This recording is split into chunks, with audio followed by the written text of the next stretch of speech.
Is sound done?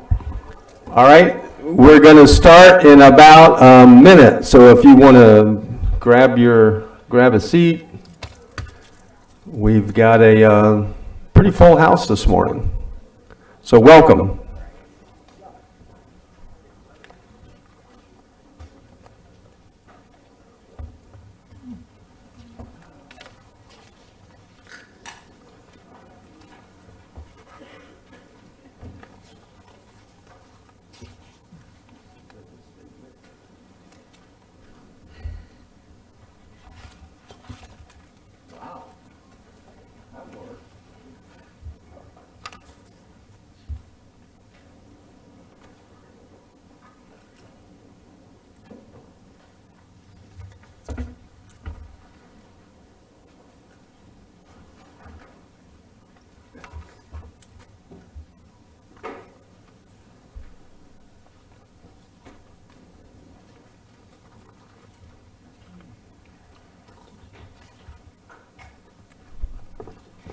Well, good morning. It's 9:30. We'll call the June 22nd Volusia County Council meeting to order. And if you would stand for the invocation by the Reverend Kathy Rickey with the Unitarian Universalist Congregation of Ormond Beach. Good morning. And then just remain standing for the Pledge of Allegiance, please. Thank you, council members and constituents. Will you pray with me? Spirit of life and love, gracious God of our hearts, hear our prayer. We take this moment to invoke the holy before the dailiness of the tasks ahead. We take this moment to give praise and thanks for this day given with boundless unconditional love for all living things. And we take this moment to remind ourselves that even though life can be difficult and full of sorrows, divine grace fills each day should we have the hearts and minds to receive it. Spirit of life, gracious God of our hearts, bless each and every one of us here today, but especially bless these county council members who carry a great responsibility toward those who live and have their being in Volusia County. Their task is no easy one as they manage finite resources in ways that best serve their constituents. Endow, gracious God, upon each council member the wisdom and discretion to manage these resources equitably and with great care. Bless them with the insight to manage the beautiful lands of our county. Let the council members work cooperatively to glorify your creation, gracious and loving God. And finally, bless these servant leaders of our county with the spirit and willingness to serve the best interest and human dignity of all their constituents. And let us all be supportive of the council's work in this way so that we all do our best to fulfill your will for us on this earth. Gracious God, I pray this in the many names the diverse people of Volusia County call God. Amen. Amen. And if active duty and veterans would render the salute, the rest of us with our hands over the heart. I pledge allegiance to the flag of the United States of America and to the republic for which it stands, one nation, under God, indivisible, with liberty and justice for all.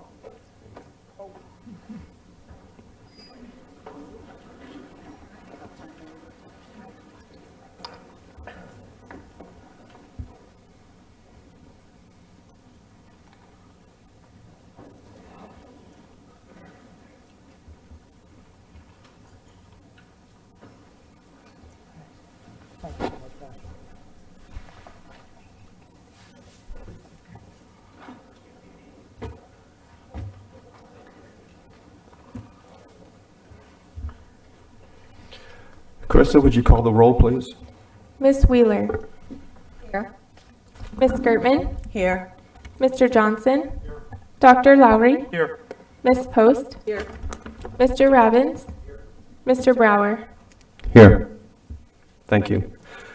We're going to go into public participation. There's a lot of people here, and I would just ask you, you're here because there's something important on your mind, and I would just ask everybody here to please be respectful of one another, of the people here, respectful of their time. You will have 3 minutes to speak. When I call your name, just come to the microphone up front here and tell us your name and where you're from, and then your 3 minutes will start. And we'll begin with Suzanne Schreiber, followed by Russ Owen.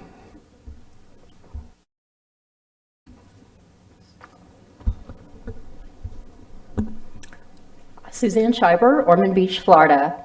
I'm here to talk about a long-term growing problem in Volusia County, which is litter and trash. While the event on the weekend of June 11 drew temporary attention to the issue, litter has become increasingly obvious in our county. We have community cleanups where volunteers pick up trash regularly. While I'm sure it is appreciated, it should never be taken for granted. The county spends money on the problem, so there's no denying it exists. I'm not only referring to the beach here, but the entire county. There are areas more visible, such as the sides of roads and the beach, and areas less visible, such as the Tomoka Basin and the springs. The county has a coastal division with a cleanup crew for the beach, an Adopt a Highway program for volunteers, an International Cleanup Day. Green Volusia educates on the damages of litter. There is an environmental center for turtles who at times ingest litter. The Tomoka landfill educates on trash and recycling, and they will all tell you it's bad for the environment and our health. Yet the problem remains. TripAdvisor reviews of our area reveal that tourists see our litter also. So what more can be done? The answer is a lot.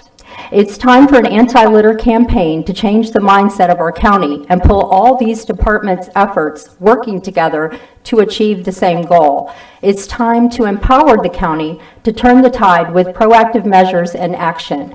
Litter is costing us financially, environmentally, and our health. So number one, please launch an anti-litter campaign with marketing to show tourists and residents alike the county has pride by taking action. Grow the program so cities can get on board. Number two, if you're paying for recycling on the beach, you aren't getting your money's worth. The bins are not labeled. When the bins were labeled, blue was used as trash, and normally blue bins mean recycled, not yellow bins. Recycled containers are contaminated at the beach, and it isn't working. Please save the money to be used more productively on proactive litter measures like purchasing more trash cans. For the record, I do believe in recycling, but not when it isn't working and wasting money. Number three, please raise the fines for littering and authorize departments to write tickets other than beach patrol, even if only during spring and summer months. Litter should be taken seriously, so make it serious. Number four, replace water fountains across the county as needed with water refill stations to encourage reusable bottle usage. Add dog pickup bags in parks that allow dogs. Number five, please advertise the need for volunteers to empty monofilament recycle containers and the Adopt a Highway program. These programs need help. Last, to the staff, when balancing the budget and looking for ways to make money, please consider obtaining business sponsors for environmental murals that will following messages: nothing but rain down the drain art on county drains, don't trash where you splash at the beach, approaches, and keep Volusia beautiful on bridges. Businesses would be proud to sponsor murals. Thank you. Thank you. Mrs. Schreiber, would you mind leaving your remarks with the clerk? I plan on emailing them all. Thank you. And next we have the Mayor of New Smyrna Beach, the Honorable Russ Owen. Thank you, Russ. Thank you, Chairman. Council members, this is it's more intimidating to be over here than it is to be up there, if I'm totally honest. Now I know how the public feels sometimes. So I see the timer here. I'll do my best. Elected officials are not known for being short-winded, but I've had the chance to speak to most of you. So First, thank you each for your service. I want to say at the top, the city of New Smyrna and the council, and more importantly, our respective teams, those folks lining the back of the room, and we have some staff members here, have worked extremely well together. And we have a lot of issues that we work on together. And we've continued to have a great relationship long before my time. And my hope is long after my time in service. So, but I'm here today at the unanimous request of the New Smyrna Beach City Commission to ask the County Council's thoughtful consideration to pause the ongoing parking infrastructure project at 16th Avenue in New Smyrna Beach. And I'd like to just consider us pausing this while we consider some alternatives at that location or elsewhere. And I was able to speak with the majority of you all before this meeting, in advance of this meeting, individually, of course. And those of you I wasn't able to connect with, my apologies. I hope staff was able to give you some details, and I'm happy to speak with you after. But in short, I believe a pause at this time will give the collective us, the city and the county, a chance to dialogue on the problem exactly that we're trying to solve. And I want to be clear, I'm not saying there are not issues in New Smyrna beachside parking and traffic issues. We all know there are. But I'd like us to have some thoughtful dialogue on the issues exactly we're trying to solve, and whether or not there are alternatives or other possible solutions where we can perhaps capture some greater economies of scale. And that's really what it fundamentally boils down to on this project for me. So I know you all have a lot on your place today. I'm going to give you back a minute of your time. I thank you again all for your service and look forward to working with you. Thank you. Thank you. Rebecca Chaffee, followed by Paul Richardson.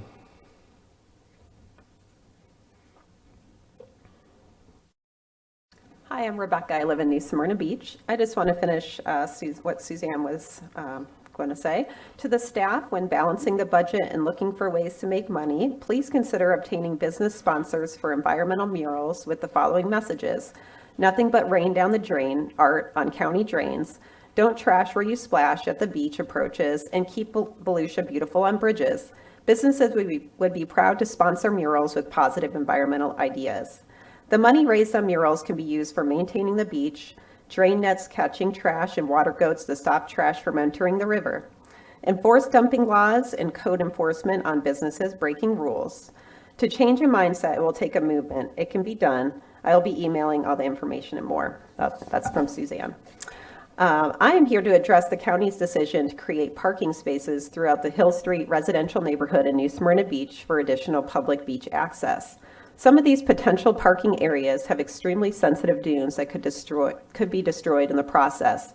Specifically, the homeowner at 2509 Hill Street has an entire side yard that is a large, heavily vegetated dune. We all know how important these dunes are ecologically, economically, and aesthetically, as they buffer for high tides and stormwater intrusion, are a home for local wildlife, and are a beautiful natural feature of beach ecology. People come to the beach to enjoy the water, the sand, and the natural features of dunes and native coastal plants, instead of the oversaturated monocrop sod grass seen in yards every day. If impermeable black pavement is chosen for parking, this would be devastating to an already fragile ecosystem. Scorching sun and black tar pavement is a terrible combination, as we all know by living here. If a permeable surface is chosen for parking, it is still creating ecological damage with more cars driving and parking in an overly sensitive area and creating more public access and congestion in an already congested residential neighborhood. To add to the anti-littering campaign, it's vital for our county and our cities. And one idea is that beach toll attendants can inform each car that enters about the littering fine, just to put the bug in their ear for each person entering on the beach. And I also have a friend that's here today that had the idea that littering offenders should do community service litter cleanups as opposed to paying fines. So I thought that was a great idea. In the last little bit of time, I'd like to also express that opening our beaches to dogs is a health concern. And I like dogs as much as the next person. But adults and kids alike lay in the sand, play in the sand, walk and run in the sand, and there would be concern of sand being contaminated with dog urine and feces. People are not great at cleaning up after their pets, as we've all witnessed, and one cannot possibly clean up dog urine. Added work for county personnel and taxpayer money needed for more beach control, safety patrol, and animal control Oh, thank you. Thank you. Paul Richardson? And Paul, you will be followed by Dr. Ronald Durham. Go ahead. Okay. Quickly, before I saw my comments about the budget, I would like to thank the sheriff's deputies on the recent shootout for the professionalism. I wrote on my card a great video of the breakdown from a third party. I know you probably read reports and news reports, but that's a great video about the incident. And Johnson, you share in the training in those deputies, so you should also be a thing for the professionalism for those deputies. Anyway, on to what I wanted to talk about. I was here last time on the 1st for the budgets. I talked about the budgets. And while looking at it, I don't remember any big debts on the budgets, which I thought was pretty cool. Volusia County is on top of everything. They got also a nice surplus, which is also for the law. Speaking of that, we need, instead of a reactive government, we need a responsive government, more so than reactive. And responsive is getting to items before they become a problem. And one of the biggest problems coming towards us, whether you agree with it or not, is the $15 minimum wage. Now, we could either wait for it to come, and we'll probably have to slowly raise the millage, or what we could do, is my suggestion, is not for this coming budget, but for the next budget, is to go ahead and rip the Band-Aids off. Go ahead and get the $15 minimum wage for Volusia County employees. I know this will be controversial.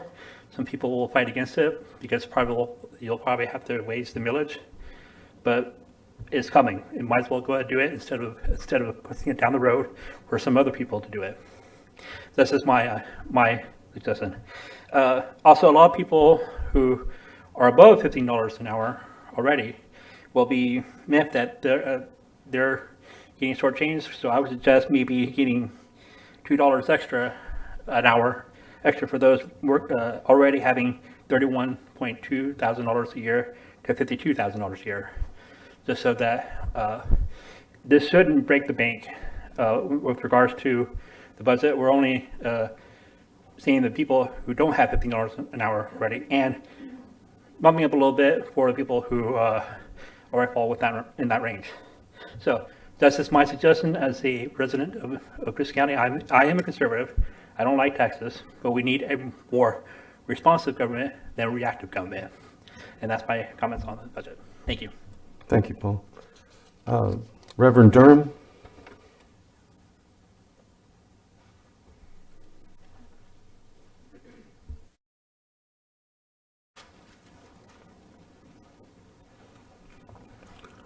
Dr. L. Ronald Durham, 1036 Shepherd Avenue, Deltona, Florida. To all of you as our representatives, as a pastor and preacher for more than 50 years, I would never desire to control the doctrine of another preacher. I have many clergy colleagues with differing political viewpoints. But when a preacher turns his pulpit into a bully pulpit to peddle extremism and undemocratic propaganda, and poisons our faith and belief in our democracy with conspiracy theories that negatively impact our community, we as your constituents, whether Republican or Democrat, should not remain silent. We have to speak out. As our council, each of you is responsible for what the Bible aptly refers to as rightly dividing the word of truth. We place our trust in your decisions because we believe you are fully capable of understanding the democratic process. When any of your council members takes a detour from sanity, it behooves all of you to step in and take action to save our community from disastrous consequences. When one of your council uses any pulpit, whether church, or a secular public venue, and I quote from the Orlando Sentinel dated June 3rd, 2021, to tell enough lies and spout enough conspiracies to fill a garbage truck, the council should be enraged.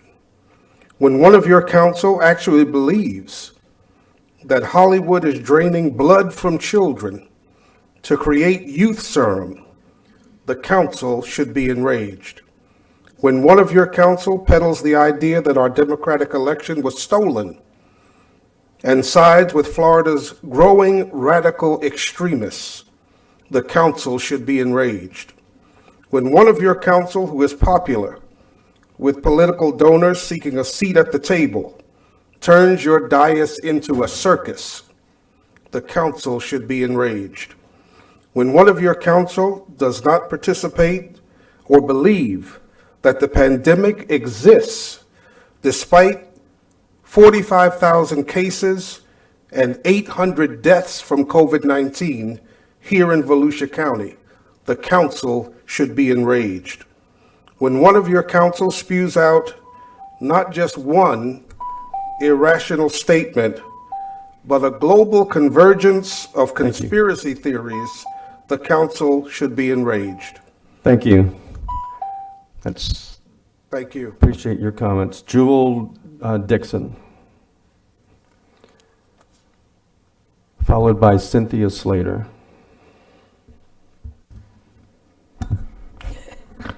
Hi, my name is Jewel Dixon. I live here in DeLand, Florida, and I'm here to support the resolution of the Volusia County Democratic Black Caucus, of which I'm a member, calling for the resignation of County Councilman Fred Lowry. Members of the County Council are elected to serve the interests of the citizens of our county, of all the citizens. That's why it's called the County Council, rather than, say, the DeLand, Deltona, New Smyrna, or Ormond Council. We are all Councilman Lowry's constituents, and we are all equally affected by his actions. Yes, the councilman does have a special additional responsibility to protect the interests of his particular district. But once more, that is subordinate to his responsibility to the county as a whole. Elected representatives enjoy the same right to freedom of speech as every other citizen. However, they must also accept the same accountability for their speech as the rest of us. Councilman Lowry's explicitly racist remarks were delivered in a church. If such racism is acceptable to the members of that church, that is their business. His explicitly political remarks were delivered in a church. If such an apparent violation of the tax codes is acceptable to state and federal authorities, that is their business. But his explicitly racist and political remarks were also delivered in a public forum, and that makes them the public's business. Those remarks were in apparent violation of his oath of office. They were a public embarrassment. They were damaging to his constituents, and they will forever have handicapped his ability to perform the responsibilities of his office effectively. He must resign. Cynthia Slater.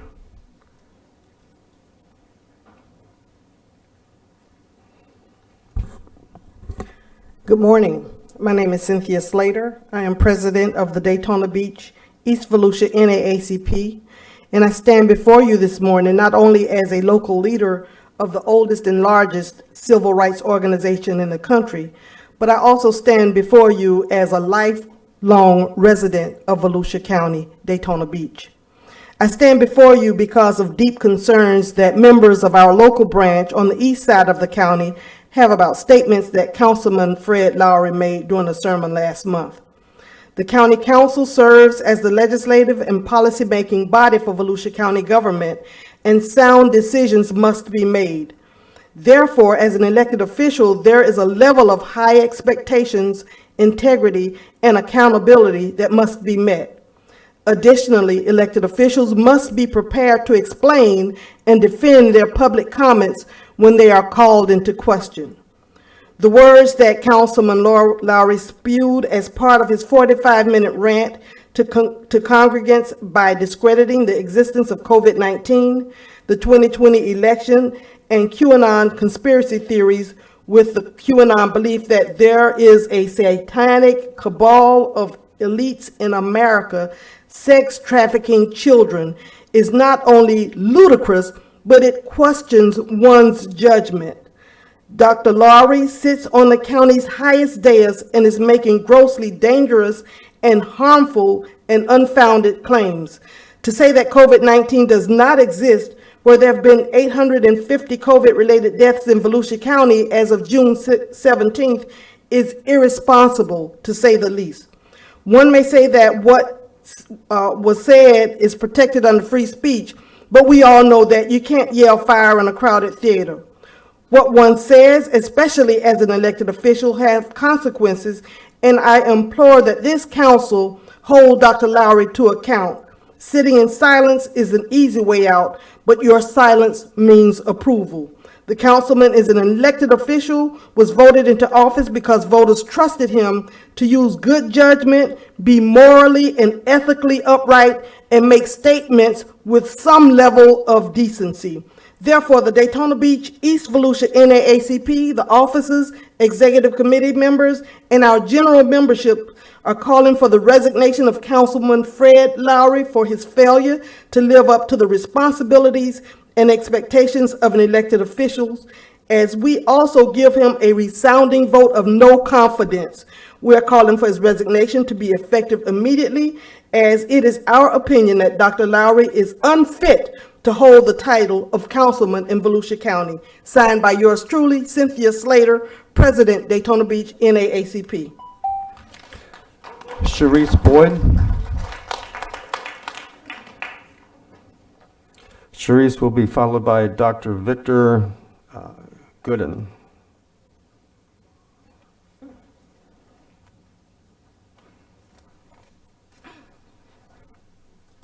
Guess I'm a little taller.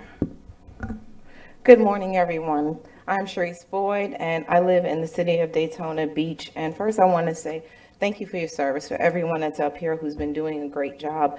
There's always room for improvement. Even if it's not broken, there's still room for improvement. I, as a NAACP Executive Board member for the West Volusia branch and also on the Social Justice Chair Program, I do support the decision for the resignation of Dr. Lowry.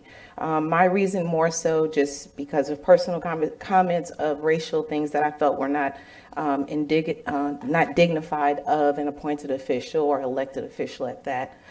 Next, my things that I'm here for, a little off from everyone else, is Speedway. It's come to my acknowledgement that their lease doesn't expire to 2054. And after this past week with Truck Week, although I did go after the city of Daytona, the Speedway is property of you all, and through your agreement with them, they have the freedom to do a lot of things that are negatively impacting us. They jeopardize our public protection. They jeopardize ours as well as other cities for those who were nice enough under mutual aid to assist us. So whatever it is, and I'm not sure exactly what the bylaws per se at this place are in here for the county because I did not find it, but I'm sure that if there's an event taking place in the building, the fire marshal shuts them down because it becomes unsafe and it becomes crowded. They did that to our city. We're not trying to say that we don't want tourism. We're saying that you have to control the events that come. If not, they need to be held accountable. I listened to some of the numbers, and thank you, Councilwoman Billy Wheeler, for coming to our city to speak. I listened to some of the numbers it cost the city, but I didn't hear everything that it cost the county. And one thing where it's close to my heart from our EMS, I know that put a strain on our EMS system. I don't even have to look at the numbers because I know what our system was without that event here. So we doubled the people in our city, but we did not double the resources. You doubled costs on things that we did not have. People lost days. People have families. We are losing our police at an exponential rate, as well as you all at corrections, because you're not taking into accountability what they go through. They are humans. They have families. Next to that is I think that the county needs to be more proactive in getting a more diverse committee and advisory boards. The system is not updated. I go out constantly. Thank you, Councilman Brower. He does join me, and you all are welcome. We walk to neighborhoods, we knock on doors, and we ask people to come join this committee so there is more representation for people that look like me so we won't have situations like Dr. Lowry. Thank you very much, and I concede my time to whoever's next.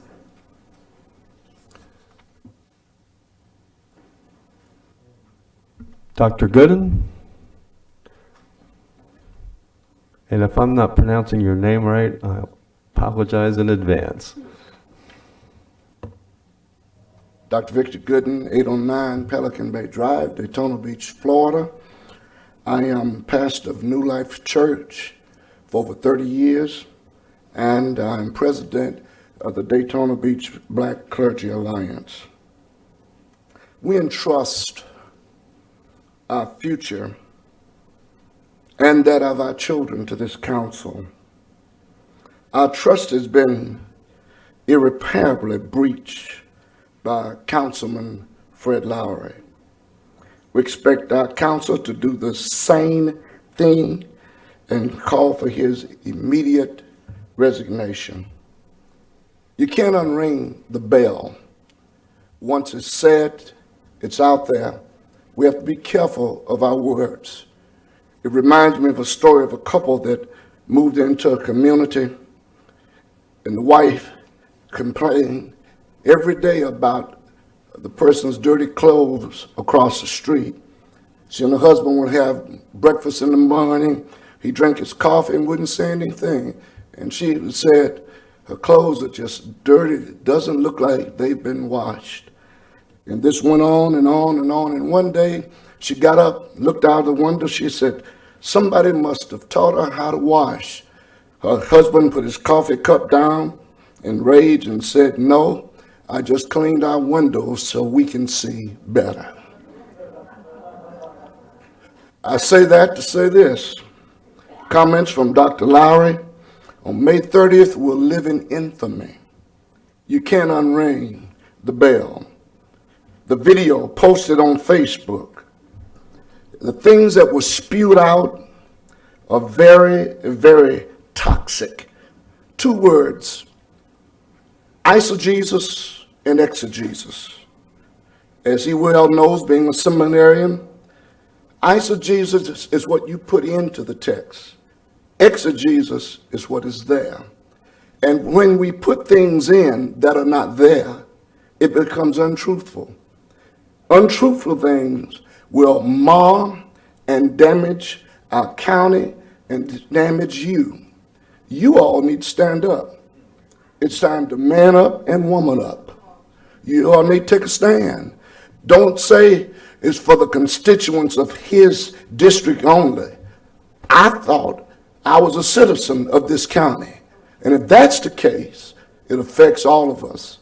All of you are good people. But when one person gets out of the line and the good do nothing, it's a tragedy to the all of Volusia County. Thank you.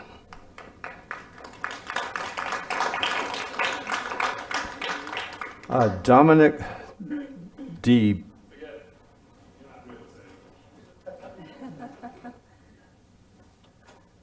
Dominic DePietra. I shouldn't have even tried. I told you. My name is Dominic DiPietro. I live in Ormond Beach. I'm here to discuss about merit raise systems here. I'm here to inquire about the merit system rules and regulation as per your guide, which was updated on December 4th of 2018. In this section, Division 11 Employee Performance Evaluations, Section 86-391 Policy and Purposes, it discusses that an evaluation is to be done and the criteria in which they are to be done for. Now in Section 86-108, merit increases, Subdivision B, increases within pay range are not automatic. Most are based on formal performances, evaluations of the employee, and certification by the appointing authority. Subdivision E, an appointing authority may recommend a salary increase within a pay range in addition to the regular merit increase. For exceptional increases for exceptional service, such increases together with the regular increase shall not exceed 10% in any fiscal year. Written justification for such an increase must be submitted to the Human Resources Director for approval. Now that being said, I have been discussing with numerous county employees that they have not gotten a merit raise since 2007. And I understand that the market crashed and you had to stop giving them, but the market is doing well now. Has the county informed our supervisors that they are not to submit for a merit raise due to funds? When, and if so, at what point will you then start allowing them to request merit raises as per your guide? If that is not the case, so what is being said is that no one in this county has deserved a merit raise for over 14 years in the division I work.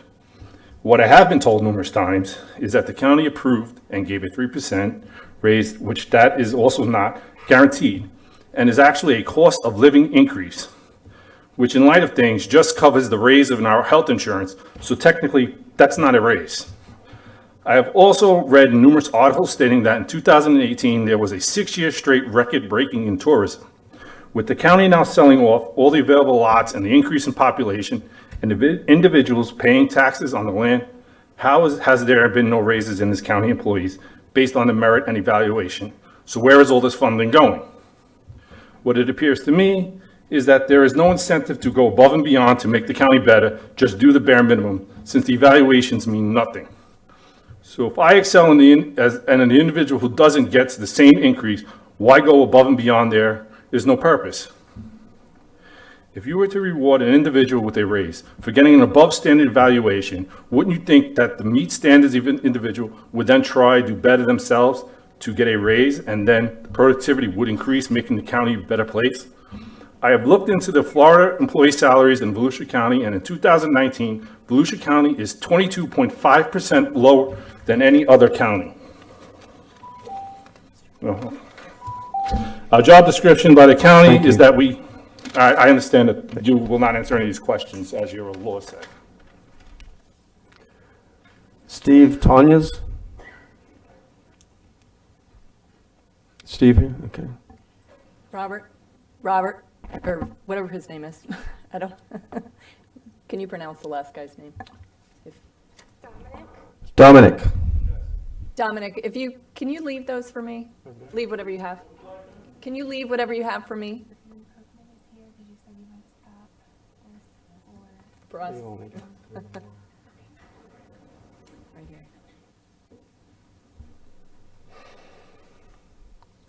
And I just want to point out that we are addressing pay at this time. Yeah. Thank you. Sorry, I couldn't find my way down here. My name is Steve Tonjes. I live here in DeLand. I'm a member of the DeLand Quaker meeting. We are one of 32 congregations in Volusia County which make up the faith organization. As you know, our county faces a critical lack of workforce housing. Essential workers in our community, like nursing assistants, don't earn enough working full-time to afford even a standard one-bedroom apartment. Heaven help them if they have children. The millions of dollars our congregations already give to help those with immediate needs cannot begin to address our deficit of 16,000 affordable housing units. The thousands of people in our congregations believe investment in meeting the needs of working people is essential for our economy and an appropriate use of our taxpayer dollars. This year, our legislature decided to permanently sweep money away from Florida's statewide housing fund. So we obviously can't rely on Tallahassee to solve this problem either. We need a local government solution. Counties and cities all over Florida are already creating their own local housing trust funds. Housing trust funds provide grants to nonprofit and private sector developers who create or rehabilitate housing that's affordable for working families and seniors. Last year, Hillsborough County's new housing trust fund issued grants to 7 different projects. Those projects will result in the creation of 200 new units of housing and 60 renovated units. All of them will be affordable for folks making 80% of the area median income or less. Faith is calling on this council to create a similar housing trust fund here in Volusia County. Faith is also asking that our county leaders consider using some of the money we received from the American Rescue Plan to start a Volusia County Housing Trust Fund. We hope to meet with each of you to discuss this issue, and we look forward to taking part in the county's upcoming housing summit. Thank you.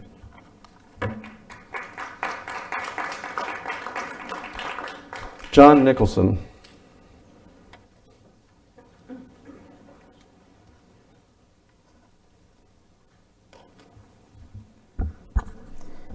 John Nicholson, Daytona Beach side. 3 things. 1,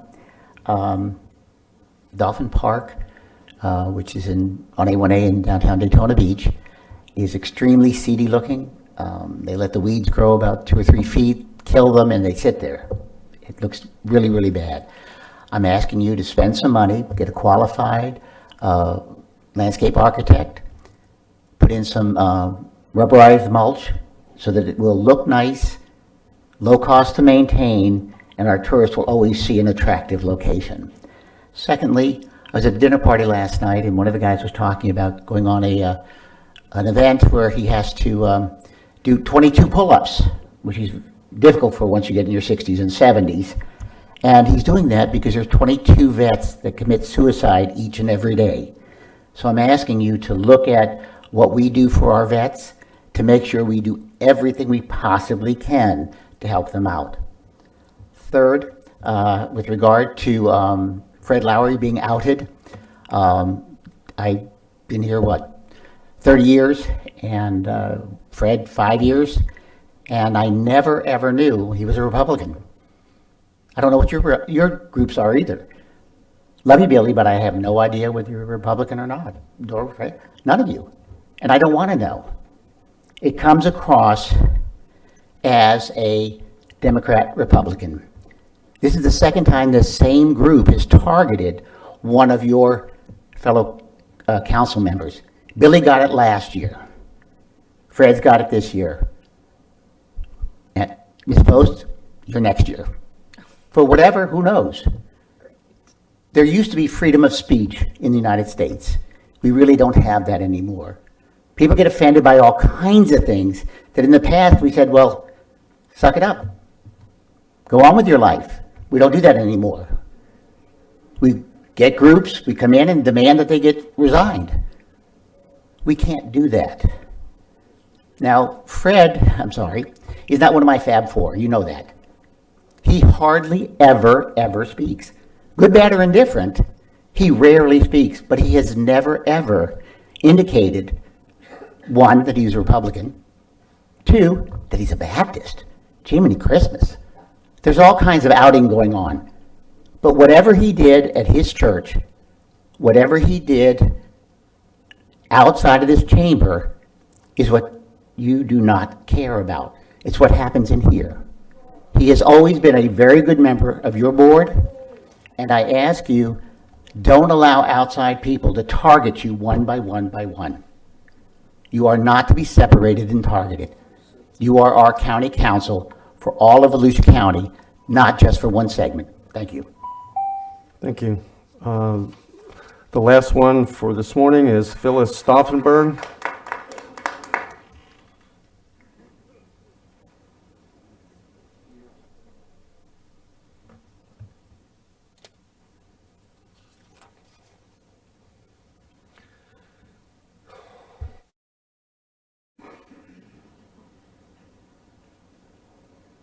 Last time I heard, we were living in the United States of America. You have the freedom of speech. I believe that this man, Fred Lowry, Dr. Fred Lowry, I think his First Amendment rights are in focus here. He has the right to speak. He has the right to an opinion. All of us came from different parts of the world through being there or traditionally. I'm Polish. We came to the United States of America to be able to speak freely for our freedom. In his congregation, I found nothing obscene, nothing violated. He spoke an opinion. He spoke as a Christian. He spoke very, very openly to his congregation. I've been to his church. They love him there. They enjoy his sermons. I'm Catholic. I have the right to my opinion. If there's going to be an opinion made, I think you ought to sit and look at your county chairman. He violated his authority by going on the website and trying to meet in the back room with our sheriff. So, come on. You can smile all you want, my friend, but nevertheless, you overstepped your bounty. You overstepped your authority and you do it frequently. So I make a challenge and say if we're going to get rid of one, why not take the other one to task? Thank you. This is Phyllis Stauffenberg speaking. Okay, and that brings us to the conclusion of this morning's public participation, and it is, I'm going to call an audible in just a second, George. I'll direct it directly to you in just a second. The policy of this council is that we don't respond to public comments when they're given. That doesn't mean that it falls on deaf ears.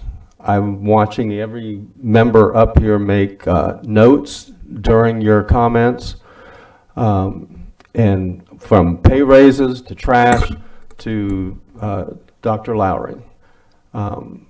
We deal with that, sometimes not in public, but we deal with it. We deal with your issues. Your suggestions, your opinions, and your brilliant ideas are important to us, and we want them to keep coming. Because of the amount of people that have spoke about Dr. Lowry, I'm going to tell you that it is we live in a republic. He was elected, and this is between he and the constituents in his district and he in his church. And that doesn't mean that any of us up here will not talk to him privately, but this is between Dr. Lowry and his constituents. And if their voices are made known, then that's their voices. But with that, we will, George, I'm going to ask that we postpone just briefly the consent agenda and move to item number 3, because we have a large contingency here from Bethune-Cookman University, and they need to get back to teaching and work. Pardon me? Yes. That'll be item 3 for the... Okay. Chair, I had my light on. You may not have noticed. I'm sorry, I didn't notice. So before we do that... Well, what I just wanted to say was that we're being selective. I think if we're not going to speak, then we shouldn't speak at all. And there was someone that came and presented, and we asked them for an item, and it was mentioned that you were going to address, or we were working on something that we were addressing in regards to employment. So either we say something or we say nothing, right? And I think I'm obligated to say to the public that for my own disappointment in what one of our councilmen had to say, for me, that is my disappointment and something I can direct directly towards him. I am in agreement that he represents Volusia County, and to me, it is the residents of Volusia County that need to address him, address their concerns with him, and then take that up, because we don't have authority over each other in that way. If there's any action that would be taken, it would be taken by the state. So I respect you. I sit here today because when I came to a county council meeting and there was a representation or a comment made to the dais and it fell silent, I felt disrespected, right? And so did the people who were presenting. There were comments made about every other subject, but that one that was presented that I was participating in. So I want you to know you have been heard, you are respected. But again, I also feel that my disappointment in the comments that were made are something that's personal to me, that I would deal directly with Dr. Lowry on. However, I wish someone would explain to the public that we are not an authority of each other. You are an authority for us. You dictate for us, and you take it to the higher level, which is the state. Okay? So thank you. Thank you, and well said. Before I call on other council members, we should hear from Michael Dyer. Yes, sir. Thank you, Mr. Chair, members of council. Before you start into your business today, something's been brought to our attention with regards to our involvement in the opioid litigation, where we've been given a tight timeline where we're being asked to act before we meet again. And so I'm asking for the authority to, as a new item 26, to give you an update on that Purdue bankruptcy litigation and what we're being asked to act upon today. So technically, it's amending the agenda as an emergency item. And you still wish to do that at the end of the meeting during your normal remarks? Yes, sir. Your last business item is 25, so if we can make that 26, if it's, of course, will the council to amend the agenda to allow us to do that. But I wouldn't present it if we had another option. Thank you. And just to clarify for the council, this is item 3 that we're going to do now, not 3A. We'll do item 3. And Kevin? Yes, sir. Mr. Brown, I think just since it's technically an amendment to the agenda, I think we would need a motion to allow me to do that. And would you pause 1 second?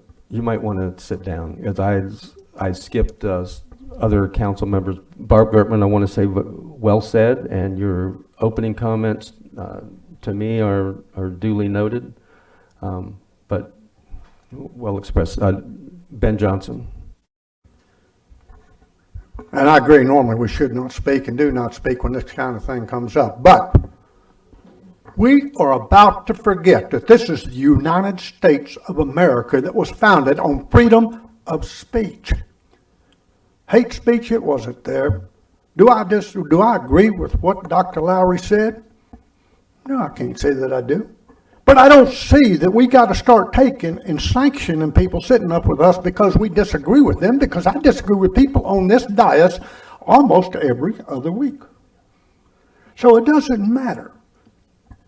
He didn't say anything that affected this council or affected the way we think, and he has made good, solid decisions since he's been sitting here. And for us to start taking away freedom of speech, it's the last thing, and it's even things that this fine group that's been in front of us has fought for, and we don't want that to happen. We've got to be very cautious. We're seeing more and more of what's politically correct and not what's correct.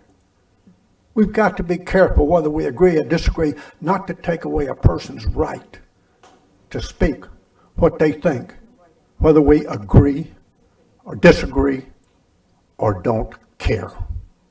He was elected by the citizens of this county. They can unelect him next year if they don't like it, and his church can run him off if they don't like it.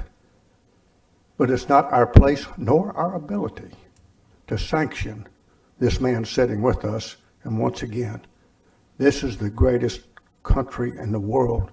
Let's be careful about eroding our rights.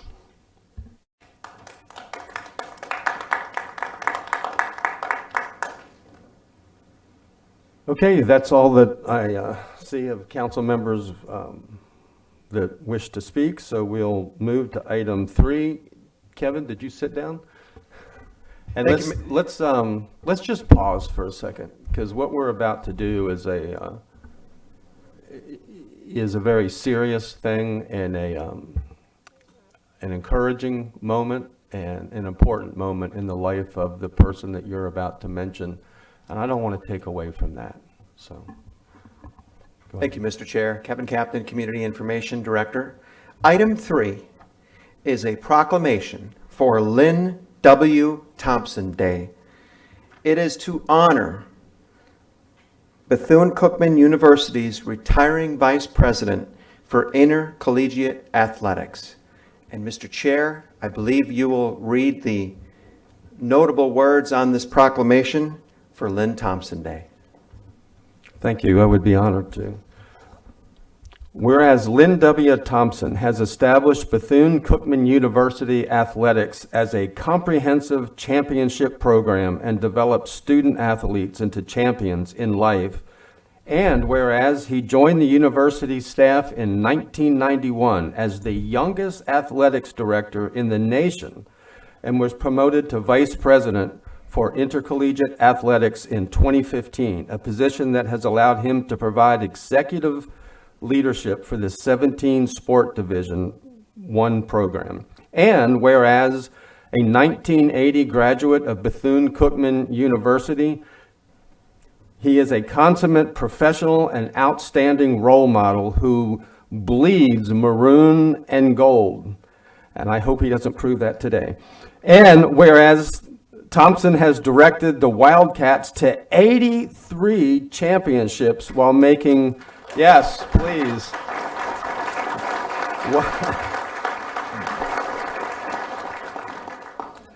While making sure student athletes also excel in the classroom and have access to on-campus spiritual counseling. And whereas in 2020, Thompson received the National Association of Collegiate Directors of Athletics Under Armour Athletic Director of the Year Award, and in 2017, he was inducted into the Mid-Eastern Athletic Conference Hall of Fame.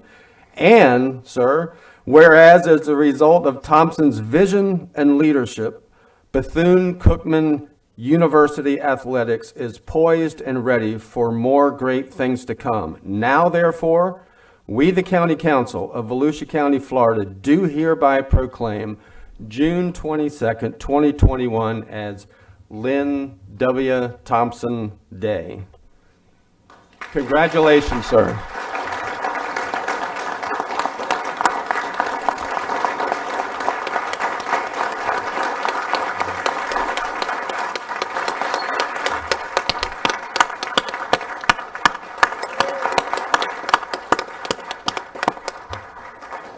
Thank you so much, Mr. Chair and members of this august body. I am humbled and embarrassed at the same time to stand here and to hear this and to have a day named in my honor is indeed an honor. But I must be honest. I did not do this by myself. Standing here are members of our family, our extended family at Bethune-Cookman, and all we do in our Ministry of Athletics is to transform the lives of young people. And so I'd like to ask our BCU family to stand. Would you stand, our team? And if I may have just 30 seconds, I'd like to ask just a few people to stand with me. My daughters, Lindsay and Ty, and my granddaughter, Kenzo. Would you join me? My brother, Herbert. These represent my immediate family. Our Wildcat family, my two senior associate athletic directors, Sandra Booker and Reginald Thomas.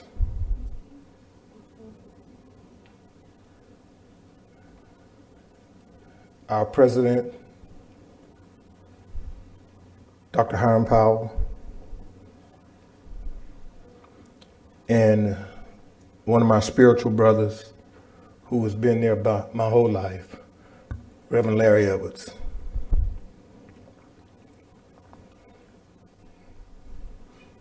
If I could correct this, I would call this Lynn W. Thompson and Family Day.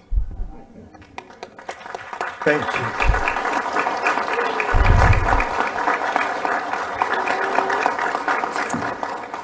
And to God be the glory.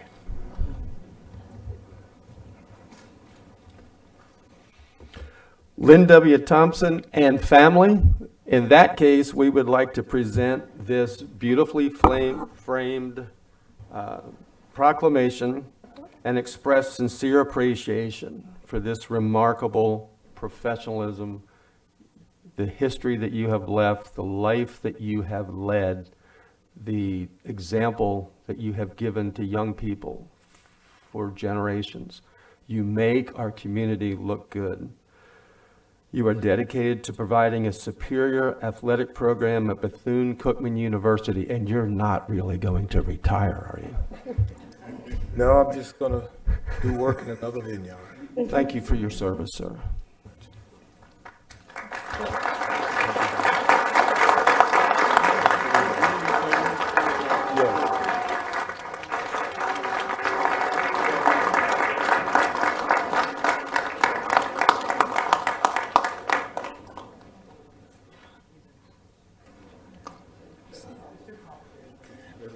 Oh, okay. Tighten it up.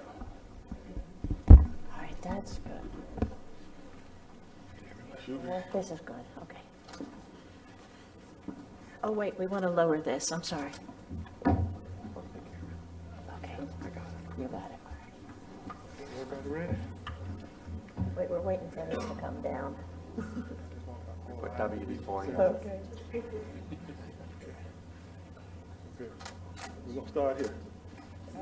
You got it already? I'm good. Okay.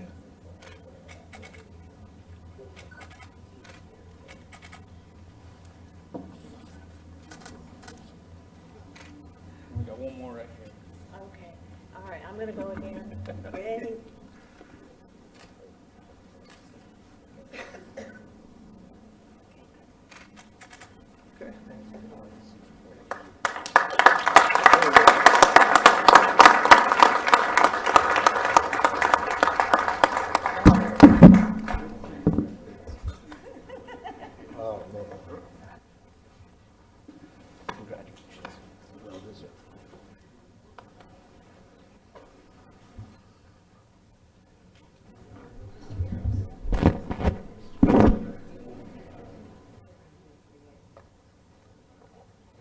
And you want to do 3A?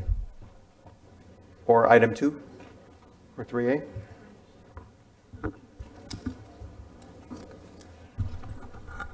Which are you prepared for? Do you want to do 2? Mr. Chair, You want to do 2? Yes, ma'am. Mike Dyer asked for a motion and a second to amend the agenda for item 26.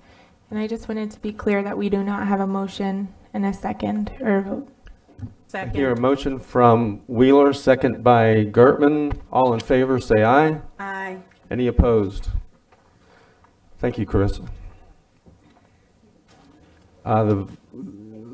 Danny was absent, so it was 6-0. He's out of the room. You're going to do 3A. Okay, thank you. Mr. Chair, if I could just kind of throw this out and kind of give an introduction. This is Bob Lloyd, and he is a member of the Mary McLeod Bethune Statuary Fund. And I happen to be on that board also, and he has a short presentation and a request. Thank you. Thank you very much, Council Member Wheeler and Chairman Brower, council members. Appreciate your time here today. I want to talk about a very unifying and historic event for Volusia County. And I get to do it on Lynn Thompson Day, which is pretty fantastic. So congratulations to my friend. So I want to move into talk about something that is a mission, and I think I move along on the slides here, right? Whoops. So a little bit about the project itself. On March 10th, 2016, Florida Governor Rick Scott signed into law a law authorizing the replacement of a statue in the United States Capitol. Each state is afforded 2 statues that represent that state in the U.S. Capitol. And for over 100 years, we've had 2 statues representing the state of Florida. One was Dr. John Gorey, who was the inventor, really the inventor of air conditioning, and I think we can all agree at this time of year that that's appropriate. The other was Confederate General Edmund Kirby Smith. And so in 2018, our state decided to replace that statue and put out for public referendum a notable and heroic Florida figure to represent the state of Florida instead of General Smith. And the state of Florida selected Dr. Mary McLeod Bethune. So we have been endeavoring in a combination with the architect of the United States Capitol, the state of Florida, and the Dr. Mary McLeod Bethune Statuary Fund, which is a not-for-profit organization, to raise the money necessary to make this mission happen. So the Statuary Fund was formed as this not-for-profit to raise all the money privately so that we didn't have to depend on the state of Florida funding this. And we have succeeded in large part. I am not coming to the council today for money today, but we are very, very pleased in this process as it moves forward. And so you can see some of the plan. In the interest of time, I'll move this along. We are replacing the statue of General Smith, and we hope to move the statue of Mary McLeod Bethune into Statuary Hall, where it will have a place of prominence for generations to come. So it's making a history of firsts. We are witnesses to history today, and in the next several months you'll see that. She will be the first African American to represent a state, the first African American woman to represent a state, the first statue sculpted by a woman artist of Puerto Rican descent, the first and only statue in the U.S. Capitol dressed up in cap and gown, so recognizing her contributions in education.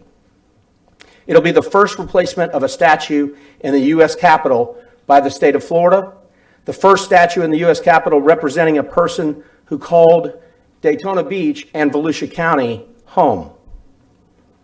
So we are about to see these touchstones in history, and my father participated in a program that I think many of you are familiar with, and that's Volusia Honor Air.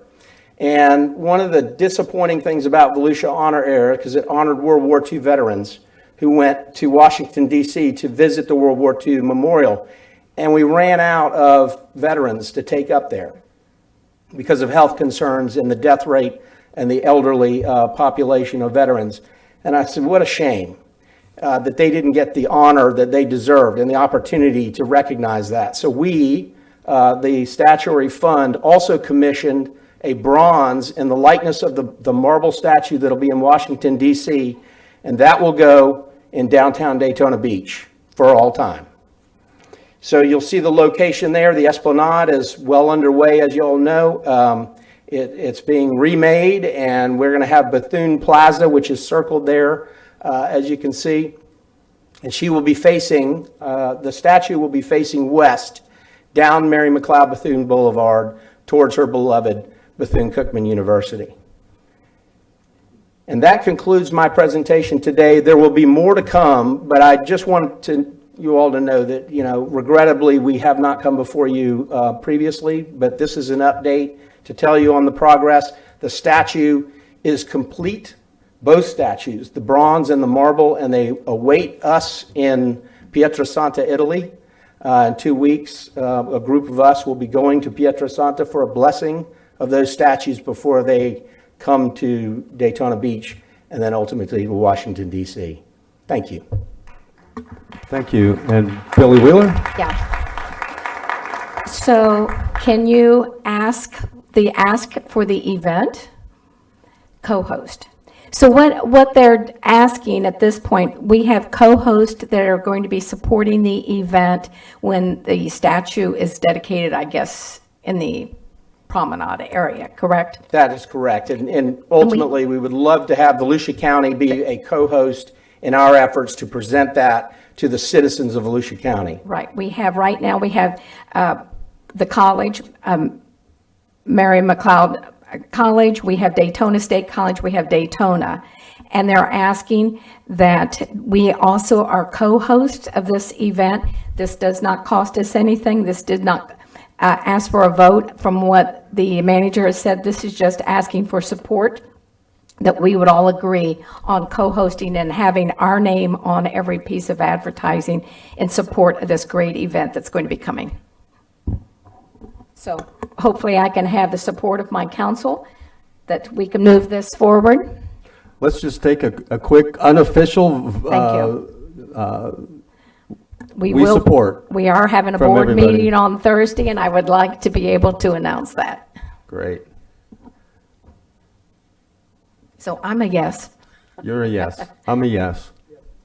Fred's a yes. Yes, yes, but I was hoping we were going to have a road trip to Italy. Yes. We'll see about that in your budget, but Barb Gartman, anyway, I don't want to continue. get there. I don't think, this is budget season. Ben Johnson? You're standing in front of the mic with people even listening in. You better beg for a little bit more money now. It does take some more to get this thing finished up, and looking for people to throw some more money in. Mark my words, we will finish the project, and we'll probably be calling on each and every one of you. Drop me a card, please, Bob. Yes, sir. Oh, I have a folder for him. Yes. Thank you very much. Thank you very much. I'm going to attempt to get back on track here, but before I do, George, I'm going to go back to you for the same reason that we just moved those forward, because people need to get back to work. Can we do the consent agenda, or would you like to go ahead and do the appointment? No, Mr. Chair, I think it's appropriate to get the consent agenda done, and then we'll get into the business items, which will be number 2. Okay, with that, we'll do item 1, the consent agenda. Does any council member have an item they wanted to pull or comment on? Mr. Chair.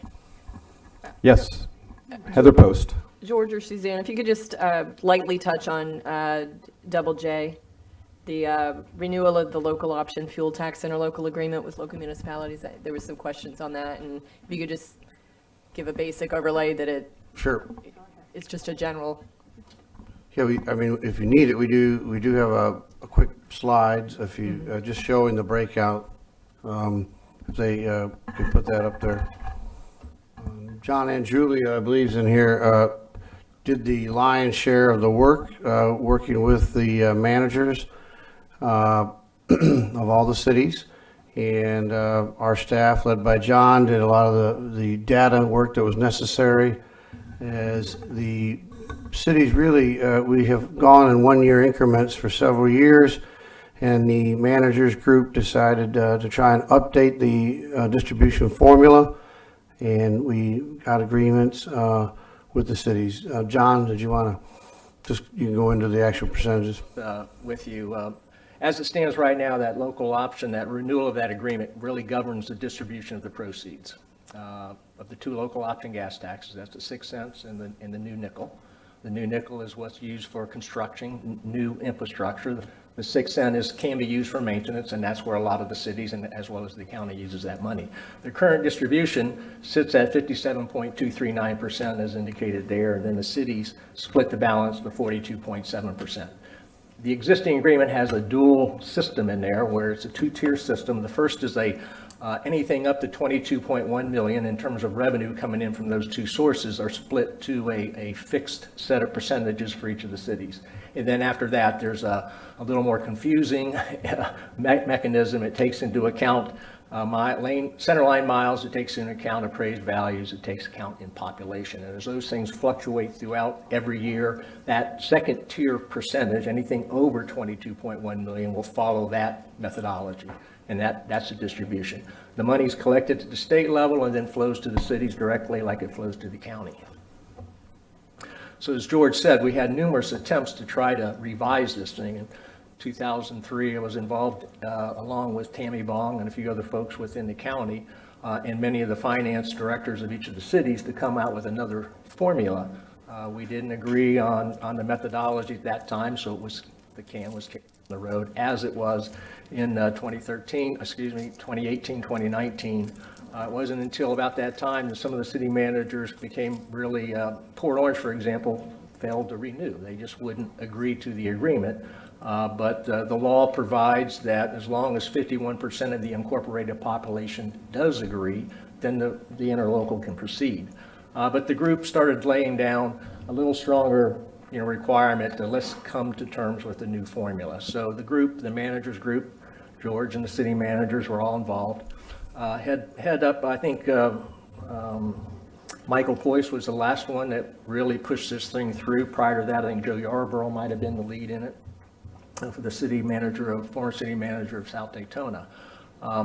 I was involved along with a few other representatives of other cities to bring back various components of what makes up the gas tax, how is it distributed, what do some of the other counties do.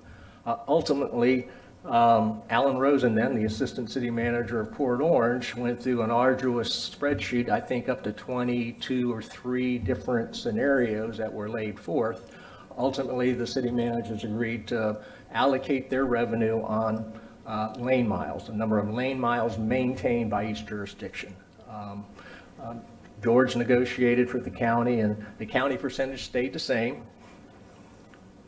at 57.239. So we weren't involved in any other negotiation other than our allocation stayed the same. The city's allocation remained the same. What changed was you can still say there's a 2-tier system, but there's only one methodology as that money is split out. And that's based on lane miles.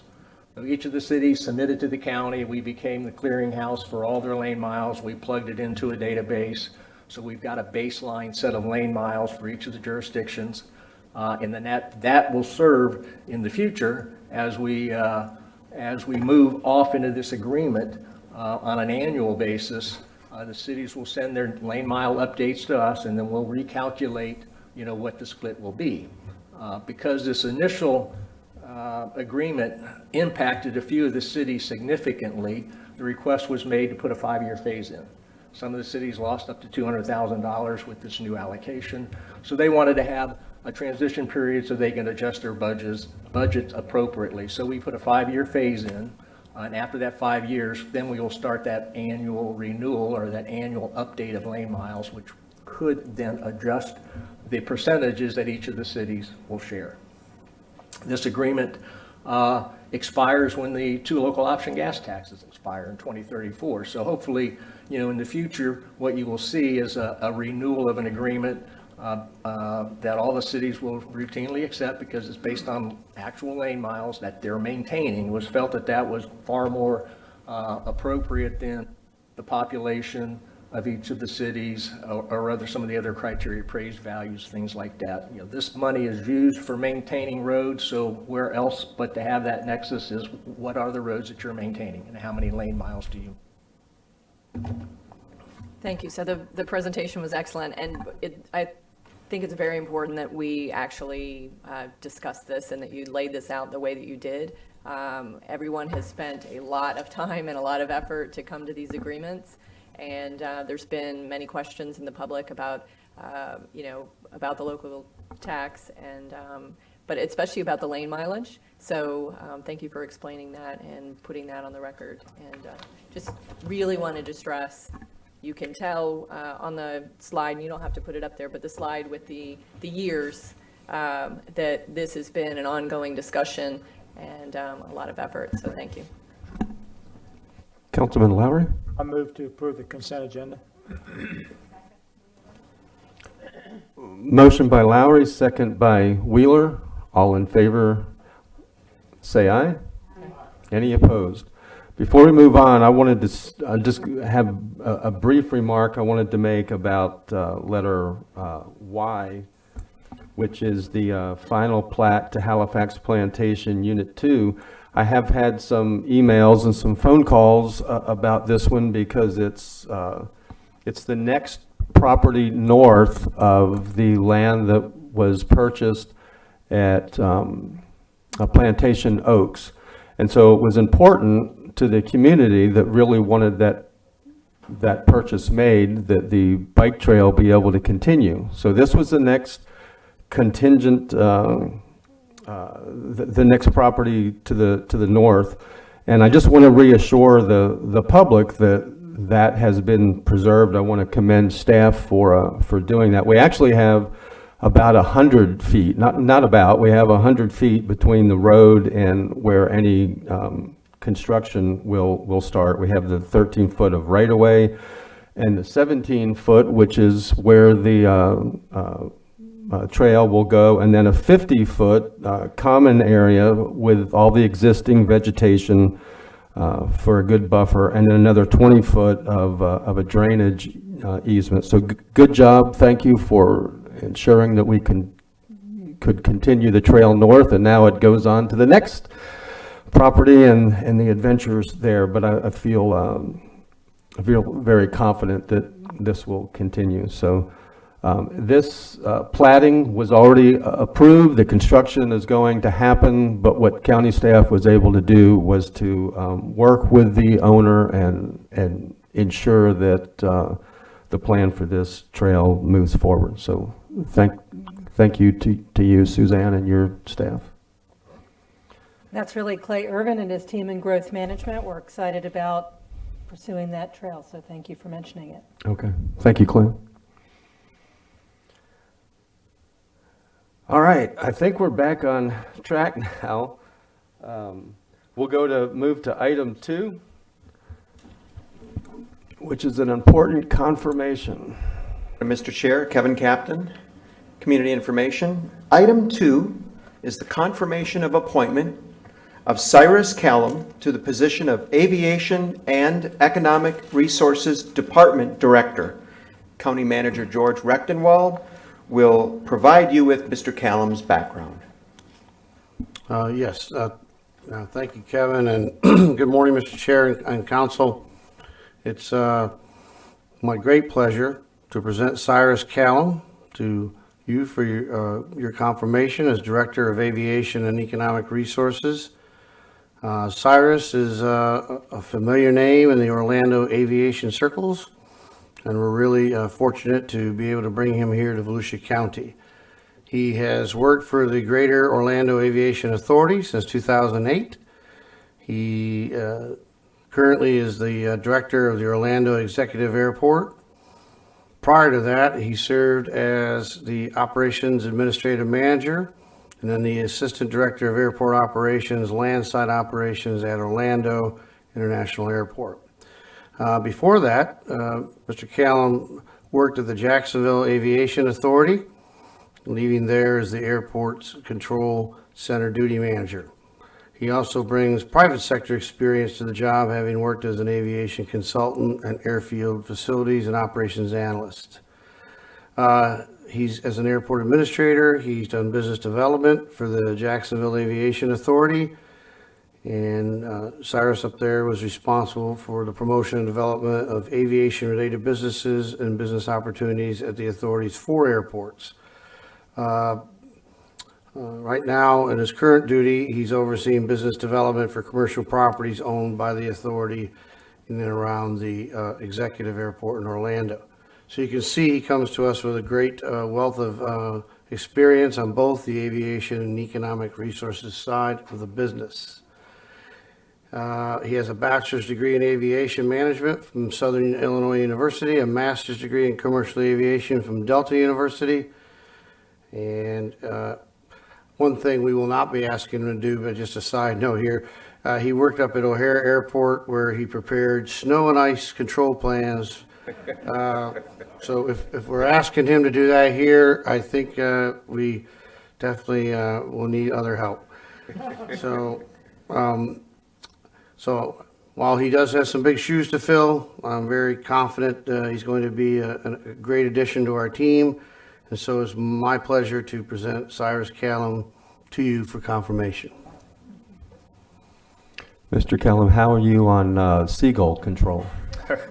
Well, we'll have a very active wildlife program in place, sir. So we'll make sure those seagulls don't get sucked into any engines. Yes. It really is a problem, isn't it? Yes, So, absolutely. Welcome, and there are several council members that would like to speak with you, but I just wanted to welcome you and congratulate you. We're excited to have you here. Thank you very much. Thank you very much. First and foremost, I want to thank you, Mr. Chair, and the entire Volusia County Council, and special thanks to Mr. Wechtenwald and Ms. Conchin for having the faith and confidence in me to fulfill this role for the county.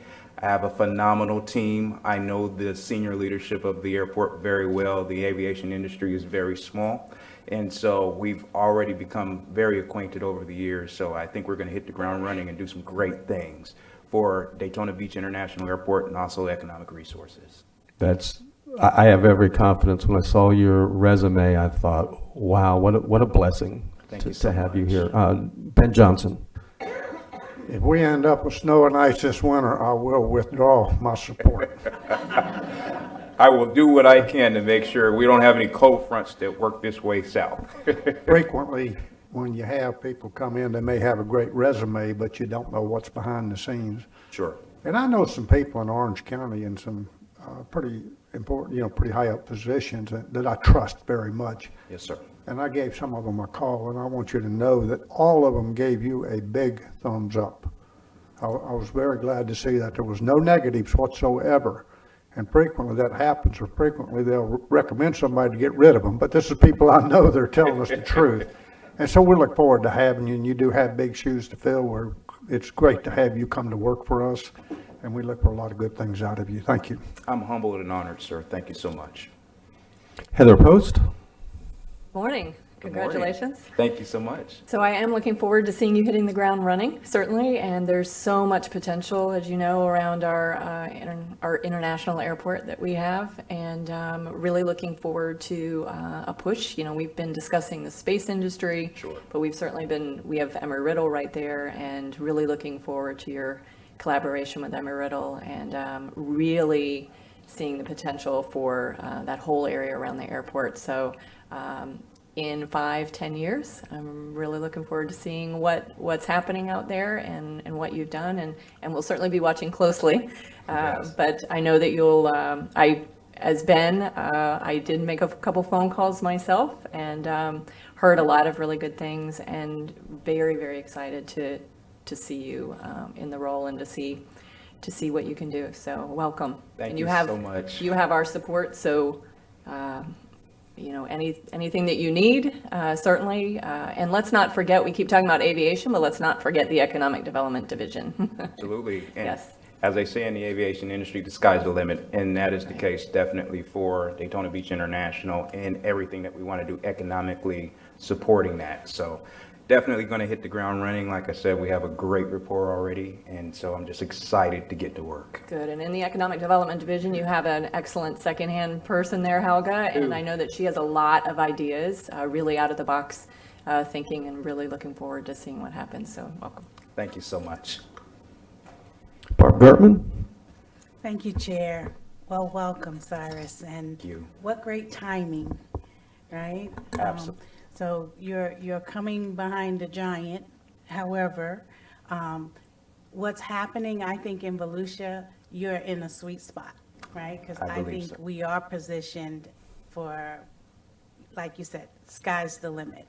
And that's, our airport is awesome. Just renovated, which is even nicer and ready for welcoming guests. But also, business-wise, I think we are in such a great situation right now to really create programming throughout Volusia on many levels, whether it's small business, minority business, retaining large business and welcoming others, that we need to really have a broader vision for. So I think. I agree wholeheartedly. Yeah. I mean, I've spent a lot of time in Orlando in prior lives, and I'm familiar with the airport you're coming from and the great job that you've done there. So I'm really looking forward to a new vision and a new future for Volusia County, for our aviation, our business, and just welcome to the family. Thank you so much. My pleasure. Yep. And Vice Chair Billy Wheeler? Yeah. Welcome. We're so excited. Man, are we lucky to have someone like you with your history and background and with the things that are going on right now at our airport, our economic resource. He's following a great man, and it's just been a pleasure to have him, but I'm excited to see this next level. Things are really changing and moving and progressing, and I'm excited to see what you bring. So we're going to be anxiously hearing what you can bring to the table, and we're just so supportive. And well, I would like to make you official. Absolutely. I have to give you a Volusia County pin before I can nominate you. Thank you. That is the standard, and at that point, I would like to move approval Second. for the appointment. Motion by Wheeler, second by Post, I believe. And all in favor say aye. Aye. Any opposed? Congratulations. Thank you.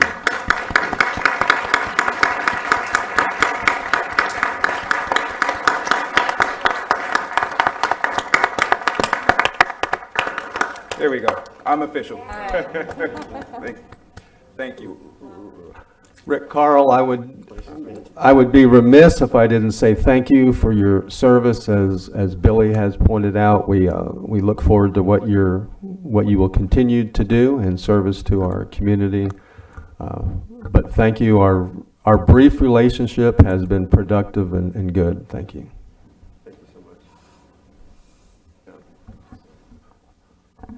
Mr. Chair. Yes, sir. Yeah, I would like, Rick Yeah. would not allow us to do kind of our normal farewell, but I would like to just to say a few quick words. Rick has been with us for over 17 years. Came in, of course, through the attorney's office. He was rescued out of that office by Jim Deneen and asked to go out there and take on the airport 11 years ago, and became the Aviation Economic Resources Director. But I'd like to say he has set the table really well for Cyrus, and Rick and his team, Karen Feaster, who's back there, and the whole executive crew out there. During Rick's tenure out there, the airport's really undergone over $100 million in renovations. You think about the taxiways, the runways, and of course, most recently, the mentioned terminal upgrades, which I think were so necessary to keep us competitive as a regional airport. We're always on the out on the edge in the aviation industry. We have to always be careful and mindful of the competitiveness of that industry, and that we must stay a great place, not only for our citizens to use, but for airlines to use.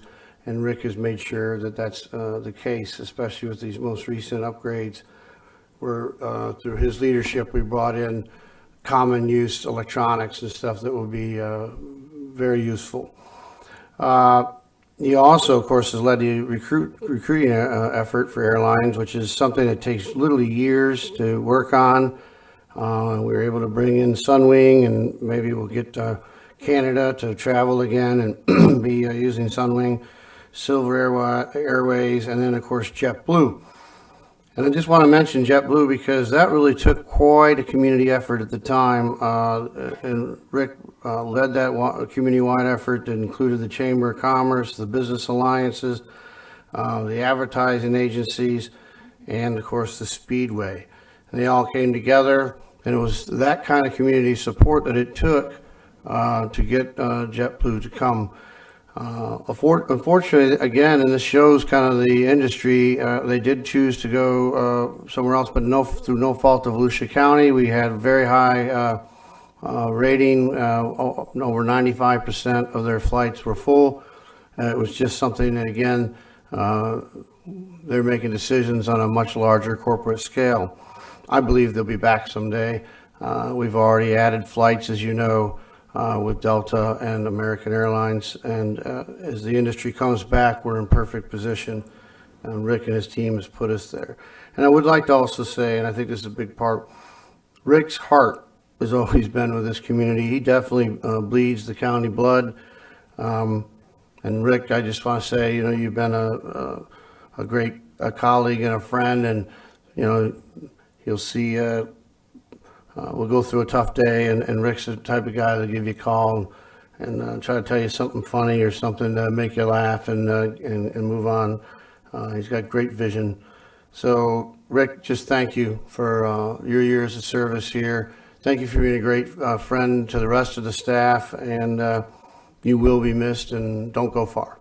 So, Thank you, George. I appreciate it, and I would say that I've been a lawyer 40 years now this year, and I've seen organizations from Wall Street to Main Street, and this is one of the finest group of people I've ever had the privilege to work with. This staff is the most professional, hardworking group of people you'll ever have the privilege to work with. And George, you've put this group together and continue to assemble it.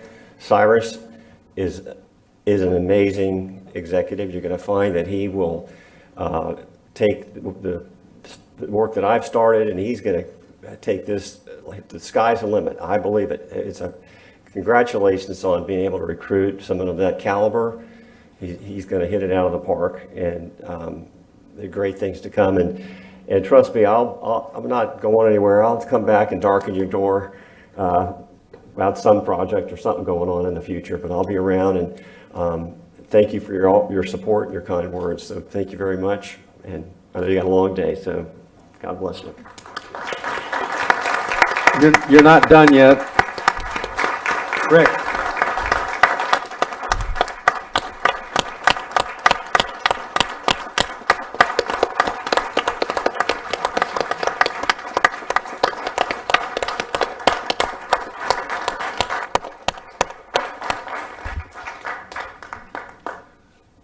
Rick, just stay where you are a second. Ben Johnson. He's going to make me cry. Rick, there was a lot of things you could have bragged on, but being a lawyer for 40 years, you would have. I've had the pleasure of knowing and working with Rick ever since he came to work for the county. And he's always, to me, been just such a great guy to work with, work around, and just be around. And the job you've done at the airport has been second to none. And we really appreciate that, really appreciate your dedication to the county. And many people don't realize your family's dedication to the state of Florida and the county of Volusia. But I personally am going to miss you very much. I think you're going to probably be around there somewhere. People like you don't just disappear, and they should not, because you have too much knowledge and too much to give back to the county in too many places and to our citizens. But I want to thank you for all you've done, the great job you've done, and I'm going to miss you. Thank you, Ben. Barbara Gertman. Thank you, Chair. Rick, I just want to say thank you. When I first came, you were one of the first who really approached me in an open, honest, warm, and welcoming way, right? And it's been that way all along. So you will be missed, but I'm going to have to get your number so I can stay in touch. Okay, So yeah. thank you, and just good luck with that, whatever it is you're going to do next. I'm sure there's more to come, so thank you. Danny Robbins. Just to piggyback off of Barb, once again, thank you so much for your dedication and hard work throughout the years and whatnot. And just like Barb, you were one of the first people that I ran into out at the airport, and you just put it the way it is, and it's black or white, take it or leave it. These are the facts, and that's what I know I like. But once again, you're going to be missed. Thank you for your years and years and years of hard work and experience, and don't change your number. Some of us are going to be blowing up your phone. Okay. All right. Thank you. Fred Lowry. Thank you. Same here. I guess as a senior member up here, I've had to work with you the most, and it's been amazing. Things that we had to deal with. COVID, what a struggle that was, and yet come through with the flying colors that we did. And over the years, I've seen the whole thing grow and just expand to be first class. And thank you, thank you, thank you. Thank you, Dr. Lowry. Thank you. Thank you very Thank much. you. I appreciate it. God Thank bless you very much.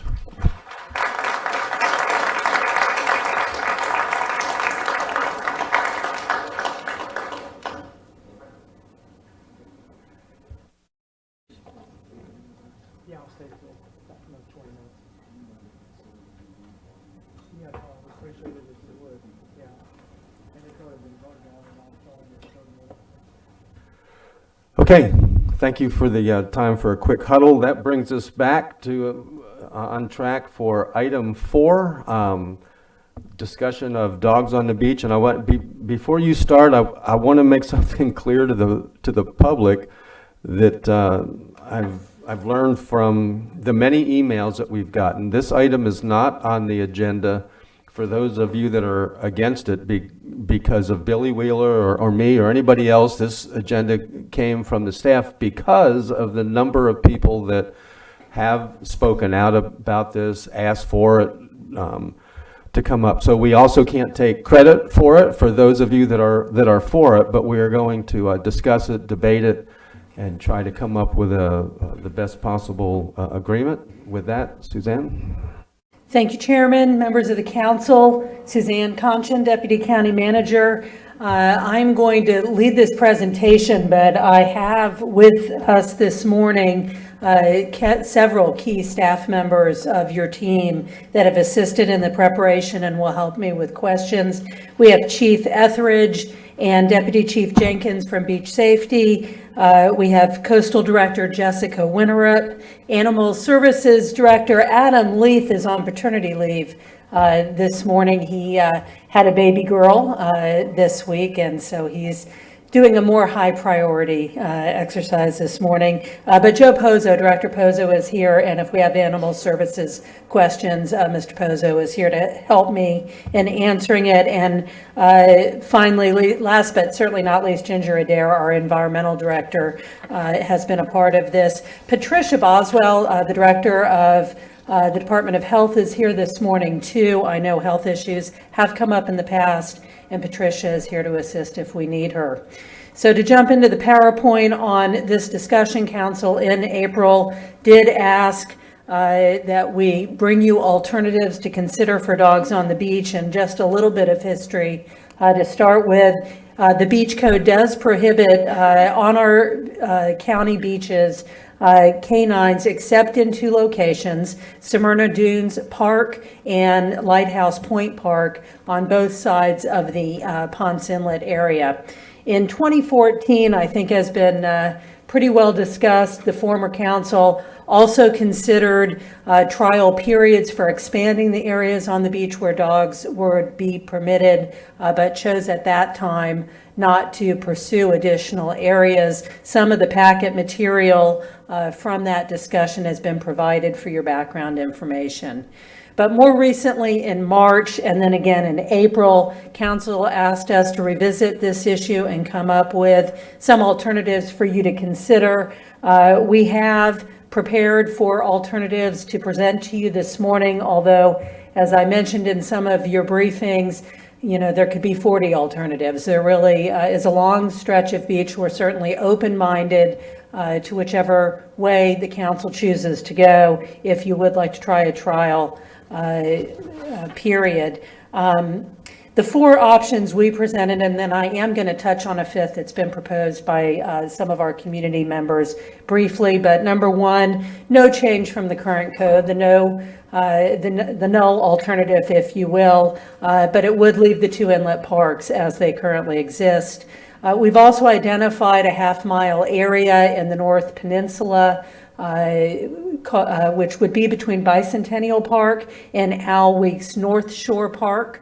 It is bounded by public parking areas, and I'll talk a little bit about that option. A third option in the core of Daytona Beach between International Speedway and the boardwalk may be an option as well. It's in the central core of Daytona and does not have any cars in that particular stretch. And then finally, of course, there would be the opposite of alternative one, which would be all areas of the county, perhaps with time limitations or seasonal limitations, but an alternative that we felt was important to mention. But jumping into the four alternatives in just a little bit of detail, these are our two existing parks at the inlet that I've mentioned. Together, they comprise about a mile of sand area. There is no driving on these particular stretches. They do have access through our inlet parks where there is ample parking. And we would call this an area of medium density, medium to low density, really, in the areas where the dog beaches are, although in the high periods, there's a lot of families with their dogs that visit those areas. So if you were to choose this option, it really would not require any amendments to the beach code. And we would just notice from an environmental perspective, this is an area that has very low turtle nesting, but very high bird usage, both nesting, resting, and foraging, as well as just activity in general. We do have full-time staff at both of these parks that, as a principal part of their duties, is to pick up dog litter from these beaches. They do have other assignments, including cleaning of beaches, but a good portion of their time is cleaning up the dog beach area.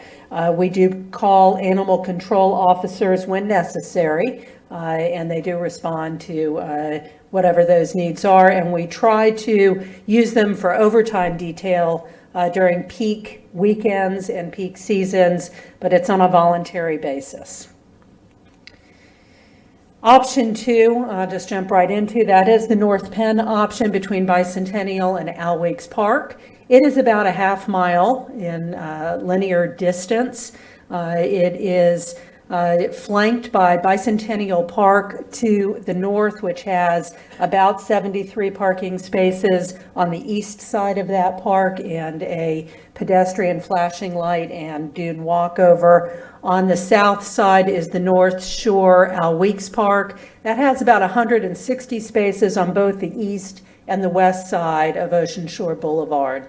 In between, there are a number of access points, both public and private walkovers. There are no hotels or motels in this particular stretch, but it is a pretty well-populated single-family residential neighborhood that extends from the ocean to the river in that area. If this is an area the council is interested in pursuing on a trial basis or otherwise, we might suggest a neighborhood survey of that community. We've not done that. We really wanted input from council first. This map just is another picture of that area, so you could see a little bit more notably the parking lots both to the north and the south and where those dune walkovers are. Tom Reddick Park is just south of North Shore parking, some more parking, but probably not one that would service animal owners if this were to be an area.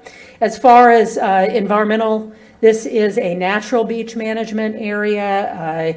It is very dense in our sea turtle season for nests for sea turtles, which is of some concern. However, it is not an area for shorebird nesting. They might rest or forage there, but from a bird perspective, this is actually fairly low habitat usage for the birds.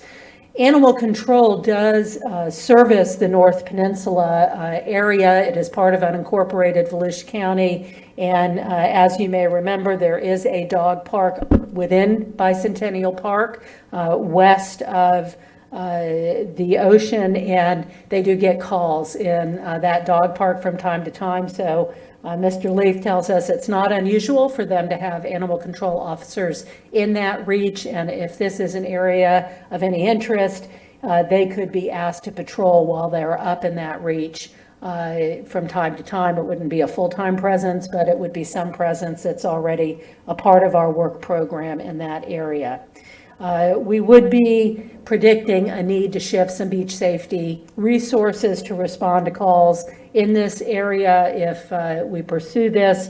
There is a new tower you may remember or have seen at the North Shore Park that was just completed this year. So we do have a presence at the south end of this reach, but they're primarily focused, especially during our peak seasons, of course, on the life safety issues at the ocean, and we do want to keep their focus in that area.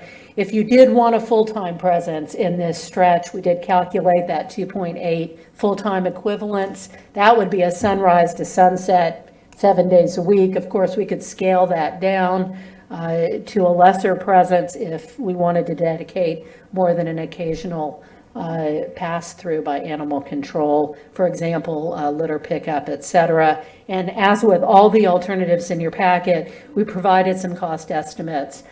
Primarily, the biggest cost there is for a vehicle that can be used on the beach in that area, somewhat softer sand, so it wouldn't be a truck, it would be more like a ATV, a UTV up there, and then, of course, dog bags and some signage. Option 3, core of Daytona Beach, as I mentioned, this is between ISB and the boardwalk. It's about 0.3 miles. It's a no driving area. There is considerable public parking in this reach, both city parking lots and county facilities at the Ocean Center that could help people reach this part of the sand. There are many access points, public and private, in this reach. Especially in our peak season, we would call this our highest area of human density. We have a lot of visitors in the peak times in this area, and of course it's a high tourism area. And again, it may be prudent if we pursue this option to do a survey of the neighborhood, both business and residential, which live east of the beach in this area. And here again, another map just shows a little bit more detail of the area we're talking about, some key parking lots that are identified, as well as access points. This is part of our urban area. It is a traffic-free zone under the HCP and by code. From an environmental perspective, maybe our best alternative in that we have very few sea turtles who nest in this area, or birds who nest because of the high human activity.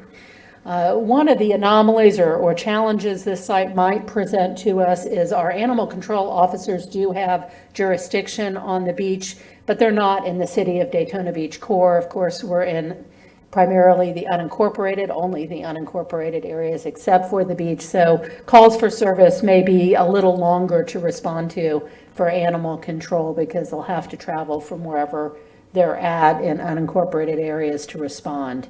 Otherwise, I would say the rest of this information is repetitive from the previous slide, so I won't repeat them. Dogs everywhere that along the 35-mile stretch of the sand. Of course, we have driving, we have non-driving areas, we have city and county off-beach parking, we have many access points, 174 county access points, and I don't even have a number for the private and municipal, but plenty of access to our beach. I think we like to consider ourselves the world's most accessible beach. Option 4, of course, has all of the environmental areas that we have designations for. It ranges from low to high value for sea turtles as well as birds. We would expect to have staffing needs if we were to open the entirety of the beach up. The only estimate of staffing needs we decided to present was 2 additional animal control officers to respond to high acuity calls. That would be a recommendation of Mr. Leith if we wanted to open up the entire reach. Pro and con from a beach safety perspective, we do prohibit, except for service dogs, animals, with the exception of the inlet parks, and I know that is a challenge for Chief Etheridge and his team, because we do have a lot of people who aren't familiar with what our rules are, and they're having to engage, so they would be shifting away from those discussions to what we would presume to be any other calls associated with animals and their owners on the beach. The costs a little bit more challenging to present here other than the animal control officers. The signage might be a little less expensive than you would think because we would just be adding stickers over the dogs prohibited portions of our signs. But other than that, we know we would have a number of back stations and UTV needs that would be associated. Megan, if you could put the overhead up, I do want to touch upon a 5th alternative. It was presented to council in in some material that you received from Daytona Dog Beach Inc. By email, and I think this morning you had a packet. They're proposing a stretch of beach in the north portion of the city of Daytona between Zelda and University Boulevard, and that is also about a half-mile stretch. It is an area where we permit driving.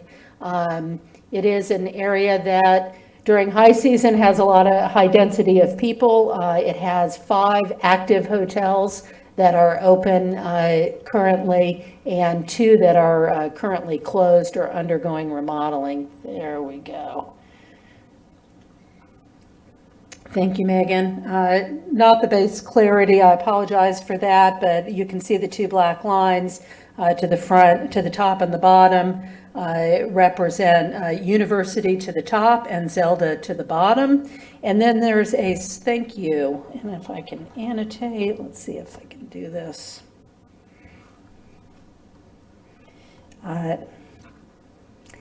There is a, no.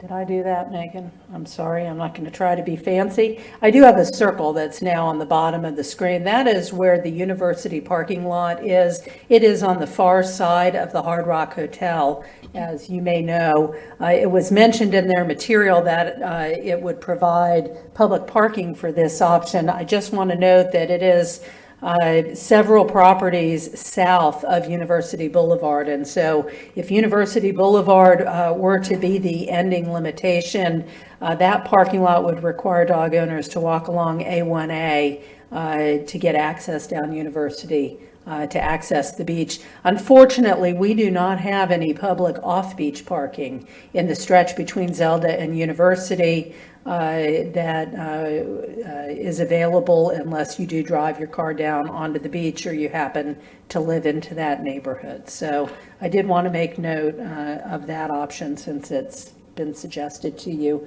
by a community group. We can go back to the PowerPoint, Megan. I appreciate that.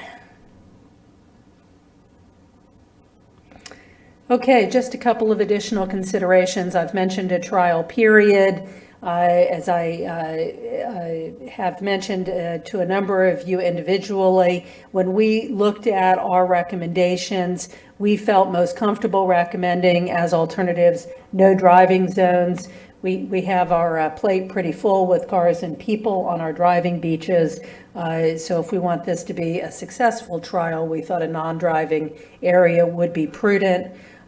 We also are suggesting, if you do choose a trial period, that it not start until November 1st. There's a couple of reasons why we chose that date. One is that is just at the end of the turtle nesting season, so any new nests will hopefully have hatched. And it also provides us time to bring back amendments to the beach code that would need to be made to allow for this option and to acquire the equipment and materials so it would be successful.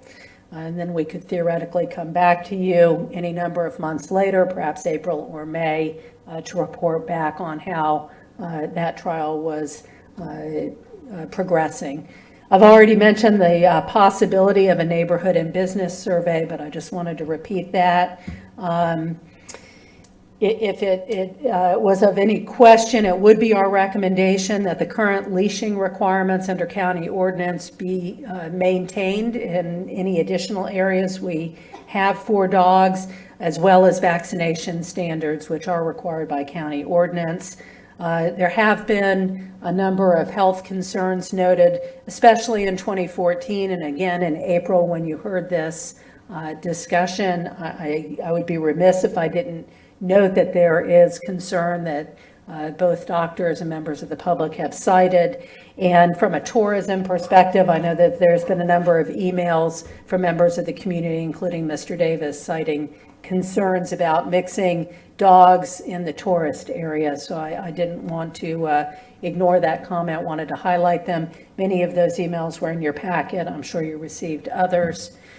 So just to assist in the discussion, we provided this final slide, a decision matrix. If option 1 is the will of the council, there would be no further discussion or action required. That would keep our 1 mile of dog beaches in the inlet parks as they are today. With options 2 or 3, we would ask the question if you would like us to do a neighborhood survey. Would you intend to do it for a trial period or not?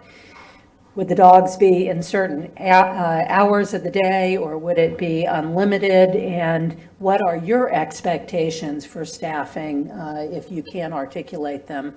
And option 4, really the same questions, but a broader reach under consideration. So thank you for your time. I'll leave this decision matrix up. I have a great team behind me, so if you have any questions, we'll do our best to answer them. Yeah, I want to let the public know a couple things, because there's obviously a lot of people that are interested in this. We've got a lot of the public, number of the public that want to speak. I'd like to give council a chance before that happens to ask staff any questions that they would like to, and then we will hear from the public, and then we can debate it further. With that said, we'll start with Barbara Gertman. I think I would want to hear from the public first. I don't really have questions of the staff. I think the questions of staff would come after the public comments and considering what they're representing, for me anyway. Because I've kind of decided based on what staff represented, but I do want to hear from the public. Heather Post? I actually have the same exact comments. I've had extensive discussions with staff in quite a few of the divisions. I was going to say the same thing. I'd like to hear. I've discussed quite a bit with staff and everything, so I would like to hear what the public has to say. Although I have received numerous emails like everyone else. Well, we'll do that then, but I do have one question for law enforcement. What is the current fine if somebody's on the beach with a dog not on a leash? It's $50. Okay, thank you. You'll have more questions, I'm sure. Okay, so we'll go to public comment. Paula Flug.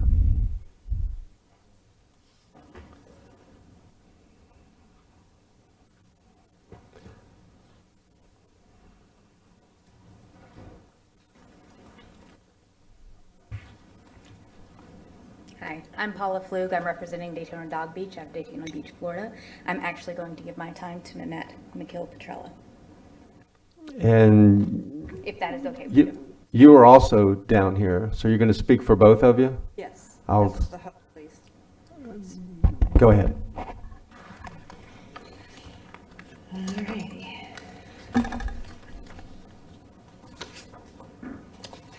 Okay, well, good morning. My name is Nanette McKill-Petrella. I live on Bel Air Drive in Daytona Beach. Allowing dogs, leash dogs, on the beach will be good for residents. It'll be good for business. And after a lot of research, we feel not negatively impactful to the environment of the beaches.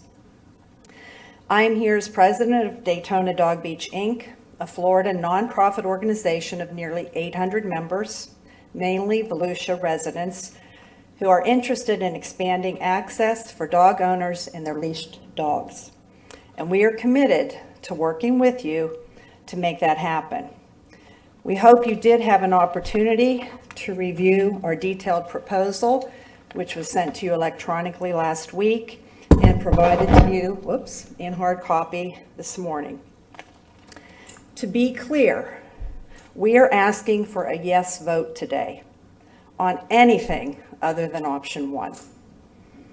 While most of our members would prefer for all of the beaches to be open to leashed dogs, we will work with you if you designate a specific area. Our membership would be open to the option to restrict hours, for example, between 10 in the morning, from sunrise to 10 in the morning, or 5 o'clock to sundown, if the entire beach is opened. If a designated area is chosen, we really see no need to restrict hours, as these stretches of beaches are virtually empty most of the time, as can be seen in the photos that I presented to you on pages 22 to 24 of our proposal. So who would benefit from leashed dog beaches? Well, in Florida, 40% of all households own a dog. In Volusia County, that represents 88,000 households. And that may or may not surprise all of you, as I believe every one of you is a dog owner. In addition, pet-friendly tourism, and we just talked about the airport and tourism. Pet-friendly tourism is a growing segment of the travel industry. And in fact, many hotels in our area are already pet-friendly. And it would be added value for them to advertise our dog-friendly county beach policy. It would also spur other dog-friendly businesses. As far as environmental impact, our research has found that leashed dog beaches can and do, I'm sorry. Hold on one second. I'm going to allow you to take your time. You just spoke, took her time, but you only got 3 minutes, so. I'm on track. Thank you. Thank you. We find that they can and do mutually coexist with sea turtles and nesting birds, and there is no evidence based in reality that points to increased parasitic infections at dog-friendly beaches. The Florida Fish and Wildlife Conservation Commission understands the growing demand and acceptance of dog-friendly beaches and provides guidance on how to become a dog-friendly beach, and advertises some of the beaches where this happens in Florida, like our neighbors to the north in Jacksonville, St. Augustine and Flagler, and those to the south in Brevard and Indian River counties. It does list New Smyrna Dunes. If you look on page 21 of our report, you'll see a picture of a woman with her leashed dog walking on a beach. This image is part of their brochure, Dogs on the Beach. Be a wildlife-friendly pet owner. Even the Florida Shorebird Alliance and the Florida Audubon includes this pamphlet in their outreach materials. We think it's time for Volusia County to be part of this accepted approach. In accessing the options before you today, our members prefer the entire beach because we believe it provides the best opportunity for access to those physically challenged and handicapped. It offers the most expanded opportunity to support pet-friendly hotels, restaurants, and related businesses, and it best supports a walkable, healthy, and environmentally supportive community. Our next preference would be to choose multiple designated areas, which would offer the same benefit of opening the entire beach, but on a more limited scale and in a more controlled setting. If we choose one designated area, we do prefer the one that they brought up between Zelda and University Boulevard, and the main benefit we believe in this site is the access with a driving beach to those who are handicapped or physically challenged. And it does sit midpoint geographically between Flagler and Ponce Inlet. While not our top choices, the other two proposed, we do see the benefit of them, and we would support them through our organization if chosen. We thank you for the time to speak. We're asking for a yes vote today. Yes gets us past all this negativity and the false narratives and opens the futures to positive opportunities for residents, visitors, and businesses. Our dogs, we both have dogs, they send greetings to your dogs. We know that they all leave paw prints on our hearts. We're asking you to work with us to put paw prints in the sand. Thank you. Thank you. Shirley Kiesling, did you want to say something first? Yes, I did. I wanted to bring up a point of order. Out of respect for our last speaker, I did not bring it up then. I didn't want to be rude to them. But I do believe under Robert's rules that it says that you cannot give away your time to others. What we can do is set a terrible precedent this way to where you have somebody line up with 10 speakers behind them and they talk for 30 minutes. That was put in place for a reason. I think we need to stick with that reason and be cautious about it. As I said, I did not want to interrupt the current speaker and be rude to them. But if it happens again, I'll call a point of order at that time. Okay, thank you. They both approached me before the meeting and asked and said that what they were going to do. And so it says that in order to do that, you bring it to the rest of the council and get a permission from the whole council, not the chair's decision. Shirley Kiesling. Hello, I'm Shirley Kiesling. I live in the Samsula area. As a native of Daytona Beach, I have witnessed our rights to enjoy the beach on our terms to be restricted more and more over the years. I am relieved to find that our council is listening to our concerns to rectify a situation that never should have been created in the first place. Dogs on the beach create far less mess and cleanup than people. As someone who walks my dog and carries a grabber and bags to clean up trash along the way, I can attest that humans leave all sorts of garbage on a regular basis. Takeout containers, aluminum and glass bottles, cigarette butts, etc., are created and disposed of irresponsibly by people on a large scale. Yes, occasionally I will see dog poo left behind by an irresponsible person, but that is far from the norm. Most pet owners are responsible and clean up after their pets. I love to walk my dog, put him in my bicycle basket, and also push him in a doggy stroller. Right now, I can do none of these on our beach. I can't even ride with him in my car. My concern is that if we congregate a lot of animals in a small area, such as a half-mile stretch of beach, problems will be created and we will be setting ourselves up for failure. I have visited both dog beaches currently available. Both are filled with sand spurs, small, narrow trails that don't make it easy to distance your dogs, and basically river frontage rather than the true beach access. I tried both locations one time and never returned. I also believe that surveying homeowners and businesses in beach areas is an unnecessary waste of time. People who live on beachside should have no more say about our beach than people who live on the mainland. The beach is owned by the public, not those who live nearby. It's already a given that many don't want changes occurring in their own backyard. However, they have enjoyed restrictions set in place by previous council members for far too many years. It's time to reclaim the beach for everyone. I would like to see dogs allowed on all non-driving parts of the beach with leashes required and maintaining a distance from the dunes areas of natural habitats. I would be willing to pay for a doggy beach pass to cover expenses. A broader area of dogs access would give dogs and people the space they need to enjoy this recreation without the stress of confining many dogs to small areas. In the least, if actual paws on the beach are confined to small areas, other areas should be open to dogs in strollers, on bikes, or in cars. Violators should be fined an amount that would actually be a deterrent. There is no reason that everyone should pay the price of having our freedoms taken away because of a few who don't keep the rules. I admire people, all of you who hold public office. It's a difficult position. There is no way to please everyone. Someone always goes away disappointed, but there has been a tendency to over-legislate and restrict when a problem arises. I believe that any law should be written not to create the most restrictions, but to preserve the most freedoms. I would hope that mistakes of past council members might be rectified by you, our elected leaders, and you would return our freedom to enjoy the beach with our pets. Thank you very much. Thank you. I'm not sure what's happening with the clock, but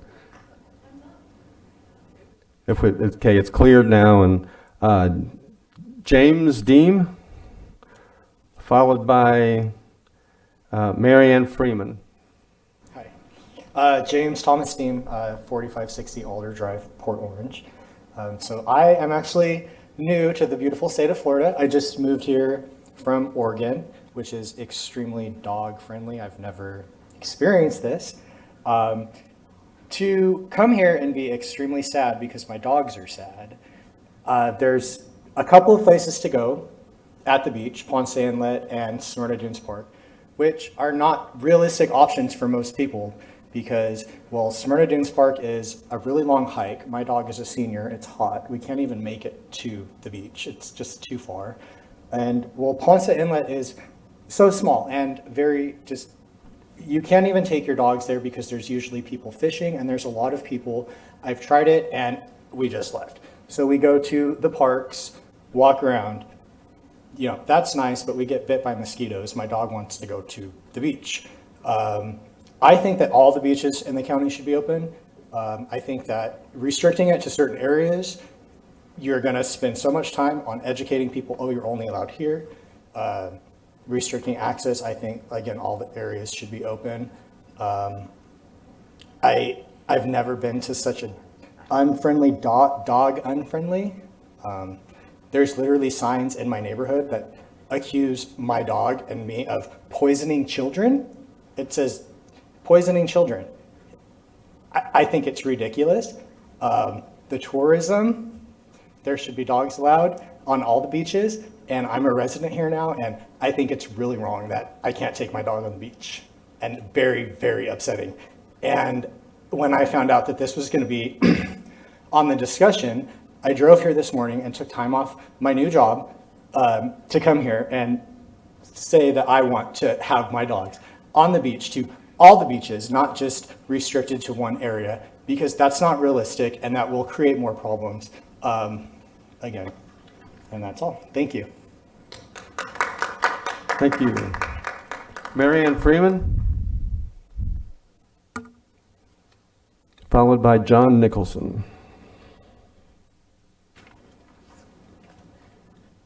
Hello, Marianne Freeman, New Smyrna Beach. I'm one of the 40% of people that own dogs, and I live near the beach, so I go to the beach a lot.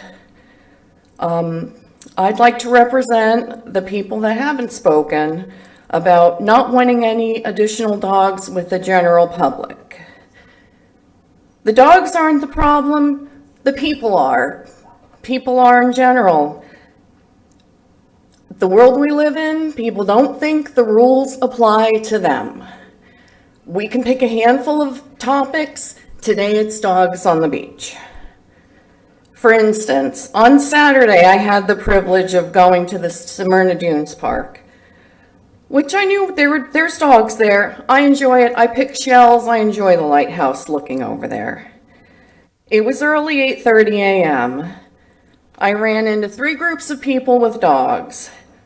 First group, they were following the rules. The dogs were on the leash. Great. Second group, the dog was on the leash was dropped, they were doing what they were doing. When they saw me walking near them, they picked up the leash. So they're trying to do the rules. The third group just had their dog running all over the place. Now granted, it's the dog beach, that's fine, but they're not following the rules. And that's a park that's already in place. Switch that to the broadest of having dogs everywhere. To make easy figures, instead of 3 dogs, there'll be 300 dogs in the 35 miles of the beach.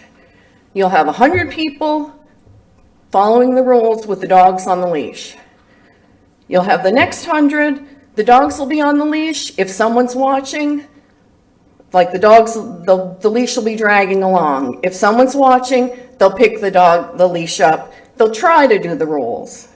And then you're gonna have 100 people not on the leash. It's just the way the world is today. People don't think the rules apply to them. And another thing, doing that, the people who do decide to walk on the beach, they're not gonna have a choice. The dogs are going to be everywhere. Right now, we at least have a choice. You have a choice to take your dog to the dog beach, whether it's easy, whether it's not easy. You have a choice to take yourself to the not dog beach. Having dogs everywhere will eliminate that choice for everyone. Thank you. John Nicholson.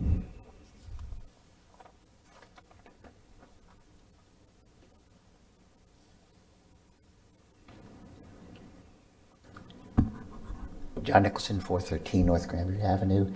I just found out that I'm in one of the proposed dog beaches where I walk in the morning. There was a glowing report. All the dog owners are wonderful people and they all follow the rules. No, they don't. When I walk in the morning, you can step on it on the beach.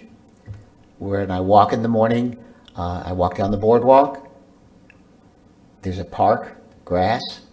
Dogs go in the grass, and they go in the grass, all right? There's no place for them to do it, so they have to do it in the grass.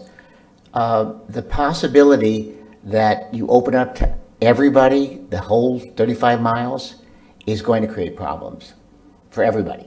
We have no driving areas. There should be some no dog areas so that you can literally enjoy the beach if you're not a dog owner. I'm one of the 60% that do not own dogs. My sisters own dogs. They take care of them. My neighbor owns dogs. They take care of them. I've had 2 neighbors that have owned dogs, and they absolutely don't. And I literally hate picking up dog stuff from my yard. I should not have to do that. But there are dog owners that do not follow the rules. So I'm asking you to throw out 1 and 4, okay? Then we're down to 2 and 3, and possible another one.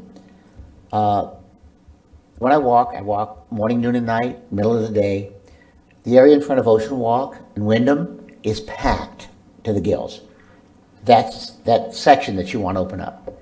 It is not a good combination. It really isn't, all right? There's just, when you have that many bodies in the beach and then you let a dog go through it with kids, it's opening up for disaster. And I don't know who gets charged if they start biting the kids, all right? It's not a good place. The other location, even Zelda, would be preferable to the beach side. And the question is also, why did you not consider north of Centennial Park? You went south where there are homes and whatnot, but not north where there's like nothing. So that virtually no people go and the dogs could be off the leash. Because a gentleman was here last March that liked having his dog go out into the ocean. And I've heard that several times. There really might be a possibility of having a location where the dogs could literally go in the water. There is some discussion off Seabreeze on the river of putting in a dog park. There's a little area underneath the bridge that we might put in a dog park where the dogs could go in the water there. So I'm asking you to think about multiple locations where it's appropriate. Also ask the cities if they would have dog parks. There's an apartment complex that would like to put a dog park on A1A.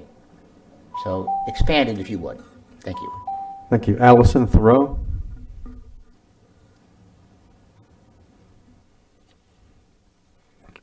And you'll be followed by Margaret Reeks.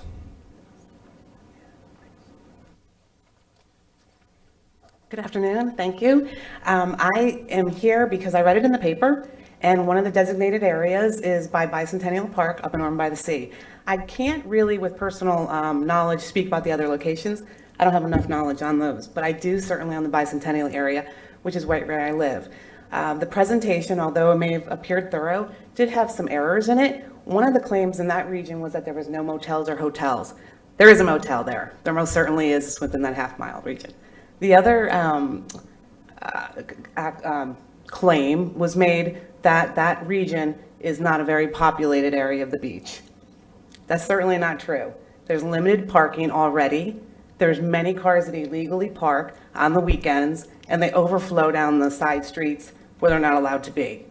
We had dogs on top of that, dog owners, people coming from Semsula or areas out west. It's just a recipe for disaster. If we want to fall in lockstep with our adjoining counties, that's going to open up a can of worms, because guess what? Those adjoining counties, they don't have race week, they don't have bike week, and they don't have drive on beaches. So if we want to be in lockstep, we're going to open up a whole can of worms. We are Volusia County. We can be what we want.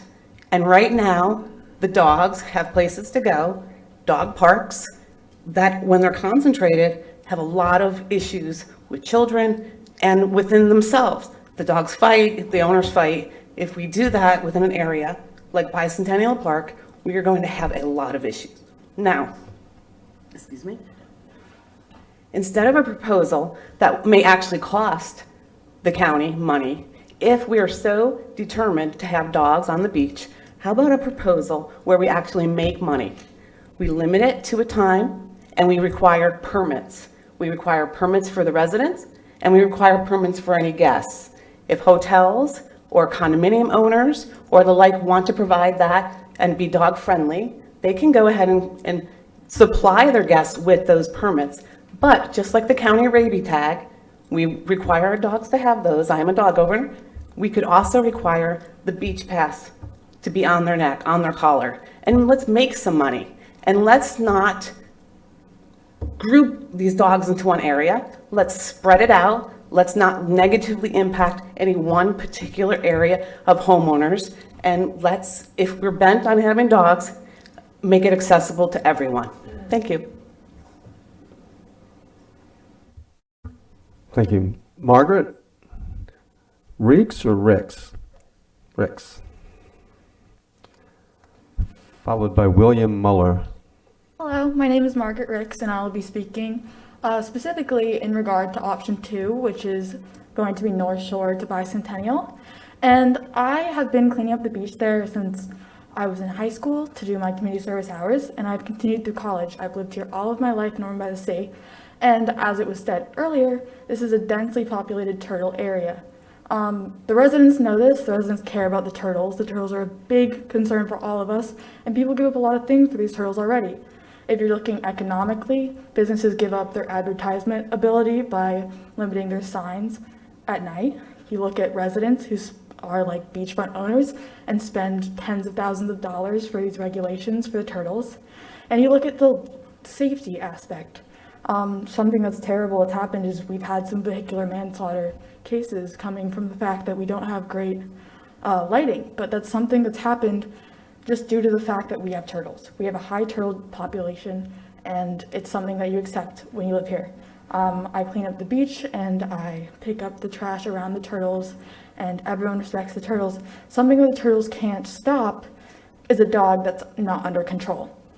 If dogs are admitted to A1A, specifically Bicentennial to Ocean Shore, we're going to see problems with the dogs and the turtle nests.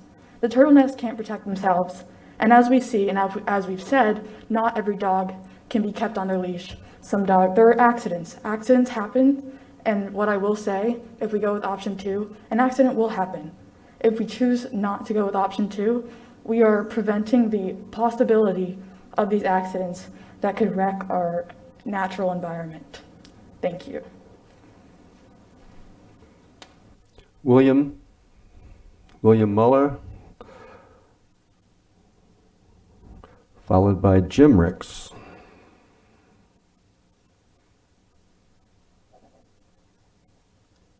Hi, good afternoon or late morning. I'm a dog owner. I love dogs. I'm sure everybody here has affinity for dogs in some way. But Bicentennial Park is not the place. It's a very densely packed area. We have 2 parking areas, Bicentennial Park and then the Al Weeks Park, and there's an overflow park, and they're suggesting using these parking lots. Those parking lots were made for the beachgoers, not for dog owners. There's already dog owners going to Bicentennial Park. There's 2 dog beaches there, or 2 dog parks there. All of a sudden, you're going to have people coming from all over Central Florida to this area to bring their dogs to the beach. Beachgoers are not going to have a place to park. Also, I've had businesses in that area, bait surfing, kayak business I run right now. People walk the beach. I open at 5:30 in the morning. People are walking the beach from 5:30 in the morning until dark. You're going to have run-ins with irresponsible dog owners. There are irresponsible dog owners out there. I've been bit by a dog. It's no pleasant experience, none at all. If you want to have a dog park at the beach, it needs to be in a desolate area. They're going to park at Bicentennial Park, go across the street. That's going to cause chaos. You need to find another spot. You're all elected officials here. They call me the de facto mayor of Ormond by the Sea. They come to me with their problems. Where do I go to plumb? Where do I go to do this? You know, that's just how Ormond by the Sea is. They do not like this area. Like 70% of the people do not like this area. If you do your little survey, you'll find that out. I've worked with the county before. I helped establish all the put-ins along the river for the kayak and canoe launches, and a lot of people were dead set against it. We will round up the votes. There's about 7, maybe 10,000 people in Ormond by the Sea. About 6,000 people are dead set against dogs on the beach in Ormond by the Sea. They're feeling that we're just a dumping ground for the county. And let the county show that we're not the dumping ground, that we do mean something, and that you care about the people who live there. And also think of the housing values there. They're shooting up to $300,000 for houses that used to sell for $115,000. All of a sudden, when that dog beach is filled with dogs on the beach, people are not going to want to be living there. They're going to go someplace else to buy their houses. That's about all I have to say, but please find someplace else besides Bicentennial Park area. Thank you. Jim Ricks?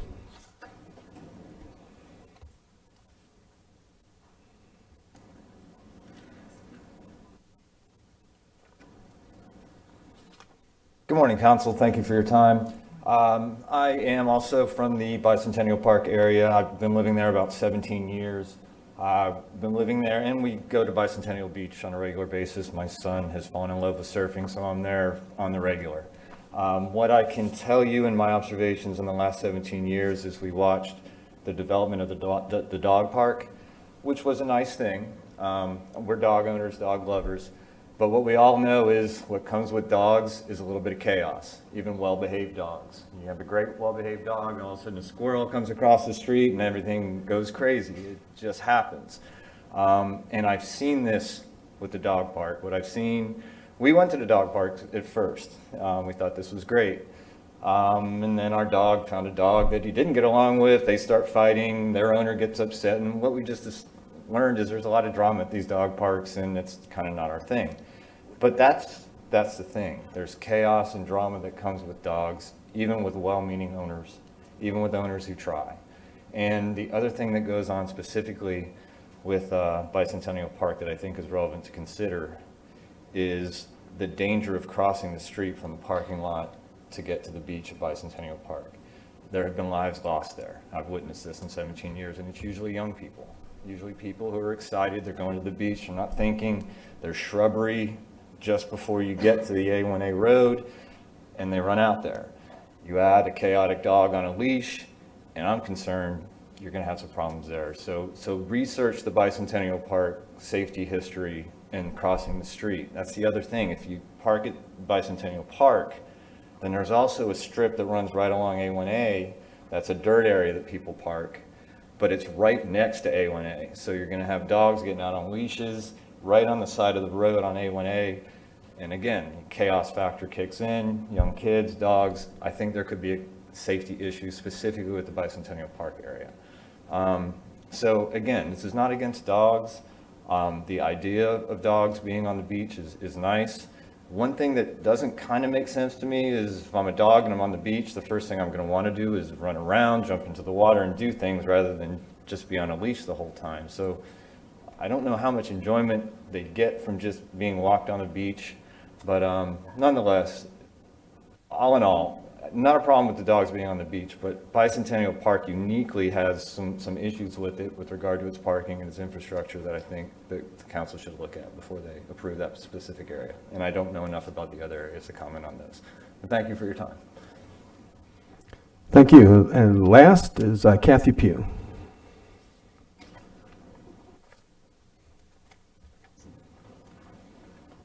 Hi, my name is Kathy Pugh. I live right here in DeLand.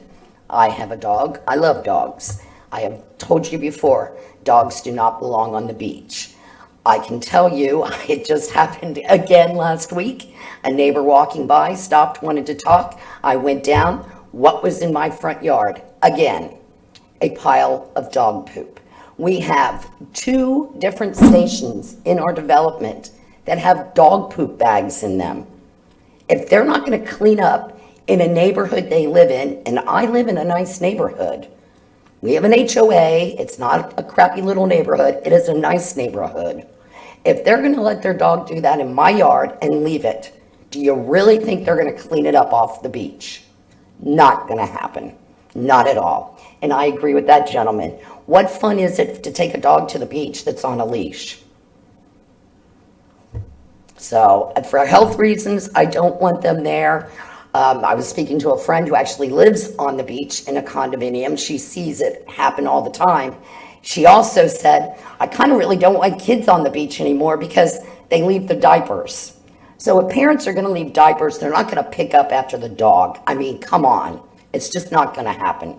And if you truly love your dog, you wouldn't want your dog at the beach. Salt water can kill your dog. So for that reason, no, please do not.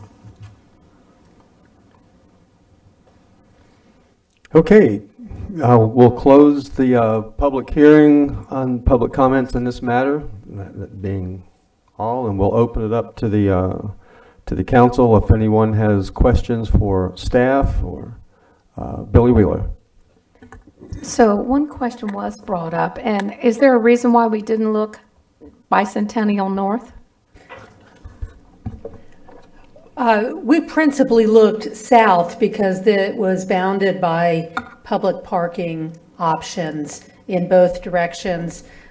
See if my map doesn't do much to look to the north, unfortunately on this aerial, but there is residential neighborhoods to the north of this stretch as well. So I know there was a comment that there's nothing to the north, but I think if we could get an aerial photo up, we would see that there's residential neighborhoods.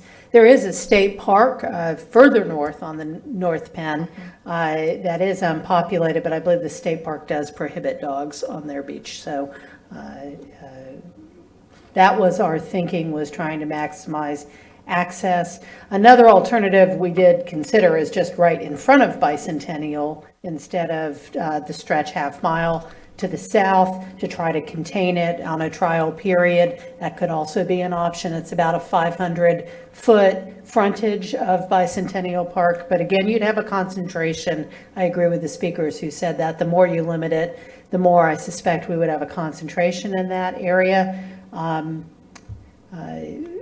When we researched dog parks in other communities, especially down in South Florida, where there are a handful of dog beaches, you'll often see a very small frontage area, like right in front of Bicentennial, that's either fenced off or contained, and the dogs are kept in that smaller area. Again, I think a population density issue might have driven that decision for those communities. So, Mr. Chair, I don't know if everybody still wants to ask questions, because here's my thoughts, but if anybody else has any other questions before I just throw out some of my thoughts. The one that I'm halfway even considering is option 2. But with that, I certainly wouldn't be for it during turtle season. So it would have to have, there would be a time there that it would not be used. I also would want to limit the hours, like first thing in the morning up to a certain time early and then later in the evening, but not during turtle season. I am opposed to it in the heavily congested areas, like option 3. We have a driving beach that's, you can go to areas that if you don't like driving, and you can go to areas that you do like driving. Well, I think people should have that option also. For number 4, that they should be able to go to an area that they do not want to have dogs. I think they should be on a leash. Definitely limiting the hours, and I kind of like the idea of maybe licensing a little bit. And I just hadn't really thought about that, but that's a thought that, if you license them and then they have some kind of a tag, it would prevent, we just had a rabies alert in Port Orange. The safety issues, possibly, that, would at least show that the people have had their dogs vaccinated. But I am concerned about that north area with the dense turtle nesting. So I'm definitely opposed during the turtle nesting times. But I would be open for conversation with limited time and a trial period and limited hours. Just to give it a try. Those are my comments right now, and they may come as other people communicate. Penn Johnson? I think Forrest Gump put it best when he said it happens. And I've looked at all of this, and I have my concerns. I'm a dog owner, dog lover, but dogs don't belong everywhere. We were talking about a survey. I think we've had a survey. It's called emails that have been coming in here for the past several weeks, which have highly been in favor of not putting more dogs on the beach. You know, it's something that not everybody likes dogs, and some people are extremely afraid of dogs. We can't control the fact of people bringing a biting dog on the beach. We can't control the fact of people not picking up after their dogs. We have 2014, this was extensively looked at, including public health experts who came to this podium and warned us about some of the issues that could come about. And we have tourists and their children coming out here that could be infected by some of this that happens, which is not good for us. It could be extremely bad for us nationwide if we had an outbreak of something due to even the potential of dogs on the beach. We have several beach areas where dogs are allowed, and in these beach areas, they still can't follow the rules. And I'm not for taking away the areas we have, but I myself think that at this time, our best course of action is to not take any action. And I'm gonna make a motion that we not change our current dog policy on the beaches of Volusia County. Second. We have a motion by Johnson to do nothing, option 1, seconded by Danny Robbins. Any discussion on the motion? I've got a lot of people up here that wanted to talk. I don't know if you wanted to, if you would like to specifically talk about this motion now, or because it's kind of keeps you from saying what you wanted to say.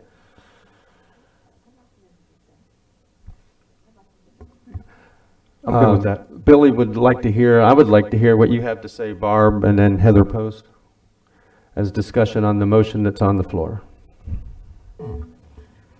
I too am a doggy mom again, and would love for there to be an area that I would feel safe, secure, to take him and be a part of the beach.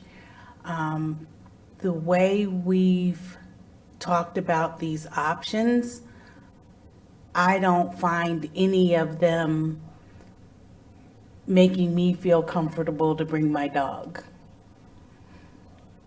So I would actually support the motion,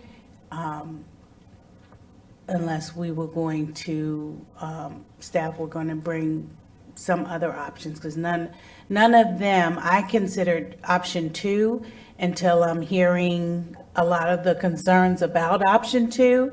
And again, none of them make me feel comfortable. When we talk about permitting or a fee, what happens with tourists that bring their dog with them, and you know, how do they participate? How do they get licensed? How do they get access? How, you know, I just don't think it would be a fair process. And I keep thinking about cleanup, you know, on the natural beach. I think about option 2 where you're only talking about half of the year. I think that's a training or a information nightmare. For people to understand what's going on half the year, not this time. So I just don't see a way, unless there's an area that is not used as much by the public, that has access to parking, can be more secured, you know, where it is about people and their dog going to enjoy it, right? Unless it can really be focused in that way where you don't have to jump through all these other hoops. For me, it's just not that time. Heather Post? Do we know the footage of the Ponce Inlet Park, like how much, we're talking about, you know, doing 500 feet or a half a mile of different things, but I'm just wondering just curious. It's about 0.35 miles. You can see that on the left side of the screen. Okay. So Shoreline. Okay. You know, I really wanted to bring this this issue back because I have had a lot of constituents reach out and ask about it. And I think it's very important that we do listen to the public and that we do, you know, go over these things and we do see what's viable and what's not. I have looked at, I have pulled up some of the 2014 conversation and looked at that. I have extensively talked with staff about this. One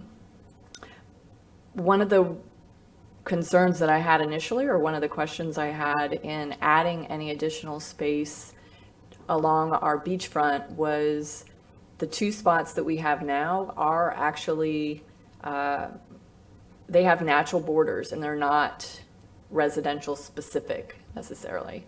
And the fact that they had their own geographical natural borders, I think makes a huge difference when you're talking about a dog area. And I've asked staff repeatedly to look at any area of our beach, and there really is no other area of our beaches that has a natural geographical border in any way. I mean, it's just open beach. So that is definitely something that I'm looking at.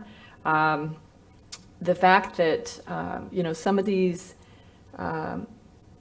certainly not open to putting it in any highly populated beach area that's already populated. I mean, we just had, we have events that come in, we've had issues, I don't know how many times that we're addressing, that Daytona's addressing, where we're having people spilling over into A1A.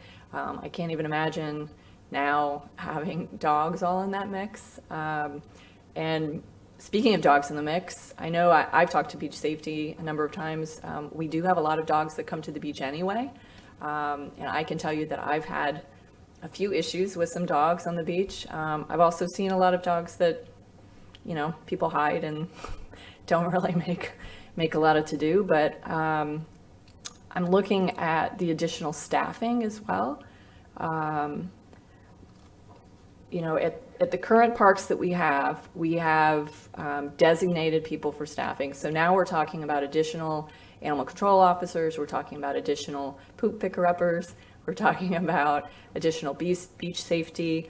And I've stopped a few beach safety officers when I've been on the beach and I've asked, hey, what is your opinion? Some of them may or may not have known who I was. I did my undercover ops, but and in talking with everyone and really looking at the additional staffing that's required, that makes me look at some things too, right? Because one of the major priorities, and I'm really trying to work on the shift, is pay for the county, and we're looking at, where can we try and squeeze some monies out? Where can we not be adding monies? Adding in additional personnel for something like this that would be in a small area, to me, that's adding more when in fact we're trying to, I'm trying to find monies without additionally taxing the citizens. So that is a grave concern. But I think the biggest thing is, when we're talking about policing the area, the things that we are bringing up is the licensing. And to me, that seems like a policing nightmare. I see zero way to license a specific area, especially that is not geographically bordered, to have that maintained. Like how do you even do that? We would specifically have to have beach safety sitting in that specific region at either end of the area, and then if they're talking to someone and someone else slips in, that just seems like a whole nightmare that we really don't want to be getting into. We do have, I love dogs. I'm consistently working on dog issues in the county. But we do have 2 dog parks, and I know I've taken my little dog Sophie to the inlet park. Not a big fan of the inlet park because it does have some spurs and stuff, and Sophie's a little black dog and she doesn't like sitting out in the sun too long. So we don't go that often, but it is available to anyone that comes in the county that wants to go to a dog park. And then we do have one in Flagler. I just don't think right now, in looking at all of the different factors, both physically, with the maintenance, with the policing, with the environmental, and then not even talking about just people in general that, really do whatever they want. I'm in favor of the motion. Danny Robbins? I'm kind of with Barb and Heather on this one. We at least, or I have received a lot of the same emails as everybody else, and it was easily 20 to 30 to 1 not in favor of this. That should speak volumes. But calls for service, additional personnel for the rangers and whatnot, and additional costs that go along with that, staffing, dog catchers, emergency services, ambulance, and whatnot, disposal, and then quarantine sites for the dogs, the ones that get in altercations or bites. But cost should be the utmost priority of this, especially going into, we're actually in budget season here, and that we do have suggestions of giving dollar raises across the board. So, I think the public via email spoke pretty clear on this, and it's kind of where we're at. I appreciate it. Thanks. I'll add my 2 cents, and in full disclosure, I'll also say that I am a dog owner, neither of which I would take to the beach because of their energy levels. It would not be an enjoyable day for anybody in my family that went with them. However, we have had several golden retrievers that we regularly took to the beach, and we took them to Flagler Beach where they were welcome. So kind of depends. I'm struggling with this because I think I like choices for tourists, visitors, and our residents to be able to pick and choose where they can go. I think it's important to them. I think the Bicentennial Park is a horrible idea because of the environmental issues up there and the natural dunes but I worry that when we say because there's irresponsible owners we can't do this, that would mean that we don't allow humans on the beach at all because they do leave trash. We heard that this morning, so we can't outlaw that. Sometimes you have to try things. So I'm leaning towards, in fact, I am for a brief trial period of a year. I agree with what you said, Billy, of starting at November 1st to give staff time, and it would also be after turtle season to run through May and see how it goes. I believe also that we would need to combine that with licenses for dogs of $20 a year to offset the cost. Motels could sell those licenses for dogs, but the motels may or may not choose to be pet friendly. So that's totally up to them. I don't like any of the choices. No offense, staff. I know you worked hard on it. I do like, and I have checked out because it was brought to my attention months ago, the area between University and Zelda, and I like it because it is a drivable beach, and rather than going to a parking lot and taking your dog through the parking lot with people that that they don't know in close proximity. They can drive to the beach, take their dog out, and keep them there.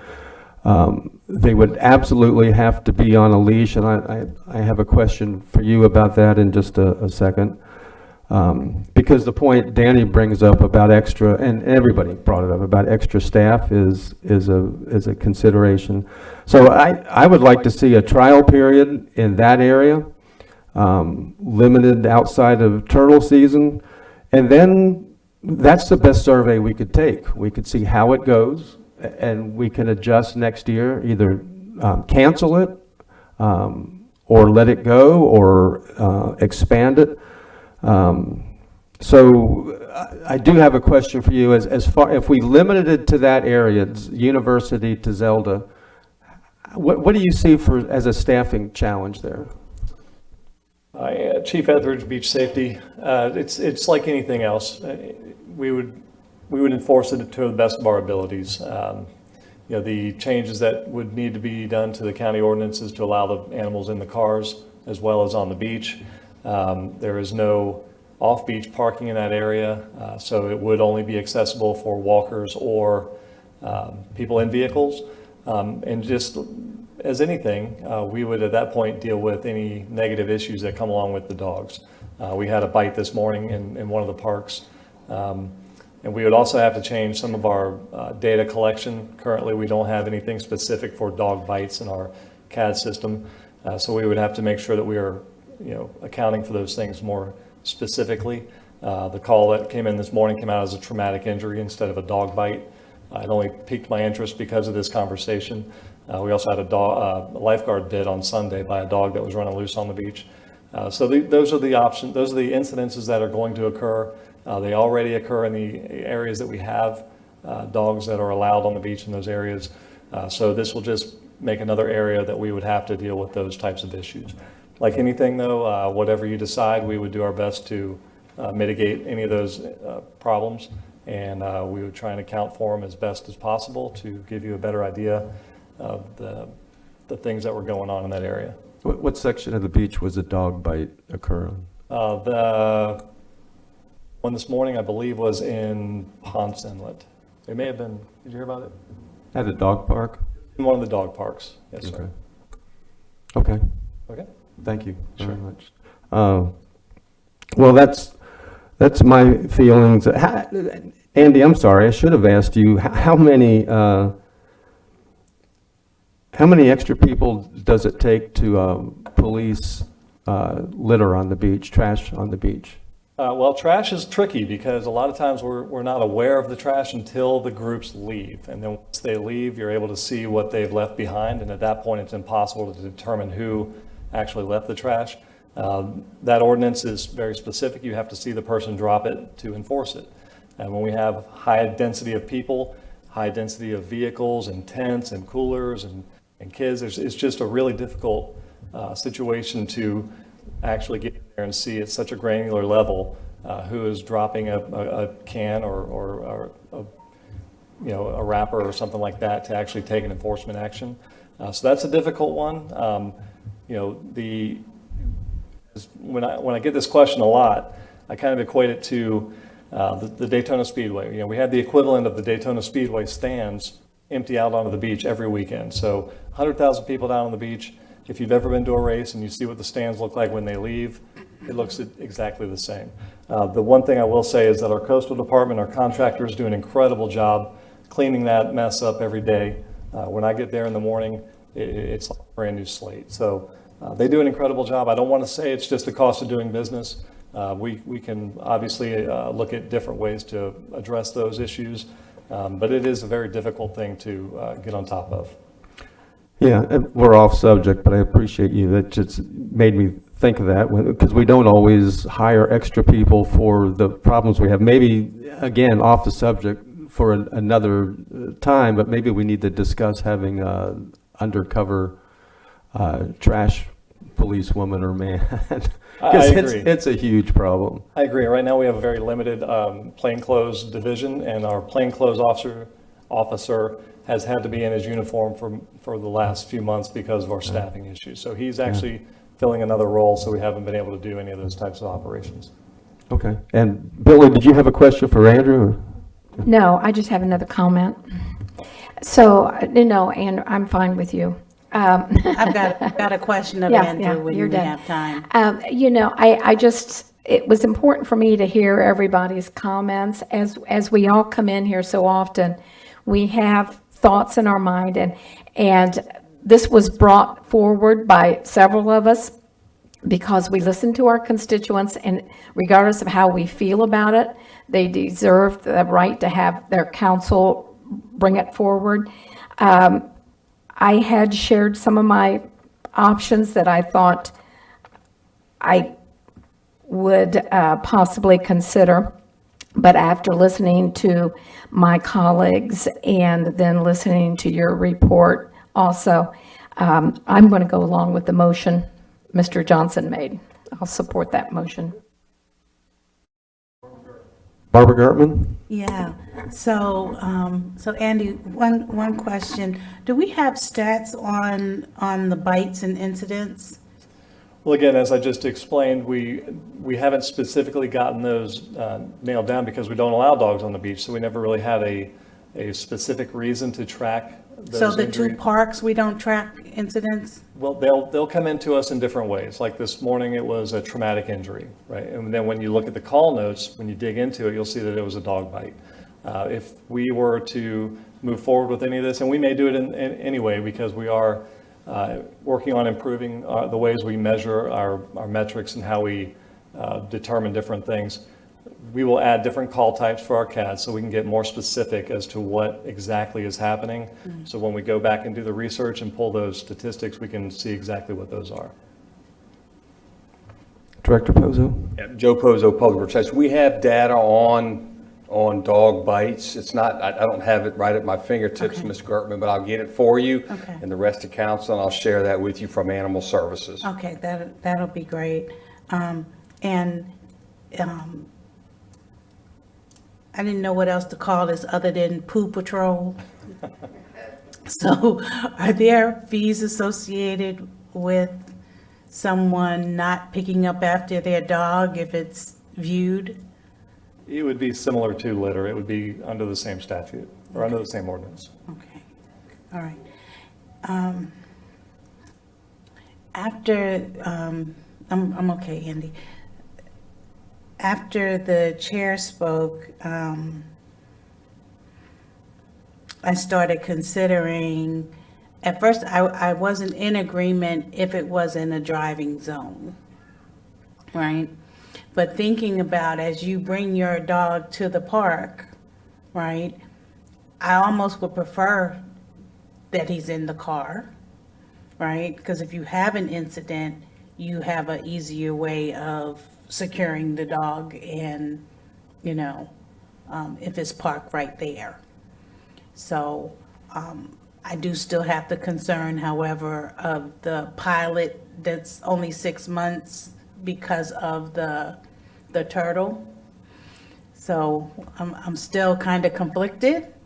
If there was an area that was driving, but it didn't have the 6 month concern with the turtles, then I may be open to consider something like that. But if that's not feasible, then I'm gonna stick with the motion at this time. Thank you. Yeah, if in the unlikely event that the motion fails, then I think it would be fitting to hear a motion for a limited time period in a specific answer, limited time period outside of the turtle season in this specific area of University to Zelda on leash, trial period with a $20 a year license required per dog to offset the cost of doggy bags. So, but I have a feeling that Heather Post wants to speak. I just wanted to point out, this part certainly wouldn't make a definitive yes or no on either end, but I think it's important that we and the public also realize that as we make these decisions, if we're saying, that things would now need to be licensed, or we're changing, permitting, or we're doing various things, that those do come at a cost. It's not an Amendment 10 astronomical, ridiculous cost. I'm being facetious, but it is a cost, right? Because it is permitting, and someone needs to log that, someone needs to note that, someone needs to enforce that. As we do any kind of permitting or licensing, we are looking at additional costs. So I just wanted to also make sure that we're all on that same page. Ben Johnson. Please call the question. Well, since nobody else wants to speak, I think that's appropriate. I do like to give every council member a chance to speak when their name appears on the board. That's what we're here for, is discuss issues and then make a vote. And so, Carissa, if you would call the roll, please. On the motion on the floor is option number 1 to not change anything. And go ahead. Ms. Wheeler. The motion is yes. Had to get that clear. Ms. Gertman. Mr. Johnson. Yes. Dr. Lowry is not here. Ms. Post. Yes. Mr. Robbins. Yes. Mr. Brower. I'll be the no. And I will say for everybody here that the reason Dr. Lowry is not here is that he had knee surgery, knee transplant just a few days ago, and tried to make as much of the meeting as he could. That's why he had to leave. He couldn't, and it's literally days since he had a knee transplant. So, all right. It's late, but I would like to try and fit in one more item for Halifax Health, because they've been here all day and they have a presentation for us, and then we'll go to lunch if that's okay with, thank you.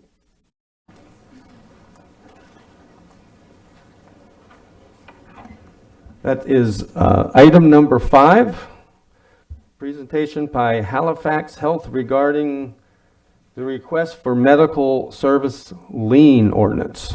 Yes, Chair Brower, Vice Chair Wheeler, County Council members, we want to thank you for this opportunity to present to you. My name is Kelly Parsons Quietek. I am General Counsel at Halifax Health, and with me today is Jillian Wheelock, who is Deputy General Counsel.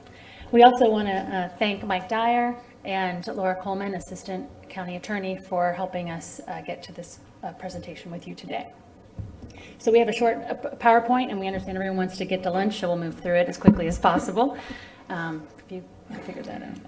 Just want to make sure I get the right. Okay, perfect. Thank you all for having us today. As Kelly said, my name is Jillian Wheelock, and I'm going to be going through the slides quickly. Kelly's going to have a few comments, and then we'll answer any questions. Great. So we're here on behalf of Halifax Health, and our request today is that the Volusia County Council adopt a local ordinance entitling qualified hospitals to a lien against settlements or judgments recovered from third parties or a liability insurer as a result of providing care to an uninsured or underinsured patient for their unpaid medical bills. And what we want to be really clear about is it's a very limited circumstance. This is really narrowed down to a car accident type situation, motorcycle, where someone gets hurt, the patient goes to the hospital, either hospital, and has medical bills that are unpaid. It's really the at-fault driver's insurance monies that we're talking about actually get liened, and only that. So I just want to be really clear, it's a very specific and narrow situation. And again, today we're asking that you will direct the county attorneys to work with us further on presenting a draft for your future consideration.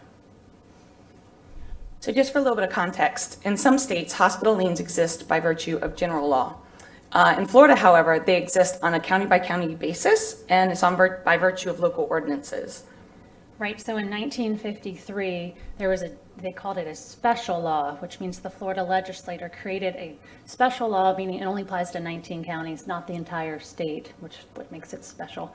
And that held through, so we were filing liens from 1953 until 2012, where that was declared unconstitutional. So other states like Indiana and other states actually have laws that apply to the whole state. That's not happening here in Florida. And so that's why we have to come to you for an ordinance. And liens essentially just allow charitable hospitals a source of payment for the medical care that we provide to non-paying or indigent accident victims. So, as Kelly said, historically, we would be filing around 3,300 liens per year. But then because of the 2012 Supreme Court decision holding that special lien laws were unconstitutional, they also held, though, that county ordinances that provided for the same were constitutional, which is the basis of why we're here today. Right, and so very specifically in that case, they held the Alachua County ordinance to be constitutional, and the reason they said it is because the county, and I quote, validly exercised its broad powers of local self-government in enacting the ordinance. And so I just want you all to feel very comfortable that you have the ability to do this, and also to know that the draft proposal lien ordinance in your packet at the very end of the file number that we've presented for you is essentially based on that Alachua County ordinance, and that's purposeful because we know it's been up to the Supreme Court and held constitutional. So what kind of hospitals are going to qualify? What we're proposing is that hospitals be able to place a lien are going to be the 501c3 hospitals, and then of course the special taxing districts within our county. This will cover all hospitals in this county. That will include Halifax Health, of course, and also Advent Health. I've been in communications with Advent Health specifically. They have no objections to this lien at all, and it's been a very cordial discussion. They have asked us to proceed.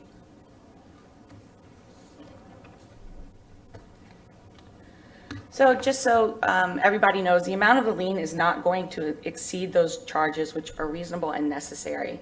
And any type of lien or any amounts that we lien are going to be reconciled prior to settlement. So any payments that are received within that time period when the lien is existing will be reconciled before the lien is settled, so that we make sure that the amounts are accurate. Right, so when the lien first is filed, it's often the kind of the highest point, and over time different funding sources come in, health insurance, PIP, if PIP stays in place, things like that. And so those are slowly deducted over time. And so by the time there is a settlement, or we someone testifies in court about what the actual charges are, it's reduced over time until we get that bottom line number. There's no double dipping. Mm-hmm. And just to reiterate, the lien only attaches to the settlements and judgments awarded to the patient for the injuries. It doesn't attach to any personal property or any other type of proceeds. Right, we can't say that enough. This doesn't go on someone's house or any other personal assets. It is literally kind of the insurance proceeds of the at-fault driver. It's actually the bodily injury coverage from those policies. So just to give you guys a little idea of how much uncompensated care and community support that Halifax provides. For 2020, there's a $6 million trauma subsidy, $2 million subsidy for our behavioral health and pediatrics. Community clinics is $500,000, and then for physician services, just primary care, it's been $8.5 million. Right, and our mission is to provide high quality access to all. And to do that, we have numbers. What you're seeing there is part of the $17 million a year for community health benefits, and that doesn't touch the $56 million in uncompensated care. So what we're really trying to do is find a funding source for it's a partial funding source for some of those bills that go unpaid. So in summary, being afforded the opportunity to file liens on this ordinance is going to help mitigate some of our uncompensated care costs and allow us to continue to provide that very high level care to all of our residents. And with that, we just appreciate your time and are happy to answer any questions. Barb Gertman? So let me just be clear. So this is only for the bodily injury coverage from the reimbursement settlement, right? Correct. So not negligence or punitive damages or any other. Well, so the bucket of money is going to come from the bodily injury coverage of an insurance. I think, and that's where the proceeds ultimately come from. Then there's a pot of money, and that's divided up usually between attorney's fees, unpaid medical bills, lost wages, pain and suffering. And so what ultimately practically happens is that the attorney gets the slice, the unpaid medical bills get a slice, the lost wages get a piece, and the pain and suffering gets a piece. So that's essentially negotiated out 99.9% of the So time. you're saying that you would get a portion of the pain and suffering if there were dollars remaining. So it's not just, It's not all going to medical bills. The attorney that's representing the injured patient would make sure that it hits all of the buckets as necessary on a case-to-case basis. right, but I'm saying the settlement is what the settlement is. It's not divided into different categories like I said, negligence or punitive or, separation between that. So I guess, because what I'm trying to get at is if the injured person has $100,000 worth of damages and gets a settlement and they owe you $100,000, right? So after the attorney's paid, right? You've got an owing of still that $100,000. First, is that going to be based on a Medicaid, Medicare percentage? What's your reasonable amount? What's that calculated based on? Number one, and number two, will that totally deplete the settlement? So now this injured person is at zero because there was a accident that they had may not have had any direct, responsibility for it, but now they're injured and their bills are going to put their settlement at zero.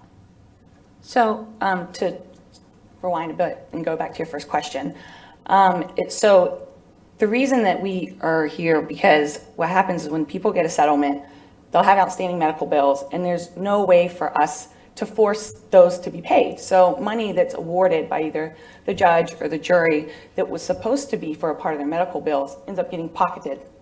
And then they go spend it on whatever it is that they might want to spend it on. As far as the reasonable charges that you're asking about, those are based on our charge master. However, I think that we're open to recommendations and thoughts that you guys have. And so if it's Medicare, Medicaid match or percentages, that's certainly fine with us if it would please the council. And we know in 2014, this was brought before a different council with different lawyers and different everybody, but there was an equitable distribution provision, and it even allotted that so much can go to fees, and a portion, I think it was 10%, went to a patient to guarantee that they get at least something in this kind of negotiation.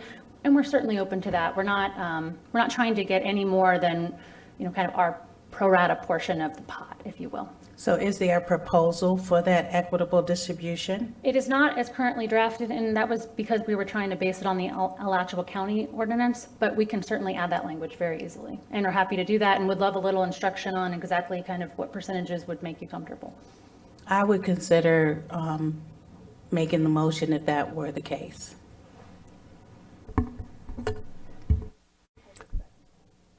Are you making a motion or are you considering making a motion? I wanted others to speak, so I'll make the motion and I guess we'll have a second for further discussion. Motion by Gertman, second by Wheeler, was it? And then Ben Johnson will now have discussion on your motion. Barb, Ben?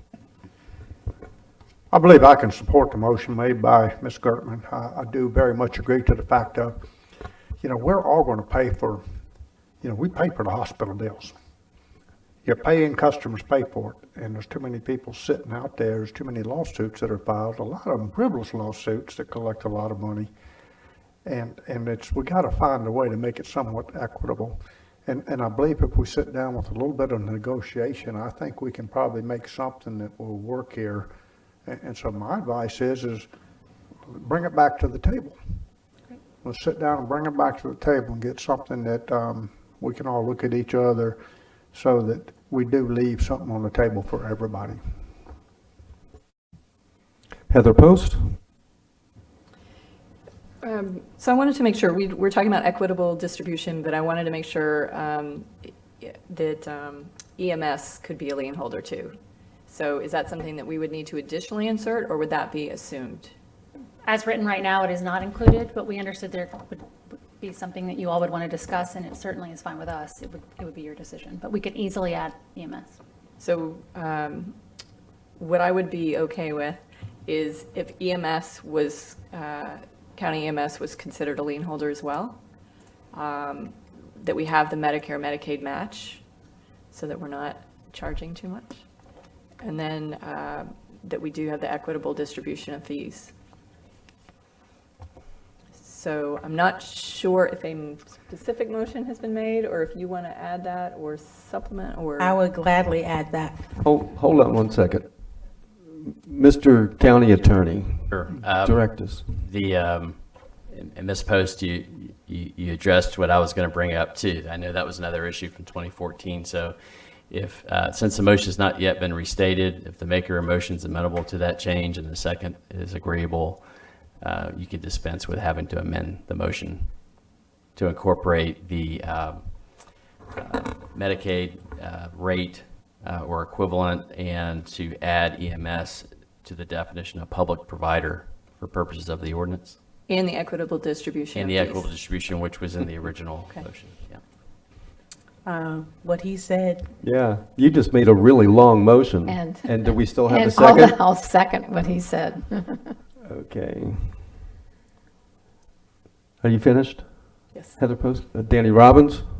Yeah, I'd be interested in seeing you guys come back with a proposal as well with percentages and cap rates and all that stuff. And I do believe you guys, just like any other business, should be paid for your services. So I'm interested to see what you guys have and come back with. Thank you. Billy Wheeler?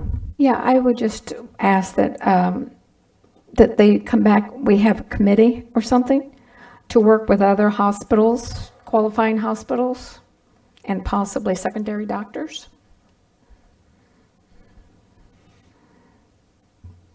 And maybe a personal injury. Is that part of the same motion? Just a personal preference? Yeah, that's a Okay. preference. Heather Post? So I'm hearing a lot of bringing it back and now committee and things, but I realize we would have to change it, right? And it would have to be approved, but rather than bringing it back and having further discussion and talking about committees, are we, so that's two separate things. So I just want to make sure, because we keep talking about bringing it back. So I understand that we'd have to look, the language would have to be approved, but either we're saying, A, B, and C, we're adding, if you add this, we're good with it, which is what I'm saying, what I'm approving, or we're saying we're going to bring it back, which means further discussion and talking about committees. So to me, two very different things. I want to make sure we're all on the same page.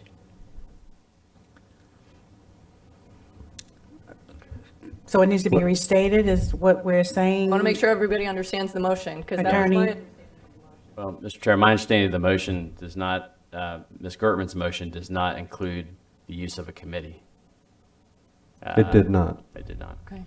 And we are approving, if you add this, we're good, just bring the language back, so not a Well, lot of tremendous further. What I would do, discussion. and if it's acceptable to council, is we'll make sure that, I know there's a lot of moving parts here. We can bring back a draft ordinance attempting to best reflect the will of the council today and working with Halifax and input from the other qualifying hospitals for you to see. Yeah, we'd still have to approve it. Yes, yes, sir. Thank you. Ben Johnson? This is their initiative. Let's let them bring back what they think will fly, because we're the ones that are gonna vote on it, and rather than getting this thing so messed up, so let them sit down and talk to whoever they need to, and if you don't bring back something we like, we're just not gonna vote for it. So that kind of gives them an incentive to make something work without it getting just too convoluted, and we start putting in front of committee, and most of us will be voted out of office by the time it comes back up.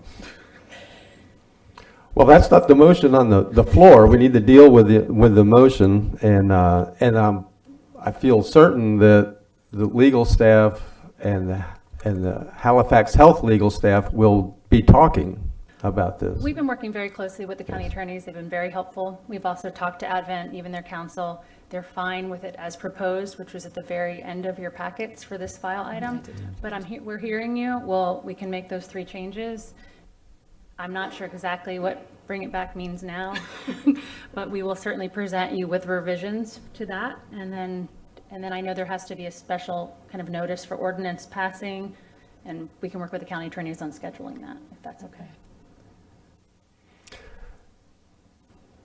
This is asking a lot. Is it possible to read that motion back? She's saying. I will pass that to Mike. Whoa, wait a minute. All right, so we have a motion for staff to develop a draft ordinance for consideration of council, which would address adding EMS as a public provider to the ordinance, as well as the hospitals. That it would include language providing for equitable distribution. It will look to the 2014 ordinance for that. And also that it would provide for the amount of the lien to be based on the Medicaid rate or some equivalent standard for purposes of the ordinance. And I believe I captured it all. Excellent. Okay. When would we expect that to come back? Well, let's see. I think it really depends on how we'll work on it. I think there's already a good draft working in development there. So, obviously our next meeting is late July, and then we have 2 meetings in August. So, I would be, if you're comfortable with this, council, I would like to be able to bring a draft back that addresses these issues and have you approve it, then we can advertise. Because if we advertise before and you, I think that extra step would be good. And with regards to if you get the draft when we bring it back and you do want this handled in a different way, it's always a will of council. So we'll work on it without delay. Thank you. So it's possible that it will be within Ben and I's lifetime. After budgeting? I certainly hope so. Okay. All in favor of the motion on the floor, say aye. Aye. Any opposed? Motion carries 6-0. Well, very much. Thank you. Thanks. And with that, it's 12:55. Why don't we break for lunch and we'll come back at 2 o'clock.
Coming up on Volusia Magazine, we cut the ribbon on more county trails, look back at the State of the County address, and for some of our area students, it's time to update their shots.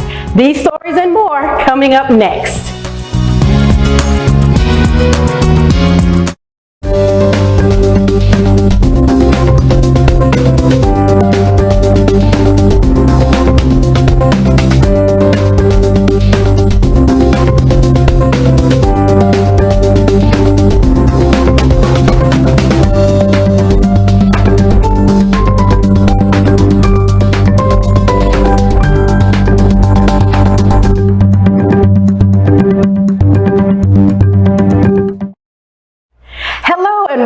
Volusia Magazine. I'm Tammy King. While emergency management is a year-round endeavor, it gets particularly busy during hurricane season, where it's all eyes on the tropics. Helena Wetherington is new to Volusia County, but she's certainly no stranger to emergency management. In fact, Helena brings more than 20 years of expertise in emergency preparedness, planning, response, and recovery to her job.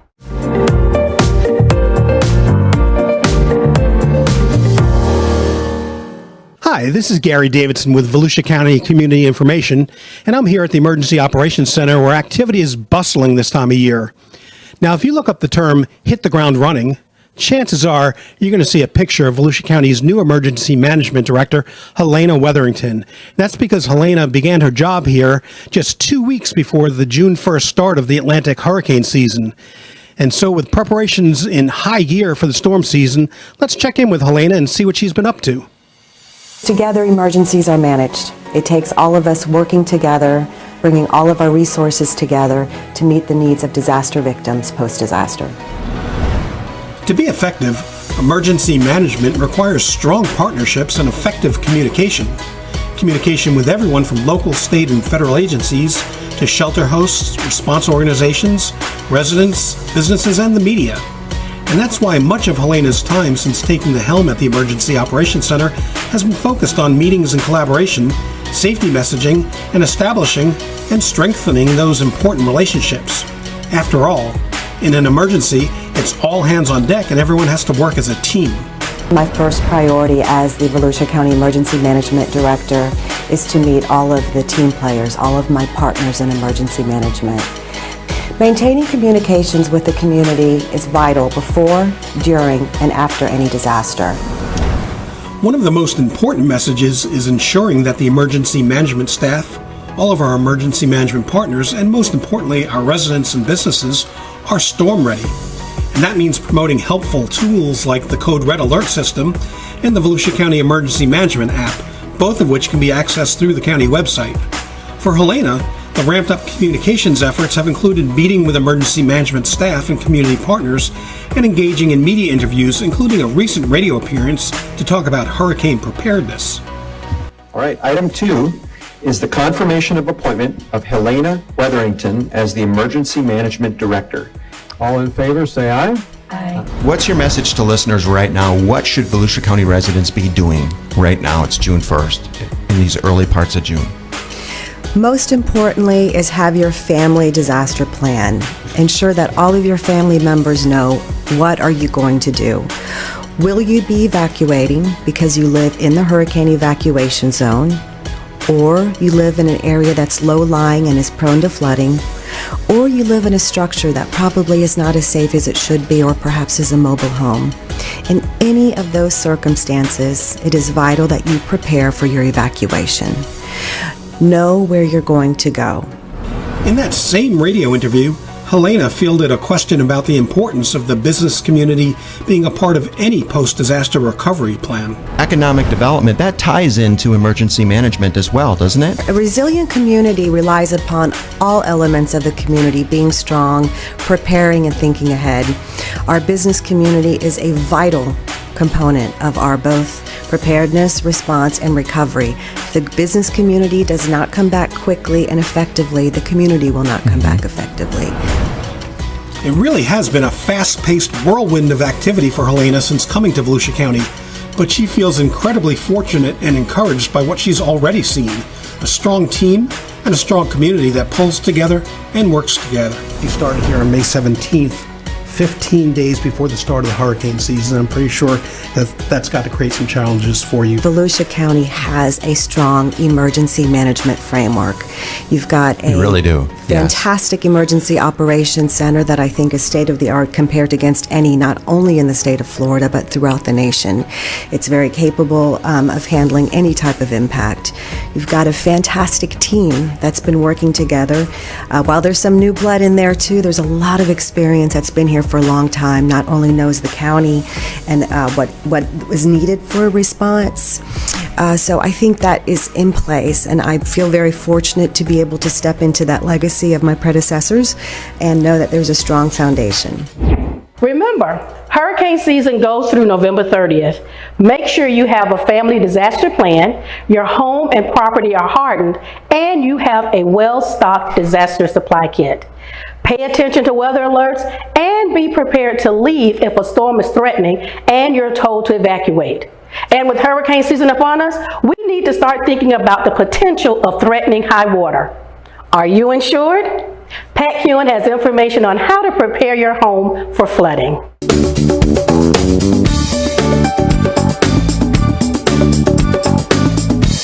So what can you do to reduce your home's risk for flooding? That's a question that affects homeowners across Florida, and not just those who live near the ocean. Fortunately, Volusia County government is doing some of the work for you. Over the years, the county has implemented FEMA-approved programs that protect residents from flooding through public information, mapping and regulations, flood damage reduction, and warning and response. Volusia County continues to excel in FEMA's National Flood Insurance Program with its program to minimize impacts of flooding. The county currently holds a Class 5 rating from FEMA, meaning those who purchase flood insurance policies in unincorporated areas receive a 25% premium discount. So what is an unincorporated area? It's any area in the county that is not within city limits. To maintain the county's excellent flood rating and protect manufactured and mobile homes from flooding, the Volusia County Council recently passed a new ordinance that's in keeping with FEMA's new requirements. According to the ordinance, all manufactured homes installed or replaced in special flood hazard areas in unincorporated areas of Volusia County must be elevated so the lowest floors are at or above the base flood elevation plus 1 foot. If you live within city limits, contact your city to see if it participates in the flood rating discount program. Every city has a different classification. FEMA has mapped every city and county in the nation and assigned a flood zone classification to each. So how do you find out if your home is in a flood zone and what type of flood zone it is? The answer is on the map. Just visit safewise.com. For Volusia Magazine, I'm Pat Hewen.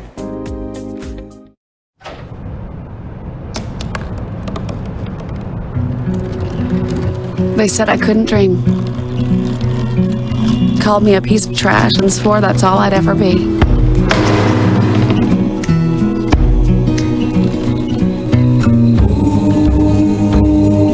Said a bottle couldn't see the ocean.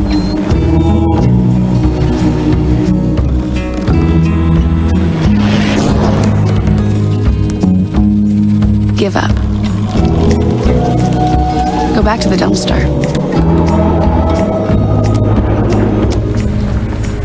But I didn't listen. I made my way.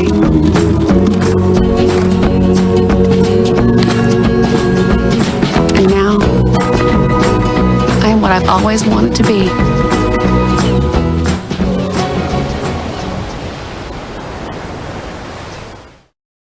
A massive project, decades in the making, is finally complete. But what is it? And why did it take so long? Have you ever heard the phrase, good things come to those who wait? Well, in this case, it has never rung so true. David Hunt has the story.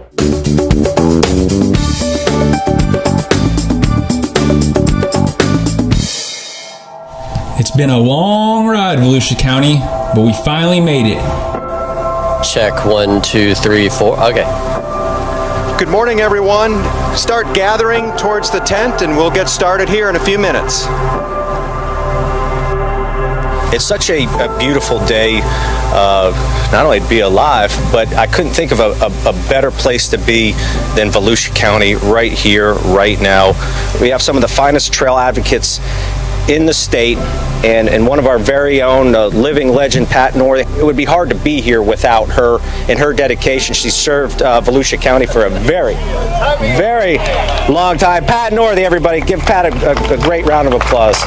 As a former Volusia County council member, I tell people our trails in Volusia County are a 25-year overnight success story. This trail system that we are celebrating today began in the mid-1990s with the funding of the first mile of the Spring to Spring Trail, and while Volusia County had our county ECHO funds with an annual commitment of $1 million a year from that fund to build trails, it was the state commitment to the Sun Trail program in late 2015 that jump-started the construction of the East Coast Rail Trail. This trail, the longest rail trail conversion in the state, is an important segment of both the #1 state trail, the Coast to Coast Trail, and the St. Johns River to Sea Loop, the #2 state trail. Volusia County is at the confluence of these two great systems. It took us a while to get here, but with this ribbon cutting today, Volusia County has met our commitment to build the rail trail that began in December of 2007. I am proud of all the miles of asphalt that we have put down as we are providing nature-based recreation opportunities for not just our visitors who are creating economic value in our communities, but importantly, our residents who live here and call our beautiful county home.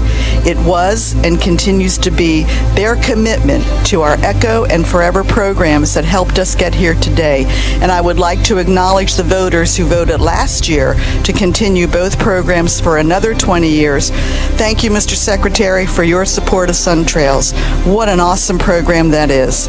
And finally, I can take a deep breath and know this system, this rail trail, was completed in my lifetime. I started this trails journey in my 40s, and I'm now in my early 70s. I often wondered if I would get to cut the ribbon on this wild and rural section of asphalt that traverses the county from east to west. Today is a good day. On behalf of the St. Johns River to Sea Loop Alliance, we add our congratulations and pledge our continued support to Volusia County, to the state, and its commitment to trails and nature-based recreation. Thank you.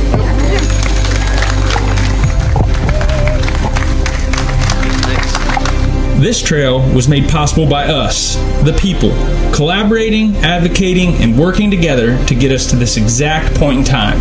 So what does it all mean?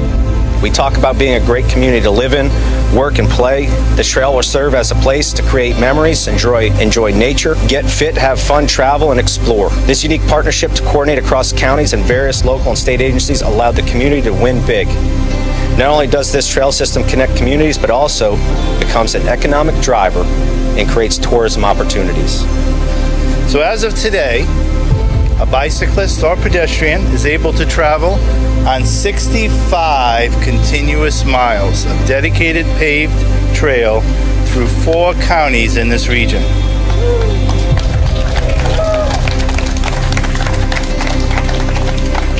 It really was a great day in Volusia County, and the story of trail accomplishments doesn't end here. Let's send it over to Pat Kewen with even more great news on the trail front. I'm David Hunt with Volusia Magazine. Thanks, David. We're at the ribbon-cutting ceremony for the new DeLeon Springs Trail, which covers 1.7 miles near DeLeon Springs State Park. Unlike the Gobbler's Lodge Trail, this segment is part of the popular Spring to Spring Trail, which covers 27 miles in West Volusia County. This segment was funded by the statewide Sun Trail program and the local Volusia Echo Initiative. The DeLeon Springs community has really rallied around this trail, and they're looking forward to walking, jogging, cycling, and skating through this lovely wooded trail. It's a really huge step for the people that live here. You know what's happening? We're attracting people from Orlando, from Osceola County, from Titusville, that are coming here to our beautiful county to ride our trails, eat at our restaurants, go to DeLand, which is one of the best downtowns in Central Florida. We're drawing people here to spend their money right here. You know what else is happening? These trails are part of the future of not just Volusia County, but any smart community, because it attracts the kind of people that we need to be our future employment. It keeps my kids here. It keeps your kids here. It's a great thing for Volusia County residents. It's an economic driver to bring people in, tourists in. It makes us more attractive, and it's good for our workforce. It's good for the young people that I want to keep here and that we need to attract. Volusia County is a trendsetter. We are putting Volusia on the map. We're putting Northwest Volusia and Northwest District 1, which I'm so proud of, on the map. So I thank you all for being here. And we're proactively developing trails across our county. Knowing the difference that these trails will make in our community, I'm really proud of being a part of this trailblazing effort. The segment we're standing on runs 1.7 miles along Ponce de Leon Boulevard through the beautiful wooded area north of Spring Garden Avenue. It will be a valued recreational asset for De Leon Springs residents and the county for generations to come. In short, this is a great addition for our community.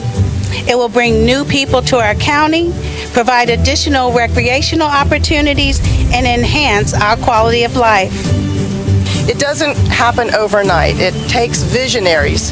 You hear about Pat Northey, and you can't say enough good things about Pat because she had this vision along with other leaders, past Volusia County Council people, all the way through to our Volusia County Council now. But she had people that she aligned and got together with the same vision, and they pushed and pushed and pushed and didn't give up.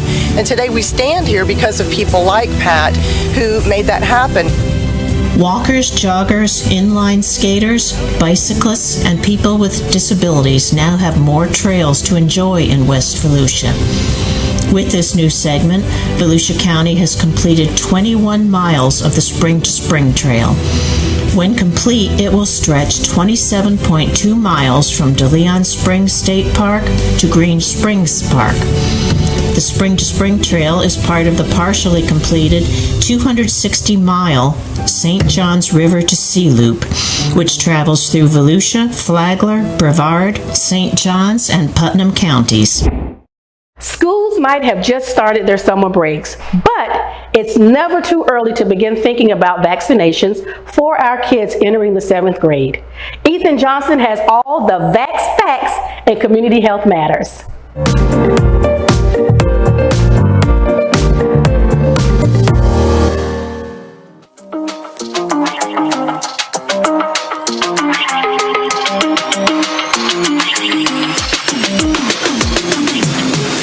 COVID-19 vaccination has been front and center over the past few months, but Department of Health in Volusia County wants to remind you that there are many other dangerous diseases vaccines can prevent. Now is the time for your children to get their school vaccines. We're here today providing vaccines for students entering the 7th grade. As required for 7th grade entry, Tdap is the vaccine that most students are getting today. We're also providing hepatitis A, HPV, meningococcal. All of these vaccines are recommended for this age group by the CDC. One of the greatest successes of childhood vaccination can be seen in the vaccination efforts that led to the elimination of polio in the United States. Polio was once one of the most feared diseases in the U.S. In the early 1950s, before polio vaccines were available, polio outbreaks caused more than 15,000 cases of paralysis each year. Following the introduction of vaccines, the number of polio cases fell rapidly to less than 100 in the 1960s and fewer than 10 in the 1970s. This is one of the many stories that speak to the safety and efficacy of childhood vaccines. Getting a vaccination is simple. Typically, you'll arrive at one of our designated locations. The parent or guardian signs consent. The student receives the vaccines. The Form 680 will be printed upon request. Students will then be prepared for 7th grade entry. My name is Tori Culver. I'm the school health manager with the Department of Health in Volusia County. How do you feel about the vaccine clinic?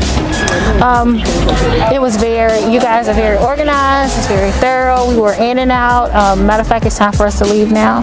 So I think it's great that Volusia County partnered up with the school and the health department to get the kids their shots this year. So it is with hopes that we continue this program and we continue to provide students and their parents easy access to health care within their community without having to make an appointment. They can just show up and get their vaccines. They don't have to miss school now because they don't have the required vaccines when it's time to go back to school. And they don't have to wait long hours in the doctor's office or even in our clinics with the rush of back to school. They should be vaccinated. It's a good thing.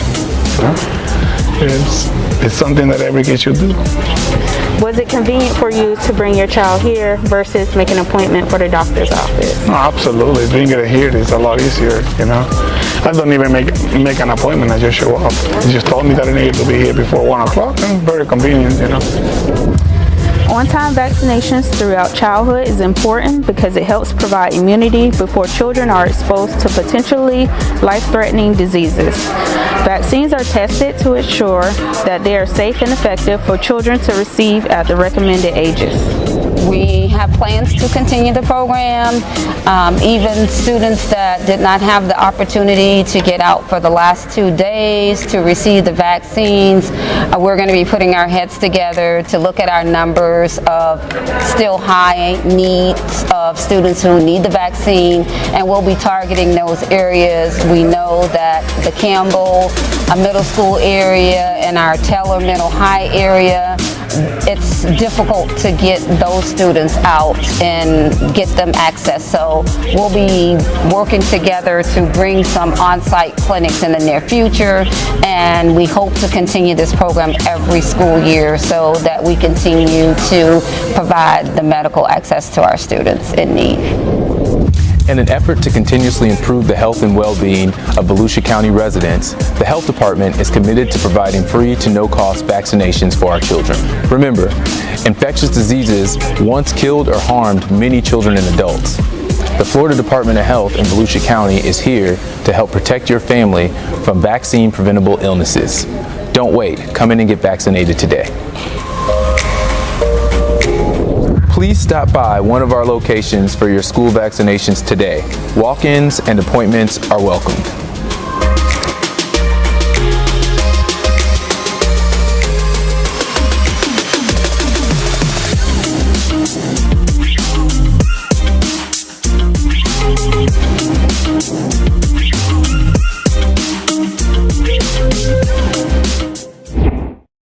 So, how do you put on the annual State of the County address in the middle of a pandemic? With some extra elbow room to spread out, added safety precautions, and, as it turns out, a heaping dose of generosity towards neighbors in need, as you'll see in this next story.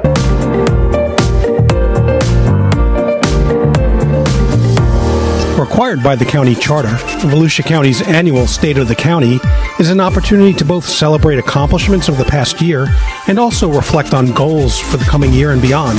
And it's a time for the county and our local cities, chambers of commerce, local organizations, the business community, and our residents to join together in a shared vision for our future. Holding this year's event during a pandemic was no small feat, but ultimately it served as a beacon of encouragement and unity and a welcome reminder that Volusia County remains open for business. Everything today, the venue, the food, the parking, the brochures, the keychains, everything is compliments to our generous sponsors. The event took place on April 27th in the spacious exhibit hall at the Ocean Center in Daytona Beach. Some of the features were familiar from years past. For instance, there was the color guard presentation, compliments of the Vietnam Veterans of America at Daytona Beach Chapter 1048. There was the singing of the national anthem, and there were many former county council members in attendance like Frank Bruno and Joey Alexander. But in other ways, the event had a somewhat new and different feel. The tables were spread further apart than usual, with fewer tables and chairs in the room, because attendance was greatly reduced from years past for everyone's safety and comfort. Still, it didn't do anything to dampen the excitement and enthusiasm for the event. When it came time to shine the spotlight on last year's activities, not surprisingly, much of the focus was on the county's response to the COVID pandemic and the ongoing efforts to assist and support community recovery. The story was told in a powerful and dramatic 10-minute video highlighting the dedication, creativity, and compassion of the county's response. We ramped up our Emergency Operations Center, activated emergency response plans, and initiated an unprecedented level of coordination with our health facilities and municipal, regional, state, and federal partners to plot out a strategy to combat this new threat. I'm proud to say that our employees stepped up and found new and innovative ways to continue on with the business of serving the public without interruption. Our employees embody the spirit of service, and this new challenge required every ounce of their resourcefulness, imagination, and creativity, and in many instances meant a transition to virtual programs and services. For the time being, this was our new normal. This was our first step to the road of recovery. While the needs have been great, our resolve has been even greater.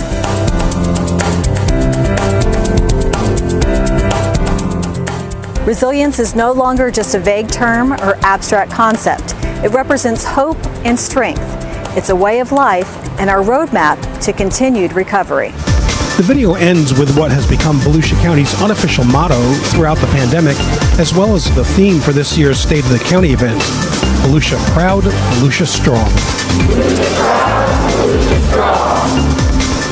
After watching the COVID response video, it was hard to imagine that the county had time last year to do anything else.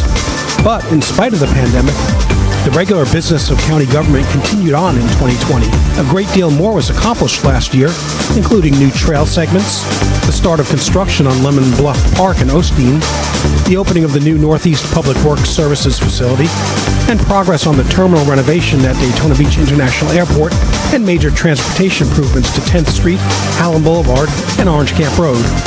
And of course, last year's crowning achievement, the much-anticipated opening of the magnificent new Tom Stead Veterans Memorial Bridge. Now, one of the biggest changes in this year's State of the County event is that it was turned into a fundraiser for the Second Harvest Food Bank. The local business, hospital, and educational communities responded enthusiastically to the call for donations, and the event raised $27,000 for food aid in our community. As Lenore Tavella, the operations lead for the Second Harvest Food Bank of Central Florida, announced during the check presentation, the money raised was enough to provide around 108,000 meals for needy residents, for hungry residents right here in Volusia County. For every dollar that you give, we can give $9 worth of food. So this amount equates to $243,000 worth of food. As the event came to a close and everybody prepared to leave, the day ended with one more round of applause, but this time it was the County Council applauding the audience. Your 2021 Volusia County Council, let's give our constituents a hand, please.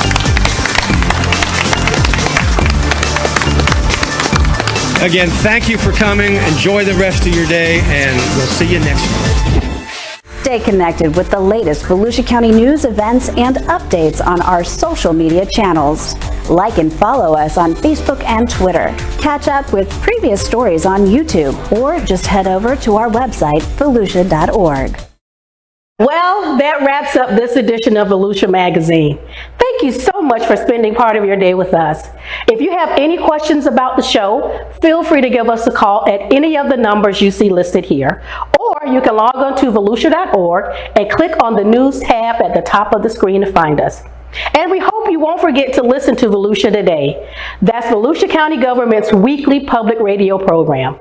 Volusia Today airs every Tuesday, Wednesday, and Sunday mornings on the local radio station you see on your screen. For Volusia Magazine, I'm Tammy King, and as always, have a fabulous day on purpose.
Coming up on Volusia Magazine, we cut the ribbon on more county trails, look back at the state of the county address, and for some of our area students, it's time to update their shots.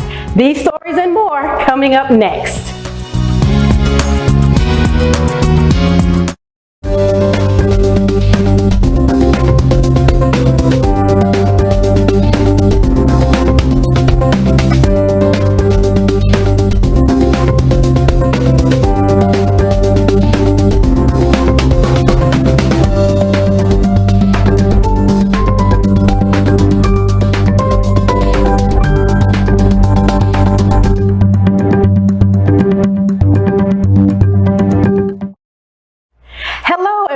Volusia Magazine. I'm Tammy King. While emergency management is a year-round endeavor, it gets particularly busy during hurricane season, where it's all eyes on the tropics. Helena Wetherington is new to Volusia County, but she's certainly no stranger to emergency management. In fact, Helena brings more than 20 years of expertise in emergency preparedness, planning, response, and recovery to her job.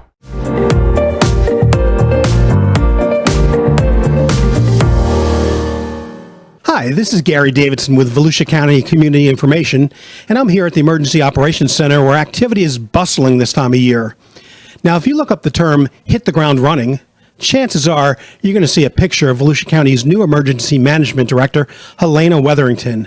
That's because Helena began her job here just 2 weeks before the June 1st start of the Atlantic hurricane season. And so with preparations in high gear for the storm season, let's check in with Helena and see what she's been up to. Together, emergencies are managed. It takes all of us working together, bringing all of our resources together to meet the needs of disaster victims post-disaster. To be effective, emergency management requires strong partnerships and effective communication.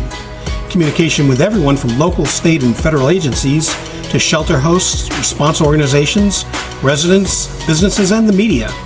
And that's why much of Helena's time since taking the helm at the Emergency Operations Center has been focused on meetings and collaboration, safety messaging, and establishing and strengthening those important relationships. After all, in an emergency, it's all hands on deck and everyone has to work as a team. My first priority as the Volusia County Emergency Management Director is to meet all of the team players, all of my partners in emergency management. Maintaining communications with the community is vital before, during, and after any disaster. One of the most important messages is ensuring that the emergency management staff, all of our emergency management partners, and most importantly, our residents and businesses are storm ready. And that means promoting helpful tools like the Code Red Alert System and the Volusia County Emergency Management app, both of which can be accessed through the county website. For Helena, the ramped-up communications efforts have included meeting with emergency management staff and community partners and engaging in media interviews, including a recent radio appearance to talk about hurricane preparedness.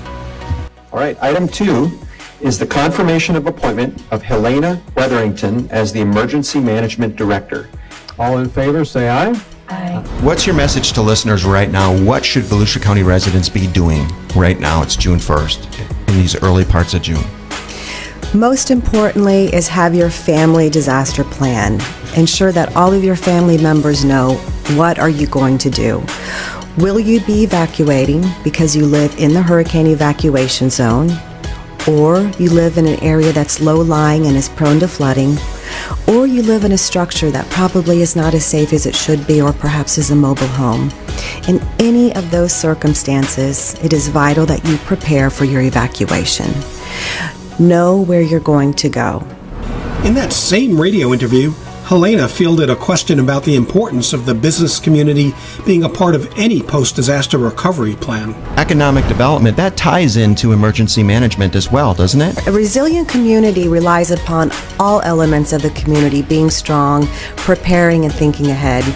Our business community is a vital component of our both preparedness, response, and recovery. If the business community does not come back quickly and effectively, the community will not come back effectively. It really has been a fast-paced whirlwind of activity for Helena since coming to Volusia County, but she feels incredibly fortunate and encouraged by what she's already seen. A strong team, and a strong community that pulls together and works together. We started here on May 17th, 15 days before the start of the hurricane season. I'm pretty sure that's got to create some challenges for you. Volusia County has a strong emergency management framework.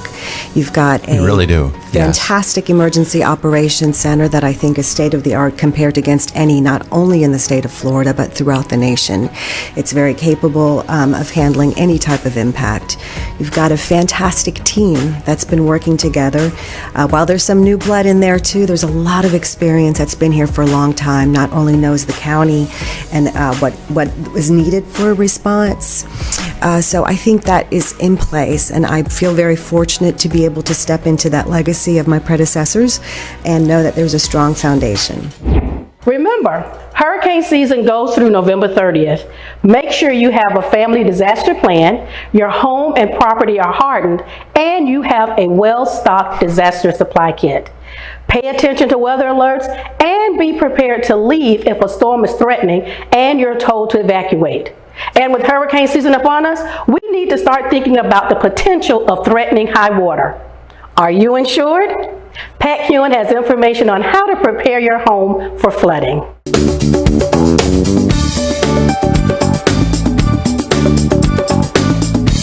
So what can you do to reduce your home's risk for flooding? That's a question that affects homeowners across Florida, and not just those who live near the ocean. Fortunately, Volusia County government is doing some of the work for you. Over the years, the county has implemented FEMA-approved programs that protect residents from flooding through public information, mapping and regulations, flood damage reduction, and warning and response. Volusia County continues to excel in FEMA's National Flood Insurance Program with its program to minimize impacts of flooding. The county currently holds a Class 5 rating from FEMA, meaning those who purchase flood insurance policies in unincorporated areas receive a 25% premium discount. So what is an unincorporated area? It's any area in the county that is not within city limits.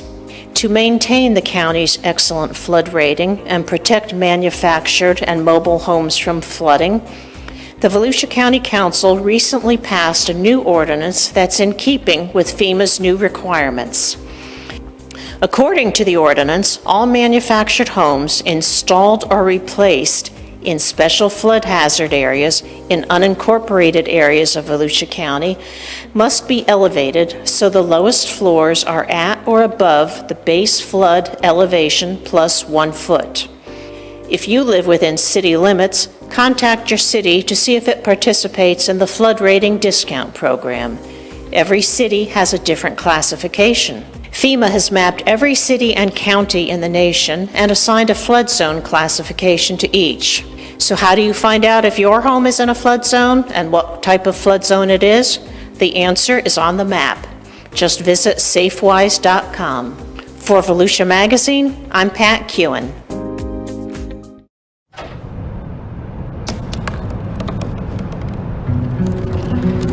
They said I couldn't dream. Called me a piece of trash and swore that's all I'd ever be.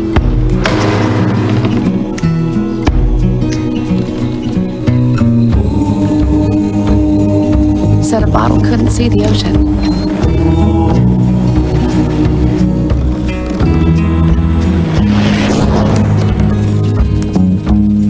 Give up. Go back to the dumpster.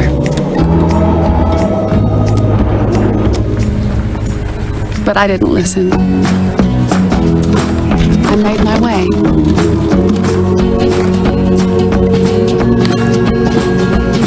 And now, I am what I've always wanted to be.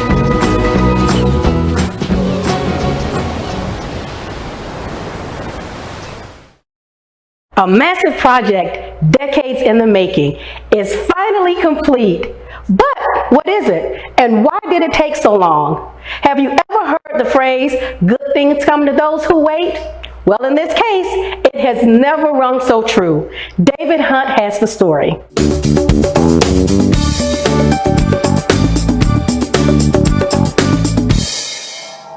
It's It's been a long ride, Volusia County, but we finally made it.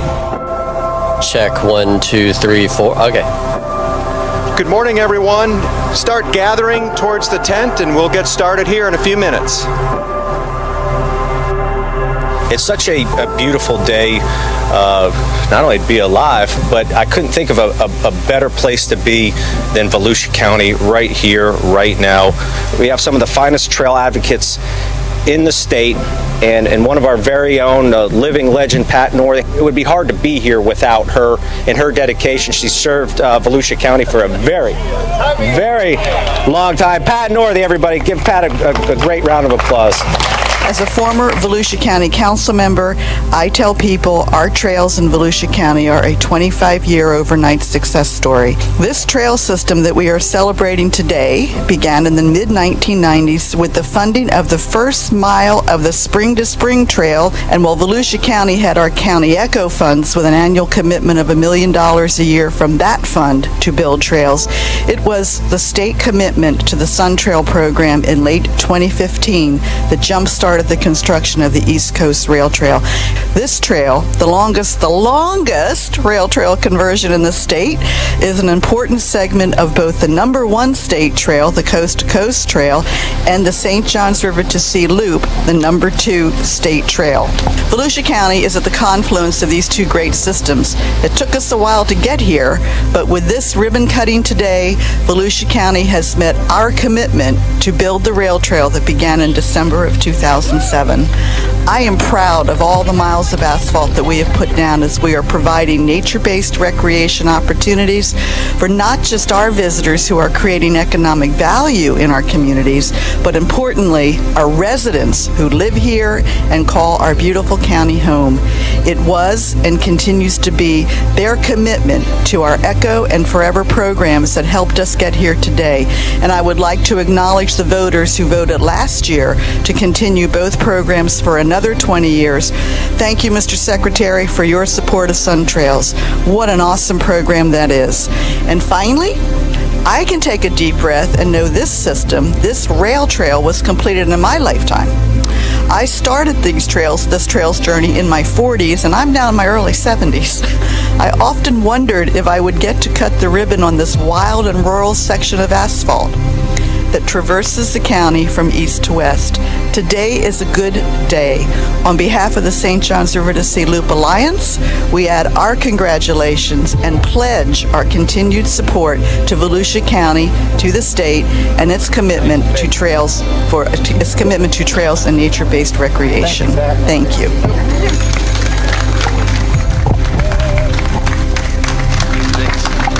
This trail was made possible by us, the people, collaborating, advocating, and working together to get us to this exact point in time.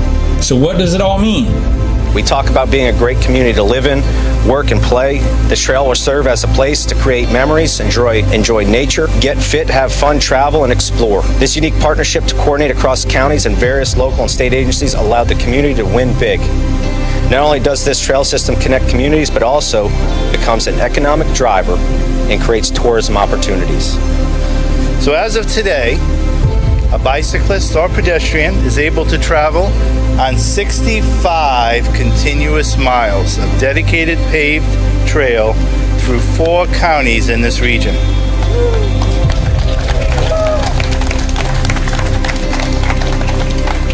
It really was a great day in Volusia County, and the story of trail accomplishments doesn't end here.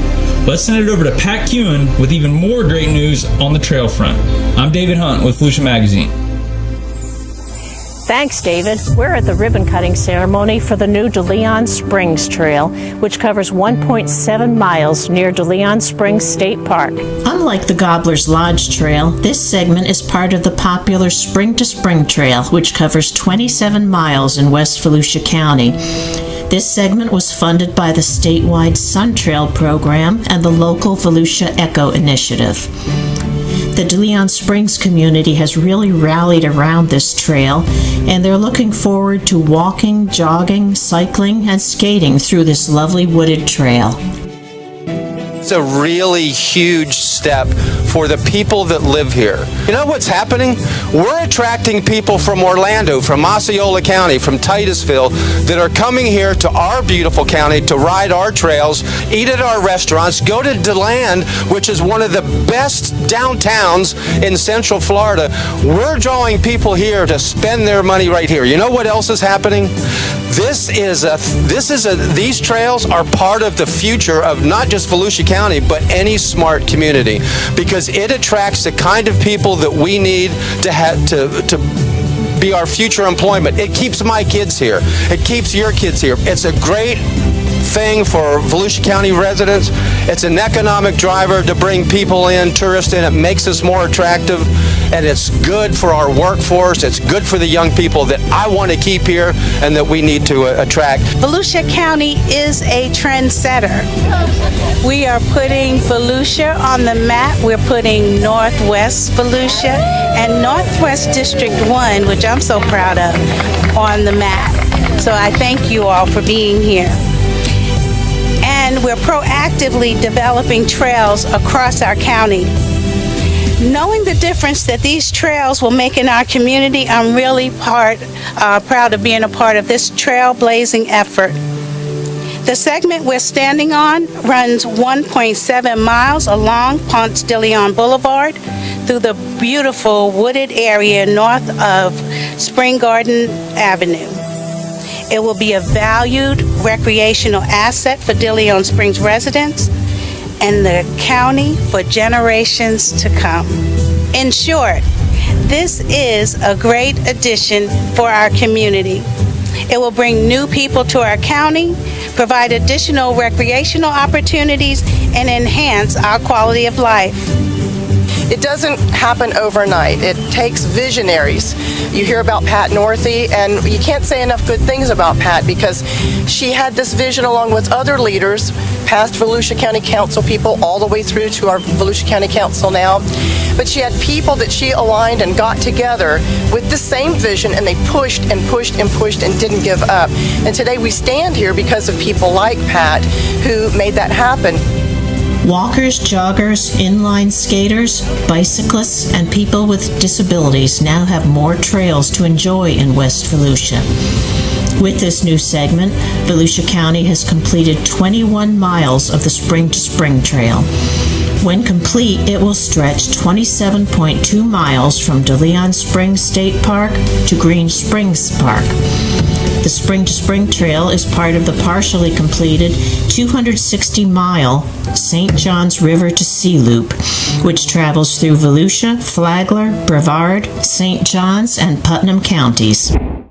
Schools might have just started their summer breaks, but it's never too early to begin thinking about vaccinations for our kids entering the 7th grade. Ethan Johnson has all the Vax facts and Community Health Matters.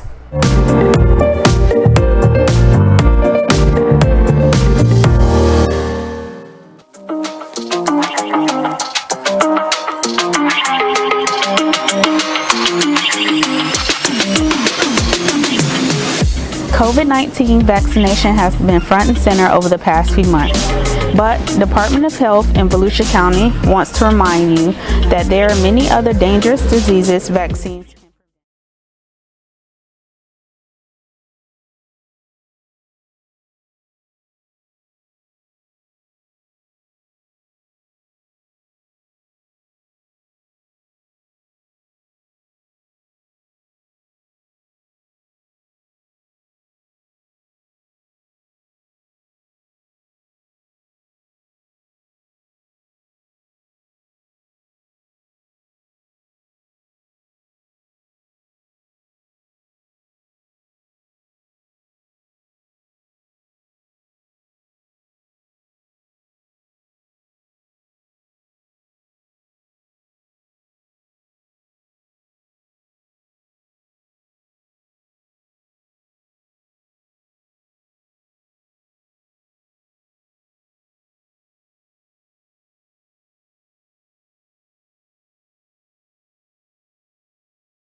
item 7. Resolution, I can actually read that one. Proposed vacation of a portion of the plat of the second addition to Orlando in the Pines, Mr. Casper. Good afternoon, Tad Casbeer, County Engineer. This requested petition for a vacation of the plat of the second edition of Orlando Pines, or Orlando in the Pines, pardon me, is a request to vacate the Matanzas Street right-of-way, as you see on the aerial, which is 07-5. Matanzas Street itself was not constructed in the right-of-way established for it, as it would match up, as you see a little bit on the north side of that, the upper side of that photo. We've worked with the property owner, and we've agreed that we will vacate the platted right-of-way, and in return they would deed over the area to the east where the road is currently aligned. As well as a part of that, we would get a section up at the north end that would allow us to realign Matanzas Street in the future if that were something we wanted to do, that would allow it to match up to Matanzas Street on the north side of Casadega Road. So we've got that condition in there, and the property owner is agreeable to that. There were no other objections from anybody, utilities or adjacent neighbors. The staff recommends approval. Billy Wheeler. Just move approval of the proposed vacation of a portion of the plat, the second addition to Orlando in the Pines, map book 10, page 214, and the Lake Helen Casadega area. Is there a second? I'll second. Second by Danny Robbins. Motion by Wheeler. Any discussion? Any questions? All in favor say aye. Any opposed? Aye. And Fred Lowry has joined us virtually, and the council has previously voted to allow members to participate virtually. So, thank you.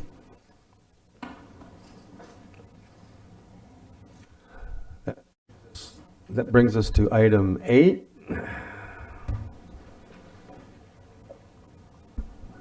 There we go. Ordinance 2021-2, adoption hearing for amendment to Chapter 2, Transportation Element of the Volusia County Comprehensive Plan. Mr. Irvin. Good afternoon. This is a public hearing for the second and final adoption reading of the amendments that we've made to our transportation element of our comprehensive plan. Back in March, y'all reviewed this for transmittal to the Florida Department of Economic Opportunity and to the Volusia Growth Management Commission. The proposed amendment addresses many of the maps that we are, one, required to have in our comprehensive plan, and two, ones that we've opted to have as part of our concurrency management and impact fee ordinance. Specifically, it talks about the number of lanes that we will have. It updated the time frame from 2025 to 2035. Identified level of service on the roads, and most importantly, it identified what is considered our thoroughfare road network. In going through and preparing the updated maps, county staff identified some roads that we felt needed to be removed from the thoroughfare road map because of the time frame, or that it wasn't providing for the connectivity that we expect from a thoroughfare road network. There were some concerns raised by some of our cities. Staff met with the cities. We've addressed all of their concerns. Hence, that's why the amendment was able to go through without any comments from them or from VCARD, who was also part of our review organizations. Overall, what you see is that it provides a sound capital project management tool for the year 2035. We're in compliance with all the requirements for the Florida Growth Management Act, and it has been reviewed by your Planning and Land Development Regulation Commission, who recommended approval. Right now, John Cheney and Melissa Winsett are available if you have any specific questions for them. Otherwise, we're here to answer your questions.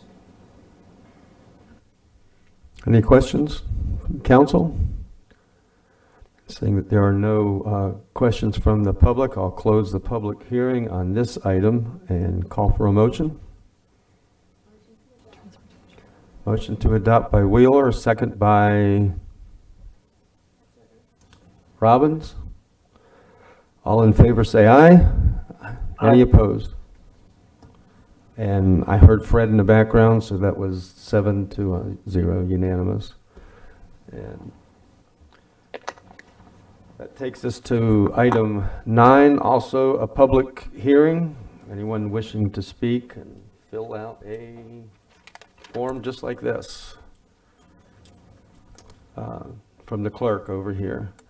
And item 9 is ordinance 2021-13, another adoption hearing amending chapter 72, division 15, and chapter 50, division 9 regarding beaches and dunes, case 0-21-060. Clay. Yes, sir. Clay Erb, Director of Growth and Resource Management.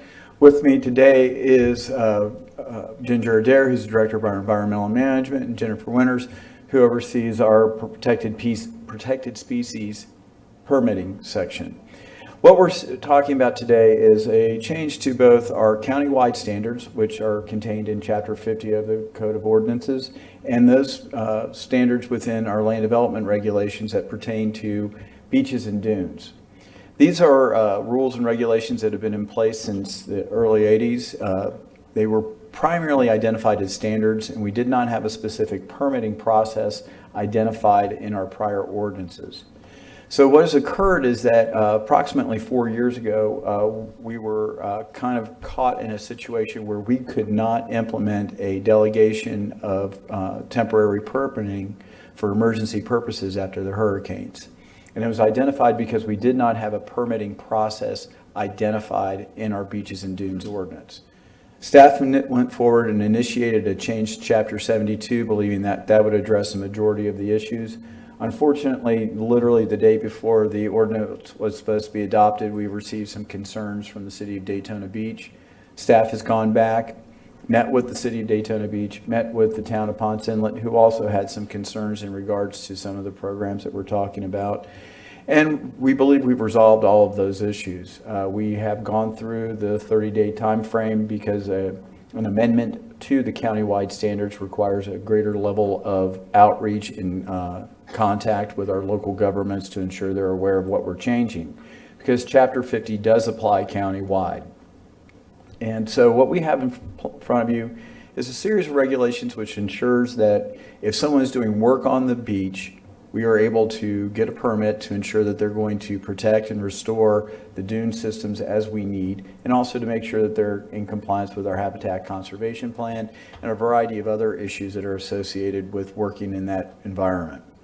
What we also are looking at is that we have in place a method of assessing a fee to cover the cost of someone was going to restore sand on a particular portion of the beach, which is subject to high tides, which would flush that out, and being able to use that money to go to areas where restoration of the dunes is more feasible. Overall, we are feeling that this has been consistent with what we've done in the past. We've improved, I believe, the process. It's been sent to Volusia Council of Responsible Development as well as all the cities for comments. Right now, we have not received anything. I am aware of an email that was sent today by Kelly McGee from the River Conservancy supporting the proposed ordinance. Ginger's here available if you want to have a presentation or more details about the ordinance. Otherwise, we'll be glad to answer any questions you may have. Billy Wheeler. What were some of the concerns from Daytona Beach and Ponce Inlet? And you said you think you have them all resolved, do we? Yes, ma'am. The main concern was whether or not the amendment to 72 is sufficient to address, do we have the powers as the county to do the work in an area that's within a municipal boundary.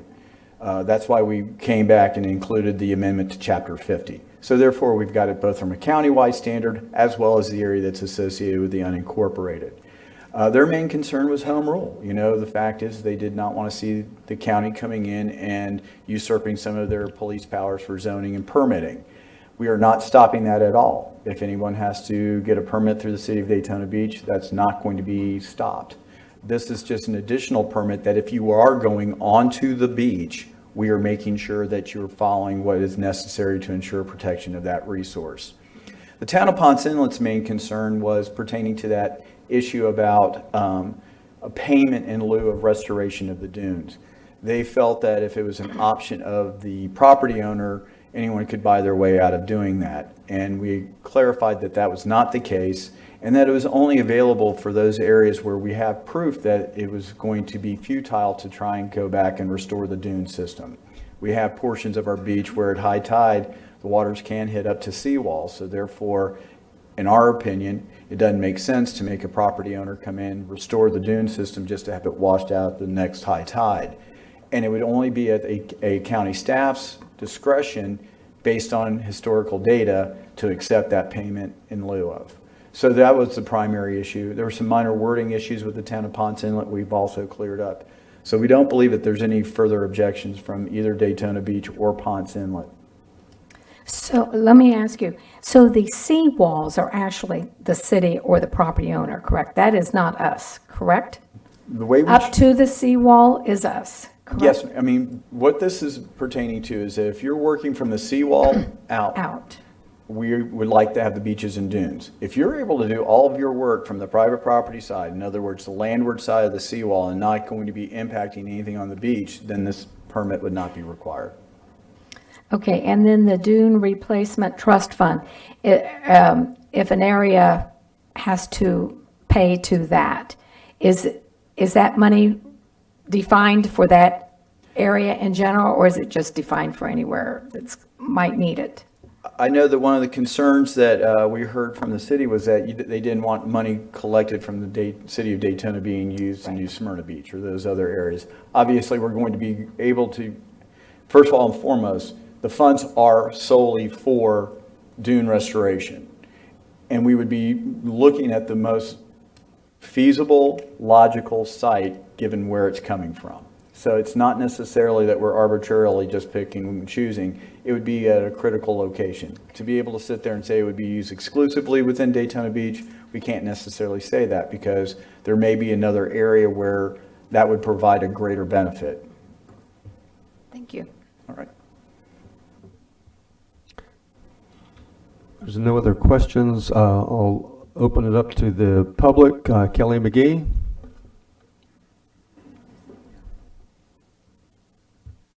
Good afternoon, Ginger Adair, Environmental Management Director. Kelly had to leave, so she did send an email this morning in lieu of her being here this afternoon, just as a representative of the Riverside Conservancy, stating that they are in favor of adopting this ordinance. Thank you. Any other questions, comments? Motion to adopt. Motion to adopt by Wheeler, second by Johnson. All in favor say aye. Any, was that Fred? Any opposed? And motion carries 7-0. He fell.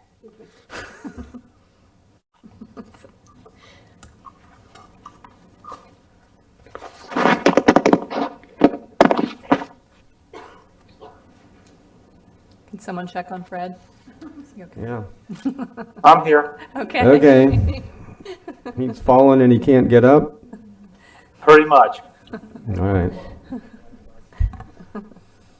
Okay.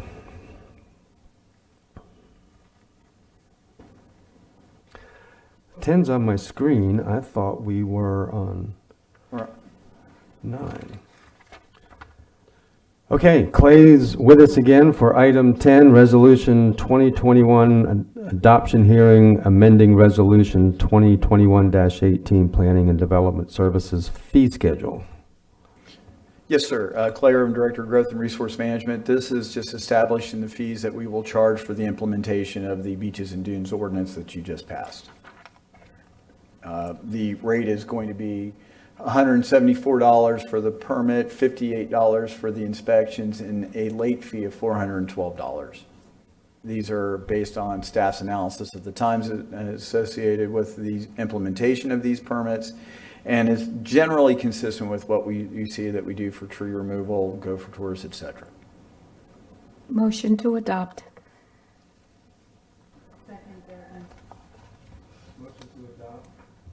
Motion to adopt by Wheeler, second by Gartman. I have no requests from the public to speak, so if there's no other questions from council, I'll call for the vote. All in favor say aye.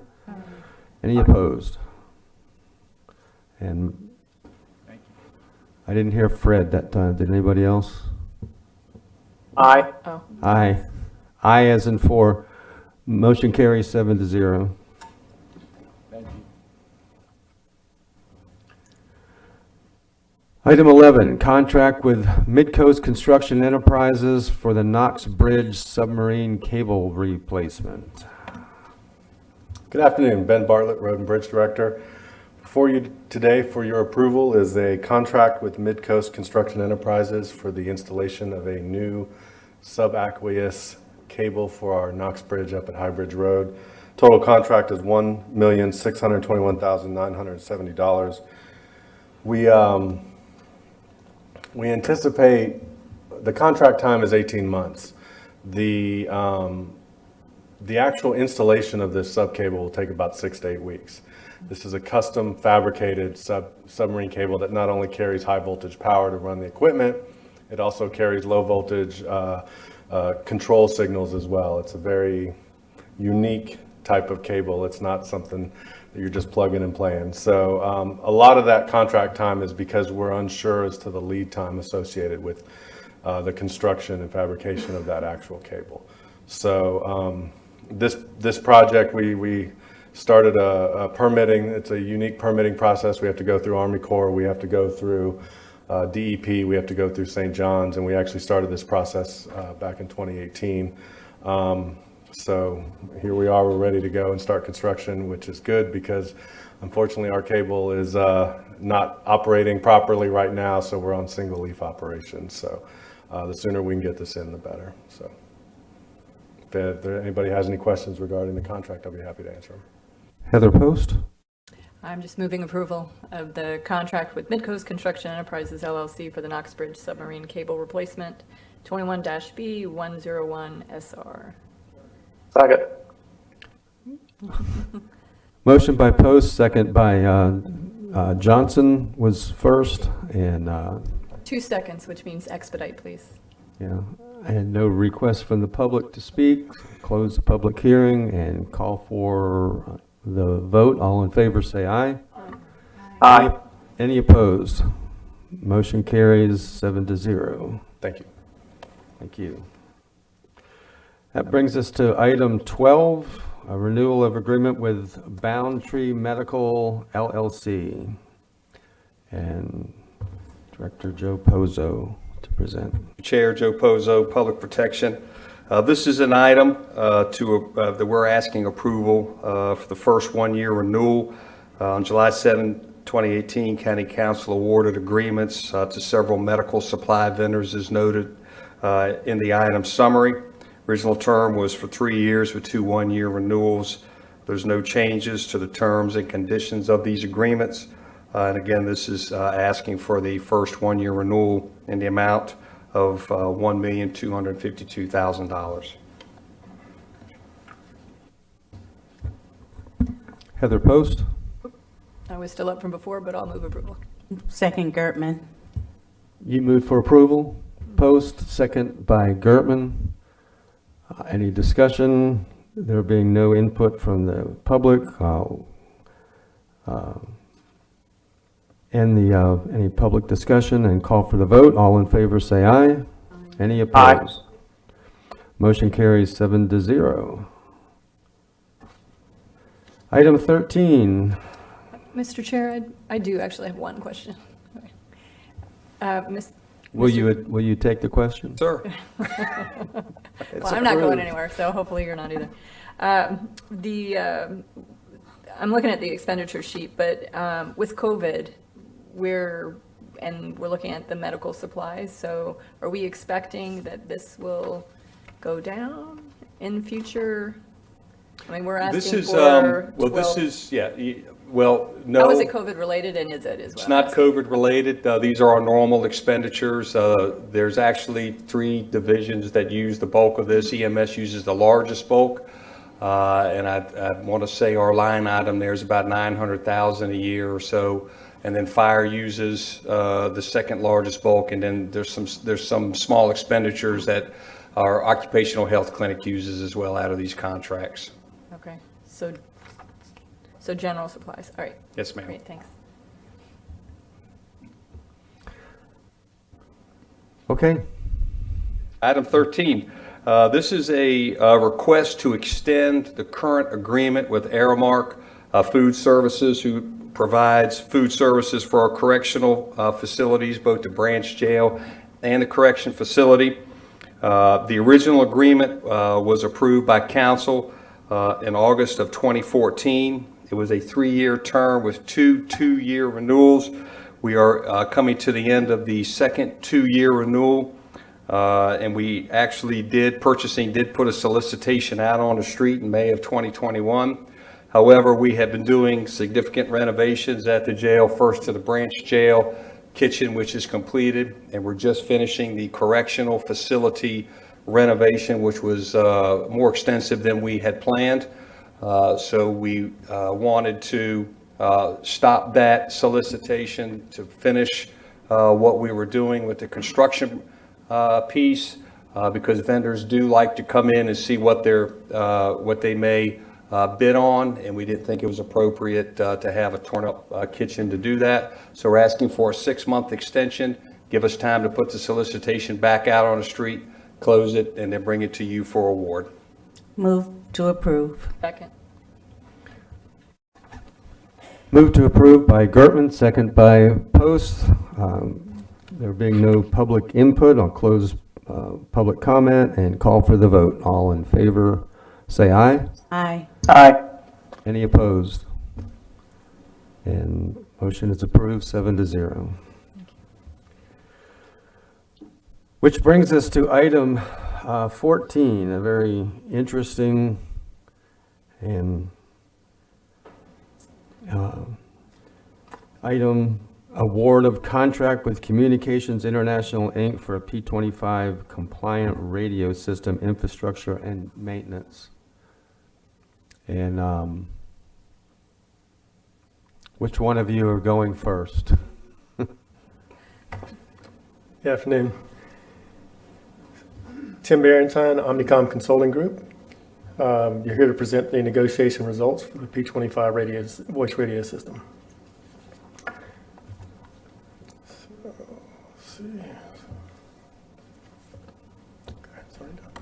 So the first issue is, why do we have to upgrade?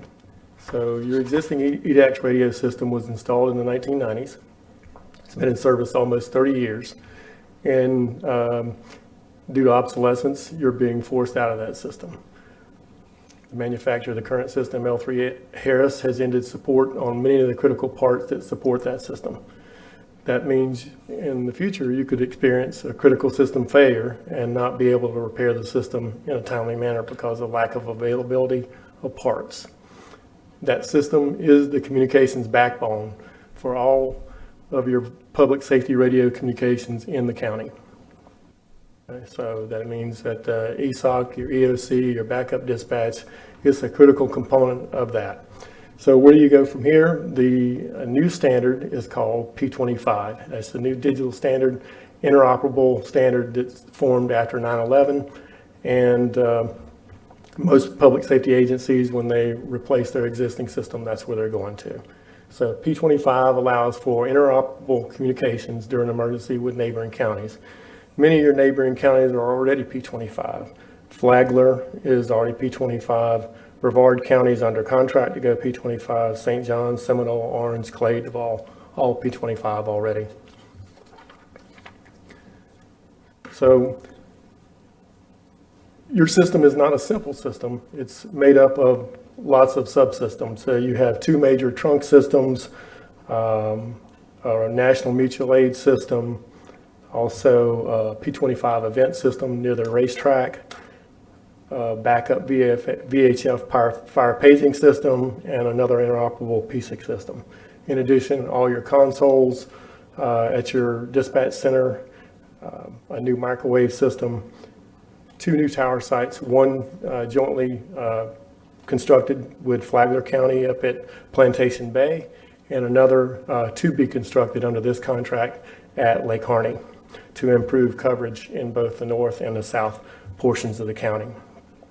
And the last major component of this system would be over 5,800 new portable and mobile radios. So the project timeline to date, back in September of 2019, the county released an RFP. That RFP was due back for proposals in January of 2020. You received 2 proposals, one from Communications International and one from Motorola Solutions. After an evaluation process, Communications International was selected by the council for award. Since that time, we've been negotiating a contract in detail, and it's been a long period. I realize it's almost a year now, or a little more than a year. So today we're here before you to approve the contract to CI that's been negotiated. The project is anticipated to last about 2.25 years out to 11 of 23. Okay. So for the CI portion of the proposed system cost, the infrastructure, which we call, is everything behind the curtain, all the tower site equipment, all the communications consoles, it's your dispatch center. That's $15,238,462.34. The county portable and mobile radios, county portion of the portable and mobile radios, $8,057,993.63. The county has some mobile and portable radios that are upgradable. So the software cost to upgrade that portion of radios is $216,195. So the total CI contract itself, $23,512,650.97. Now the city portion, which is the city portion of the county of the portable and mobile radios, is $4,887,234.70. It's not included in the county agenda item. One other item is the post-warranty infrastructure maintenance. This system comes with 3 years of maintenance and 14 years of, 3 years of warranty and 14 years of system maintenance. That's all bundled into this $10 million item. It's not part of this capital expenditure, but it is the maintenance. And it also includes 2 hardware refreshes. Since this is an IT system, and it has routers, switches, servers at 2 points during the life of this system. We're gonna refresh those items and renew the system. And so the total of that 14 years of maintenance would be paid out over, the $10 million and $43,316.66 will be paid out in increments over the 14-year period. So final cost includes some additional items that are needed for this project. The $23,512,650.97, that is the CI contract amount rolled over from the previous slide.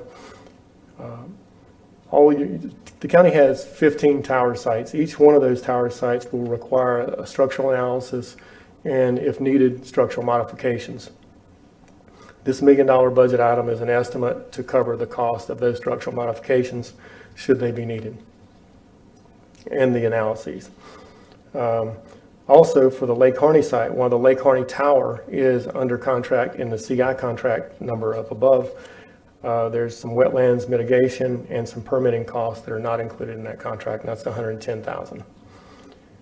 Infrastructure improvements at the Barberville site, which is a state of Florida SLURS site, radio site, includes some generator and some electrical improvements to share that site with the state, and that's $35,000.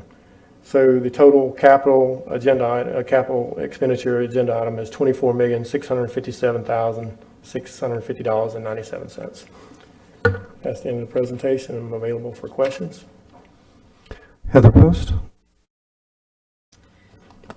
So we all know we must maintain and update our communications infrastructure. So important. We were talking about it took us 2 years to get from the RFP point to this point. I'm looking at the contract. The contract gives a little over 2 years to have this come to fruition. So just know in the award of this contract that we will be expecting it to be on point and on target, and no holdups. Because we do need to get this done and move forward. So with that, I move approval of the award of the contract. Motion by Post, second by Johnson. And Ben, did you have a question? Yes, I know. No, I didn't have a question, just a statement. And a lot of people are going to look at this cost. But this is not a want. This is an absolute necessity. We've known for many years it was coming. We got good service out of the last one. But like anything, this stuff wears out, gets outdated. And we've had a real issue over the last few years about being able to talk to our neighbors. Or if we have some kind of a situation, if we bring other people in, them being able to communicate with us. So this is something that's so important to our public safety that we just cannot overlook it, and I highly, highly support it and recommend it. I'd like to make a comment. Go ahead, Fred Lowry. Thank you. Yeah, I just want to say appreciation to our former county manager who, when we saw this coming down the pike years ago, began to set the monies aside. And of course, our current county manager, George, has done such a brilliant job. And it wasn't something that just snuck up on us today. It's been something we've been preparing for, knowing that was coming, and by wisdom, set things aside so that we wouldn't get devastated by this when it came. Instead, we've got it planned, and so my hat's off to both former county manager as well as our current one. Thank you. Thank you. Yeah, I didn't know if our CFO was going to talk at all about the funding for it, but we have been saving for a long time. It's a big number, but it's not a surprise either. Yeah, Ryan Osowski, Chief Financial Officer. I will just add one thing. Attached to this item is a budget resolution for the final piece of funding. It's a little over $5 million, and we are asking council approval. With this item comes the council approval for the budget resolution to put that final piece of funding in place, and we're looking to use part of the $30 million that council granted us approval to use public safety wages and benefits for reimbursement from the coronavirus money that we got last year. And this would be coming out of that special transition fund we set up with the savings that we generated from that $30 million of public safety wages that we charged to that grant. Other than that, the remainder of this money, in excess of $19 million, has been set aside in a diligent manner in previous years in a capital projects fund, the 800 megahertz capital projects fund. Thank you. And there being no request from the public to speak, I'll close the public hearing on this. No other questions from the council. I'll call for the vote for the motion to approve. All in favor, say aye. Aye. Aye. Any opposed? Motion carries 7-0. Which brings us to 15. Go ahead. Good afternoon again. Ryan Osowski, Chief Financial Officer. You have before you contact task assignment for Omnicom Consulting Group. Tim, that was just standing before you, is part of that group. This is the last task assignment that will be issued under that, or is contemplated to be issued under that contract. The contract was awarded back in 2018, and it was always foreseen that the same consultant would be used from beginning to end. This is the last piece, so that Omnicom will oversee the actual tower construction, modification, radio rollout, and the cutover to the new system. Heather Post. Approve. Oh, sorry. I just wanted to say to Omnicom, you did an excellent job with the report and the analysis that we've looked at previously, and so I would move to approve the agreement, the contract, task assignment, and renewal of the agreement to your group for the consulting services to continue. Second, Gertman. Motion by Post, second by Gertman. Again, no input from the public. I'll close the public hearing. And no other questions. I'll call for the vote to approve. All in favor, say aye. Aye. Any opposed? Aye. Motion carries 7-0. And item 16, just like the last one, is an item that typically could have gone on consent, but because it's related to this project, we wanted to make sure that we put them all together. The consultant had mentioned that we are looking at a new tower site for Lake Harney. We've been in negotiations with a property owner there for quite a while. In fact, the council had to approve some land use related items previously so that we could proceed with this tower site. This is the actual lease agreement for that site. Calls for a $25,000 one-time upfront payment, and then the annual lease payments will be $12,000, indexed by 2.5% per year. Okay, Johnson. Second, Wheeler. Johnson makes a motion to approve. Wheeler seconds. No further input from the public. I'll close the public hearing. All in favor say aye. Aye. And any opposed? Motion carries 7-0. Item 17, adjustment to reapportionment process due to federal delay of census data. And this is an ongoing saga. Yes, sir. Mr. Chair. Yes, sir. Joined by Sabrina Slack, who has been very involved with this process. We were last before you, next slide please, in January, giving you an update, anticipating that the data from the census could be released in spring as it normally is. At the present time, it has not. In years past, cycles past, typically counties have received the census data that we rely upon for our redistricting or reapportionment of our council district maps anywhere between mid-March and April 1st. This cycle, there's an unusual delay by the federal government. The last word is that we could expect the data to be released to us by the federal government as late as September 30th. Next slide. So under the Florida State Constitution, we are required to consider reapportionment after each decennial census. And in normal cycles, the deadline that we run up against first is actually the 6-month deadline from release of the data under our charter. Because of the delay to the census release data this year, we're actually running up against not our charter deadline, would actually give us more time, but the deadline in state law, which limits county commissions to changing maps in odd numbered years. It's unusual for the data to be released this late and for this deadline to really be an issue for us. Next slide. So in looking at what some of our neighboring jurisdictions are doing, really Palm Beach County last month, their county commission approved a timeline that's very similar to this one. Basically, we're looking at compressing a process that normally takes 6 months into about 90 days. That's the unfortunate thing, which is not through any fault of the county or state government. It's just the reality that we have with the delay of the federal data.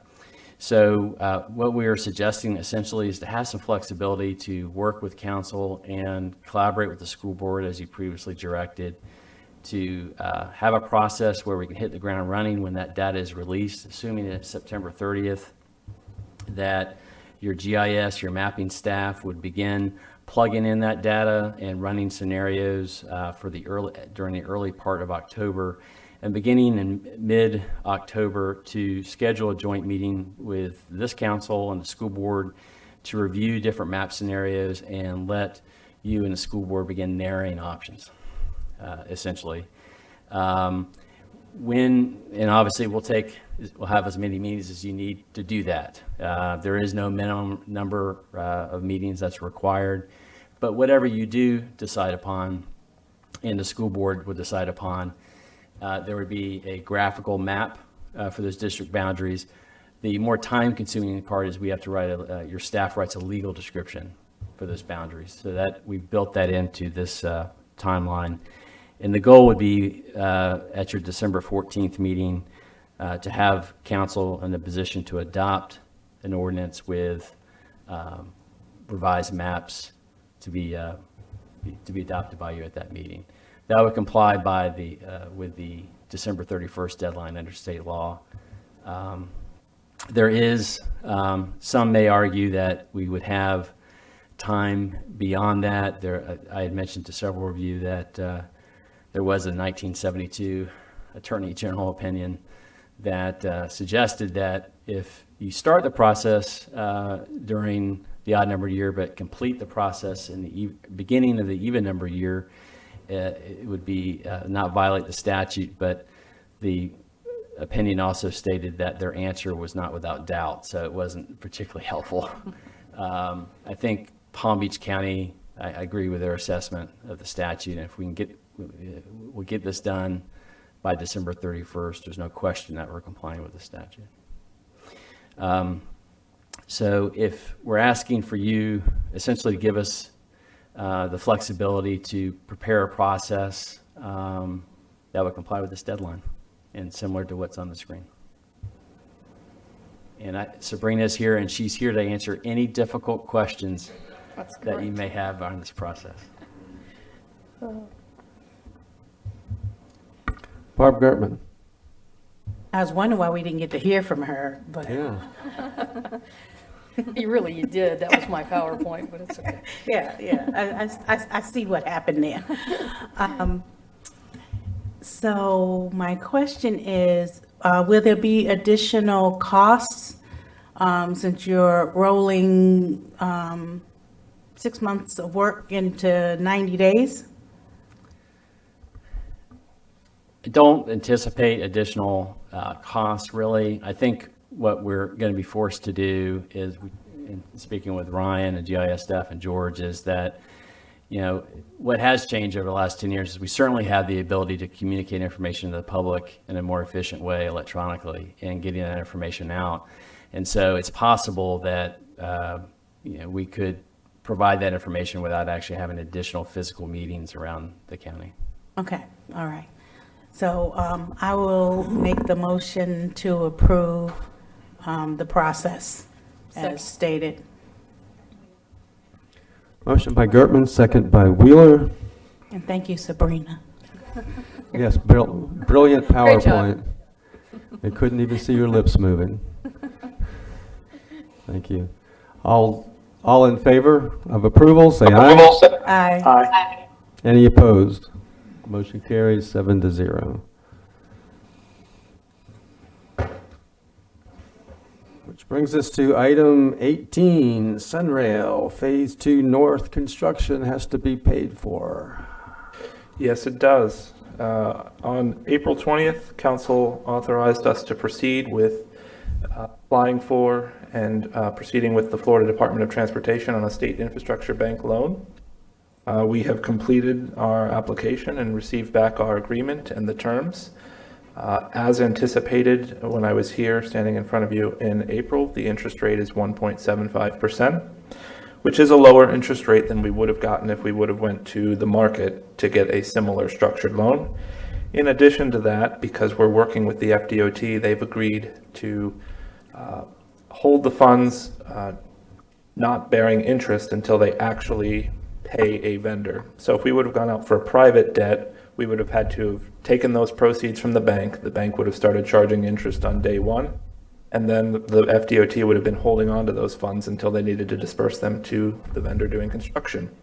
So because of the fact that we're able to negotiate that with them, I anticipate depending on how fast the project goes will dictate how much interest savings it would be, but anywhere between $200,000 and $300,000 of interest savings on that provision alone. This is a 15-year term. The first 2 years are interest only while construction is going on. After the anticipated construction date, which was in January of 24, was their anticipated completion date, then we would start paying interest and principal payments for 13 years commencing October 1st, 2024. That amount would be $974,165 based on the current estimated draw schedule. It would be adjusted by FDOT based off of the actual timelines where they actually pay the invoices to the vendor for construction. Motion to approve. Wheeler. Wow. Motion to approve by Gertman, second Wheeler. And I would just add before I call for the vote, thank you to our Transportation District 5 Secretary Jared Perdue for being willing to work with us on this and bring us a better rate and lower interest payments. So all in favor, say aye. Aye. Any opposed? Okay. You're going to be here the rest of the day, aren't you? Aaron will be here for the 5-year forecast. Okay. But I will be here for the next item. Item 19, the Coronavirus Local Fiscal Recovery Funds. Yes, item 19 is about what's commonly referred to as the ARPA funds, but the American Rescue Plan actually contained many provisions, the $350 billion across the country for state and local governments. That particular provision is called the Coronavirus Local Fiscal Recovery Funds. Volusia County will receive $107,468,931 under this part of the act. We've received half of it already, and the other half of it by law will be provided 1 year from the date that we received the first half. Attached to this agenda item is also separate amounts that are available to Volusia County's municipalities. 5 of them will receive it directly from the federal government, with the remaining 11 going through the state. And that is available for review in the packet. Moving forward, it's not actually categorized with letters in the law, but it definitely makes it easier to explain if you assign letters to the different ways you can spend the funds.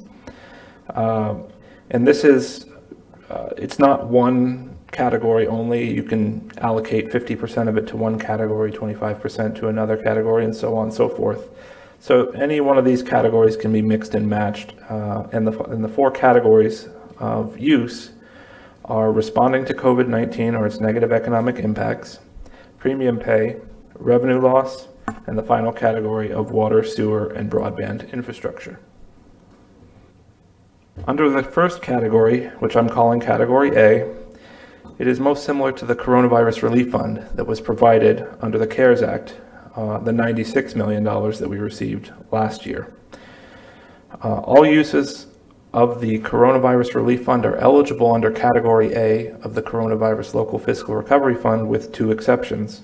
One is the standard for public safety wages and benefits has been changed. In November, Council allowed us to use the balance of the funds for reimbursement of public safety wages and benefits. That ended up being around $30 million. That'll be talked about in our 5-year forecast of what we plan on doing with that. That $30 million was done under a provision that you were allowed to do only under the relief fund. Under these funds, you are not allowed to use that same provision. And also there's no expense for tax anticipation notes, which does not apply to our government. This category is for costs incurred between March 3rd, 2021 and December 31st, 2024. And that is based on an obligation date, and the Treasury has defined an obligation to be the day that you incurred a contract or issued a PO, which is not the typical accounting definition of obligation. Typically, the final payment date on obligations is December 31st, 2026, which gets you an additional 2 years from what we originally thought we would get under these funds. So what are some of the examples that the Treasury gave for using Category A? COVID-19 response and prevention, including vaccination, testing, PPE, disinfection, or facility adaptations. Also eligible is mental health, substance misuse, or behavioral health. Under that COVID-19 response and prevention, the Treasury has given wide latitude because they say that the use of these services was dramatically impacted by COVID, that using the funds for this purpose is a COVID-19 response. Also under this category is assistance to unemployed workers, which is really a provision the state will use to replenish its unemployment trust fund. But also under that category is job training programs. Survivors benefits are also an eligible use, as well as assistance to small businesses or nonprofits, similar to the program that we ran last year for the Relaunch Volusia small business and nonprofit and home-based business programs. We could look at using funds for that purpose here. Also available is aid to impacted industries. The difference between aid to impacted industries and the assistance to small businesses is they took away the word small. So for impacted industries, you don't have to look at the size of the business, and those industries are tourism, hospitality, and travel. Assistance to households facing negative economic impacts due to COVID. That could be in the form of rent or mortgage assistance, could be in the form of cash assistance, food assistance, utility assistance. There's lots of different examples that they gave for that category. There's also a group of services that is available to disproportionately impacted populations or communities. There is a standard in the Treasury's rules on how you determine whether a population is a disproportionately impacted population. However, there is also an assumption. Any qualified census tract, which is a map that the federal government puts out that I've forwarded to all of you, any qualified census tract is eligible for these broader services. And those broader services include programs and services to facilitate access to health and social services, programs and services to address housing insecurity, lack of affordable housing, or homelessness, programs or services that address or mitigate the impacts of COVID-19, public health emergency on education, or similarly on childhood health or welfare. Moving on to the next category, separate and distinct from the uses I was just describing, is category B, which is to provide premium pay to essential workers. The actual definition, as I've written there, is to respond to eligible workers of the county performing essential work, or to provide grants to eligible employers with eligible workers performing essential work. The Treasury took this sentence from the law and decided to define just about every term in here. Eligible workers, the Treasury has a list of industries that qualify, although we are able to add to that list at our discretion. Eligible workers broadly includes all government workers, whether state, local, or otherwise. However, the definition of essential work that the Treasury has provided means that you have regular contact with the public, co-workers, or shared objects. And then they go on to explain that that means if you're doing remote work, the time that you were doing remote work is not eligible for premium pay under this provision. Most impactful, I think, is the definition of respond. The Treasury defined respond in this category to mean that it prioritizes the compensation of lower income individuals that perform essential work. Therefore, if premium pay increases a worker's total pay above 150% of the state's average annual wage, it actually was the county or the states, whichever is the greater, but for us, the state applies. The government must provide the Treasury and make publicly available, whether for themselves, for our employees, or if we were to do a grant for grantees, a written justification on why that premium pay is responsive to those workers. And that again would apply to any worker who, after receiving premium pay, it would push them up above $75,030. Premium pay may be provided retrospectively for work performed at any time since the start of the pandemic, and the Treasury actually encourages that. You may provide both retrospective and prospective pay. And finally, a quote directly from the guidance: to ensure any grants respond to the needs of essential workers and are made in a fair and transparent manner, the rule imposes some additional reporting requirements for grants to third-party employers, including the public disclosure of grants provided.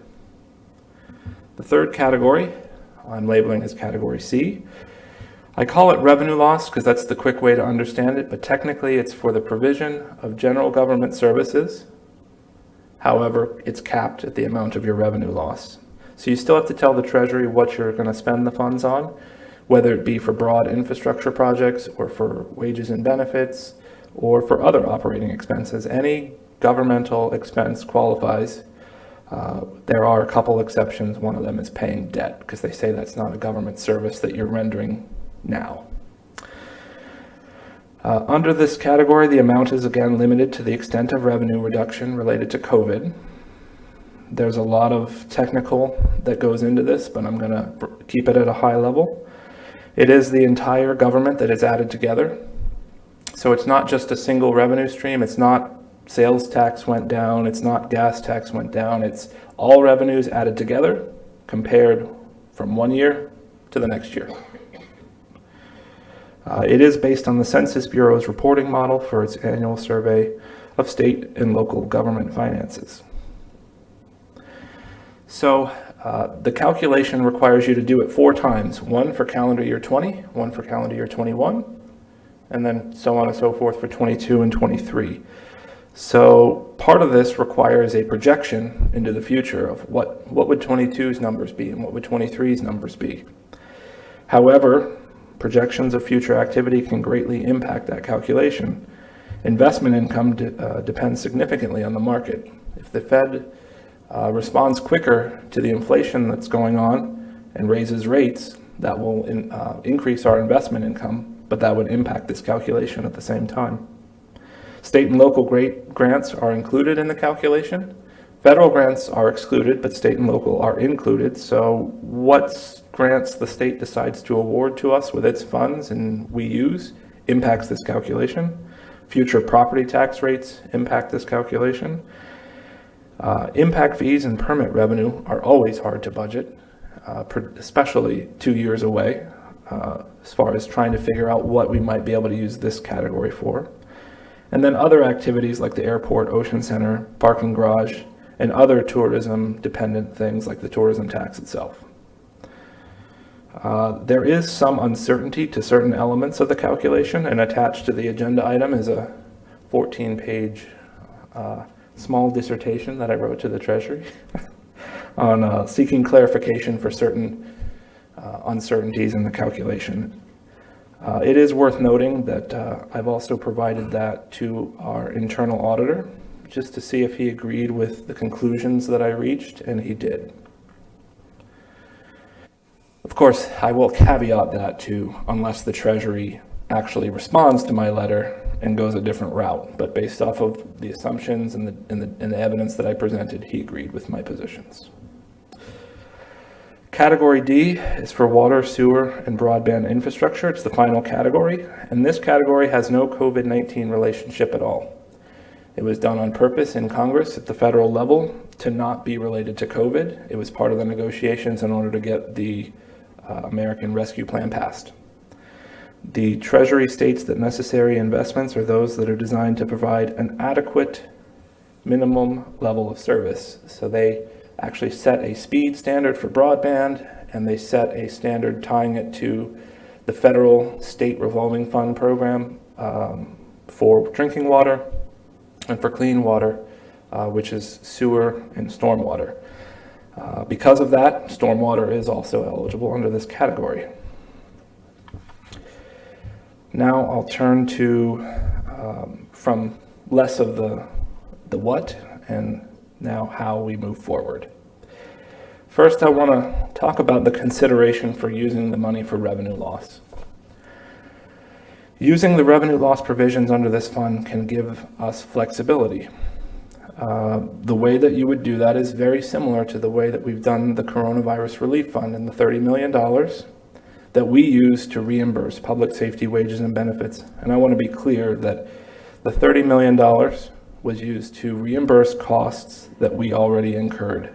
It was not additional expenses that were incurred by this government, but we used federal funds to reimburse what we had already paid. And because of that, it created a budgetary savings, and those budgetary savings have been transferred in full public view to a coronavirus transition fund, which will be presented to you today in the 5-year forecast to explain what we ultimately did with that $30 million of savings. That same concept could be applied here for revenue loss. We reimburse general fund wages and benefits to the extent of our revenue loss number, which would then create savings in those same general fund budgets. And then we would transfer those savings amounts to a transition fund so that those transition funds are clearly separated, clearly disclosed of what we did with those funds. But the benefit that it gets you is the federal government allowing you to use the revenue loss provisions has less red tape attached to it than some of the other provisions that they have. This money would now be general fund money and not subject to federal restrictions, which means it would be eligible for other categories outside of what the federal government has set up, because again, the official federal use would be for revenue loss, which is one of the approved categories. So we could use the $80 million approximately, my estimate of savings, for other programs and services similar to the fund's other categories, but with flexibility to implement it with local decision making. So if you didn't think, for example, that the broader services that are for disproportionately impacted communities should be limited to a qualified census tract, you could do that. If you didn't like any of the other extra provisions that the Treasury has thrown in on top of what Congress did, you could do those programs. You could also do general infrastructure investments. So as opposed to just water, sewer, and broadband infrastructure, you could use it for other infrastructure projects. So the next steps from here would be, one, to determine if we want to utilize the revenue loss provisions to get us the flexibility that I just described, and two, it would be an allocation of the funds to categories of projects. We do have a deadline with the Treasury. We have to submit and post to our website an annual recovery plan for the use of these funds. That plan is due August 31st. So we have some time, but we do have to come up with an official plan forward for these funds. If we were to utilize the revenue loss provisions, that would be what was in the plan for that portion. The subsequent use of the savings would not have to be in that plan. Although we would definitely bring that in front of council, just like we're doing with the coronavirus transition fund today with the $30 million. So the categories of projects that the broad categories that we've thought of would be remaining COVID-19 expenses, administration of this grant, and if we did take advantage of the revenue loss provisions, the administration would be much smaller than if we kept all the funds through other categories where there's more federal restrictions and therefore more reporting requirements, more compliance requirements, and that takes more administration time. Premium pay is a broad category that was discussed. It could be done directly through category B. It could be done indirectly with the flexibility granted through the revenue loss provisions. We could also look at assistance programs similar to what was rolled out with the Coronavirus Relief Fund. The water and sewer infrastructure that's available under this project. Services to disproportionately impacted communities.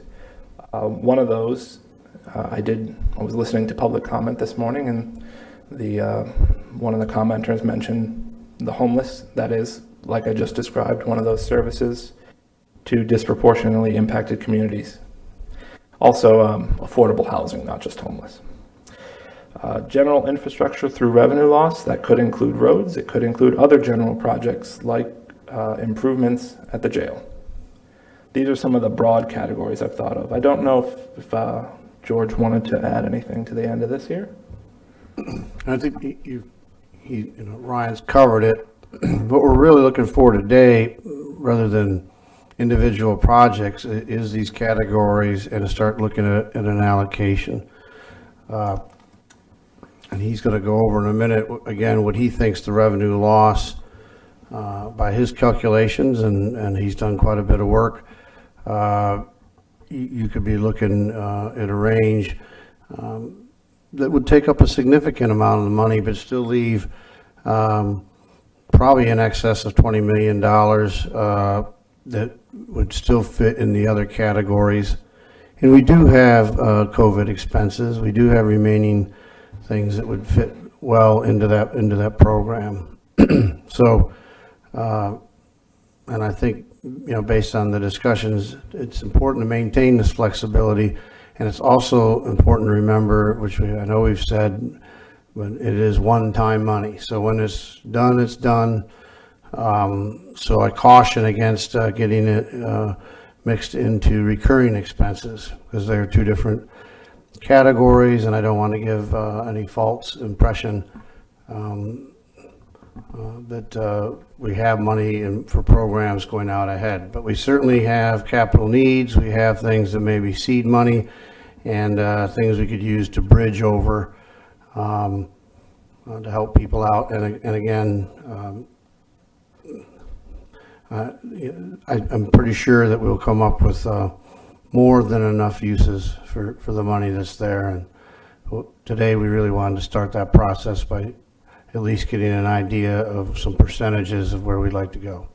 Yeah, George was mentioning, you might have caught it in the middle of I meant to mention it at the end, but it came out in the middle there. I've done several calculations. It's a very complicated calculation, actually, especially when you're projecting into the future about what our revenue loss numbers would be. Under the Treasury's rules of how you calculate revenue loss, our revenue loss number for fiscal year 20 is approximately 15 million. Our revenue loss number for 21 is between 35 and 40 million. It gets more difficult from there to predict what's going to happen in the future. FY21 is not even done, for that matter. On an expected basis, you could potentially use all of these funds, but on a conservative basis, something where I would be comfortable recommending we move forward, where we wouldn't have a plan that has to abruptly change in the future if things come out differently in terms of revenue, would be $80 million. That still leaves 27 million to be spent under the other categories A, B, and D. So what George was alluding to is perhaps a percentage allocation would be something we could look at if you were comfortable with the revenue loss provision. And then obviously, as we use that, those funds would be transferred to a transition fund for council determination on how we spend them. That could be the big stepping stone forward, but we'd still have to talk about the 27 million. If you didn't want to go that way, then we would have to talk about the entire allocation and what categories you were looking at.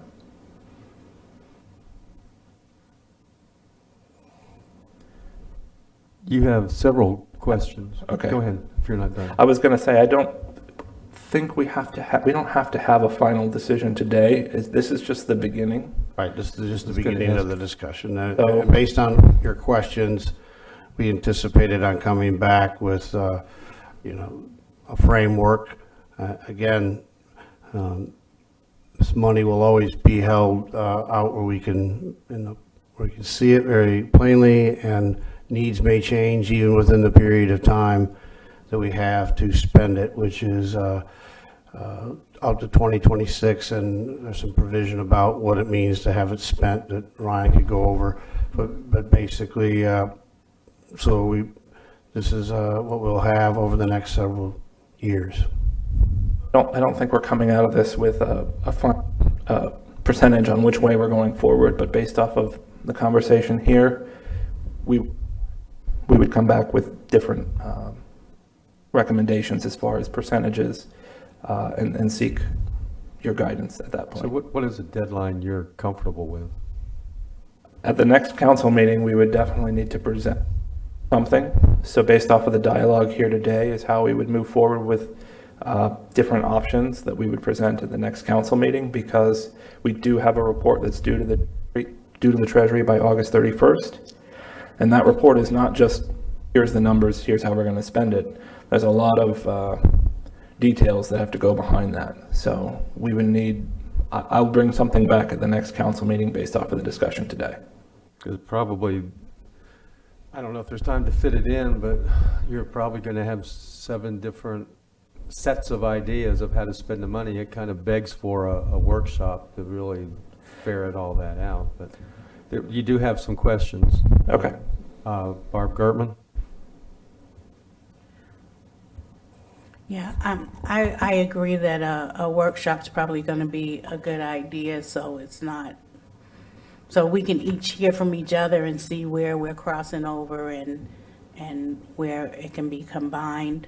I'm certainly in support of the revenue loss provision. I think that gives us an opportunity to have a pool of funds that's not as restricted how we can utilize them. So I think if that's an option, I think I've liked what you've done previous with the CARES dollars, even though I still want to spend some of that.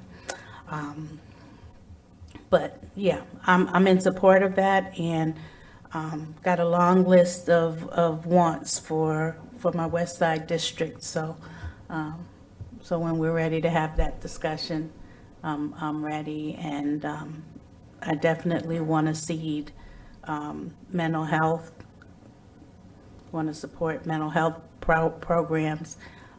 It broke my heart to hear our superintendent talk about how many elementary school children are wanting to take their lives.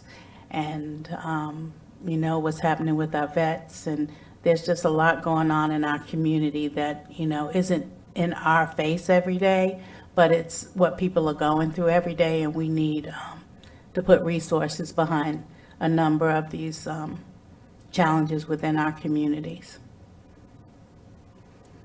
Heather Post. I'm a little worried about the timeline. So I was under the assumption, I know I've been discussing with staff where I stand on this, and I had assumed that everyone else was discussing with staff where they stand on it, and that staff was looking at ideas really to discuss today. I want to ensure, I don't know what you're not clear where I stand, but I mean, we only have one more meeting, and that's the 20th, and we already have a workshop for the 13th, which is the Forever and Echo. So We don't have to be done on the 20th, but I will definitely be bringing something back on the 20th. And then we could go to the next meeting after that, and it would be difficult, but we could go to the next meeting after that too. Because we have 2 more meetings in August, but we have to finalize a plan to the Treasury by August 31st. Again, if we go the revenue loss route, which then opens it up for broader usage, in fact, I think some of those might be some of the things you're looking at doing, our official plan would just be that we're going to utilize the revenue loss. How we utilize the savings created from that, we have longer time We to have more decide. time. See, really, it's the revenue loss part that if we know today that everybody's okay with that, we're a long way towards meeting the requirement. As I said, we'll then build that plan, and that plan could change depending on our needs, but we got to start somewhere. But the idea is by that date in August, if we're going to use that revenue loss, well, that essentially takes care of maybe as much as $80 million of that plan, and now we're down to the final 27 or so million that we would have to program out a little further by that date in August. So the revenue loss is just covering the revenue losses in the pot to then be put in basically into another pot Yep. to be used for whatever we want, right? that's correct. See, that's if we go down that road, that's I don't know why. you're making maximum flexibility of the monies. Essentially, that's what we're asking to be able to do today. And then that's going to be about roughly an 80-20 split. If you're looking at 80,000 and you're looking at or 80 million, and then out of 100 million or a little over. So, And That seems fairly like a given, and I know that we'll all discuss, right? But knowing that or having that sort of set aside, is there anything else that we could be doing today to sort of get ahead of the horse? I mean, that we could be well, discussing? the more we talk or- about, the more we know what would be in that subcategory, or what could go in the out of the 27 million that would be remaining that has to go through the actual ARPA fund, either in the category A or B or D. If there were any of those that we knew for sure, then I would start plugging that in as well. But again, we have a little bit of time. If we have the framework, then staff can go to work, and Ryan's already doing, I'm sure, some of that work. But we just don't want to get out ahead of council. And I think it's important we had a very public discussion about it today, so that everybody understands what we're doing. And I could tell you that Ryan has also talked with his colleagues in the cities, and I'm sure around actually the state, and most of them are doing the same thing that we're doing right now. Even further than that, really, I participate in a call pretty much every Monday at the national level for the Government Finance Officers Association, and those governments that have the calculation to support revenue loss, not all governments are there. Those governments that can support it are looking at a plan similar to what I'm proposing here, which gives them that flexibility. But I appreciate that you think it was a given, but I want to make sure that I'm not heading the wrong I way. understand that. I'm just trying to get ahead of the horse a little bit, because Right. if we're, I mean, what else can we provide you today to move forward? I mean, you're wanting to, is this for the 27%? The 27 million, as long as council is okay with the 80 million. And again, I want to reiterate for the public, the $80 million that we're using for revenue loss would then be set up in a transition fund that the council would then approve what we would use that for. So it's not going away. In fact, it's going to have a spotlight on it. With less strings. Right. Billy. No. I'm sorry. So obviously my number one is pay, right? And that was one of the suggestions. But if we're saying we're going to put the 80 million aside, and I would prefer that more of that be put out for pay, which means that I wouldn't be looking at the 27 million for pay. But now you're looking at, well, what do you want the remaining 27 to go to? Yep. And Which, as Councilwoman Gertman had suggested, mental health is actually under Category A. So right. those are the types of things we're looking at. Any suggestion that's here, if it doesn't fit in one of the categories, then we'll put it as, one of the potential uses of the $80 million pot of it. So any dialogue we have here today will help us, will influence the plan that we come forward with.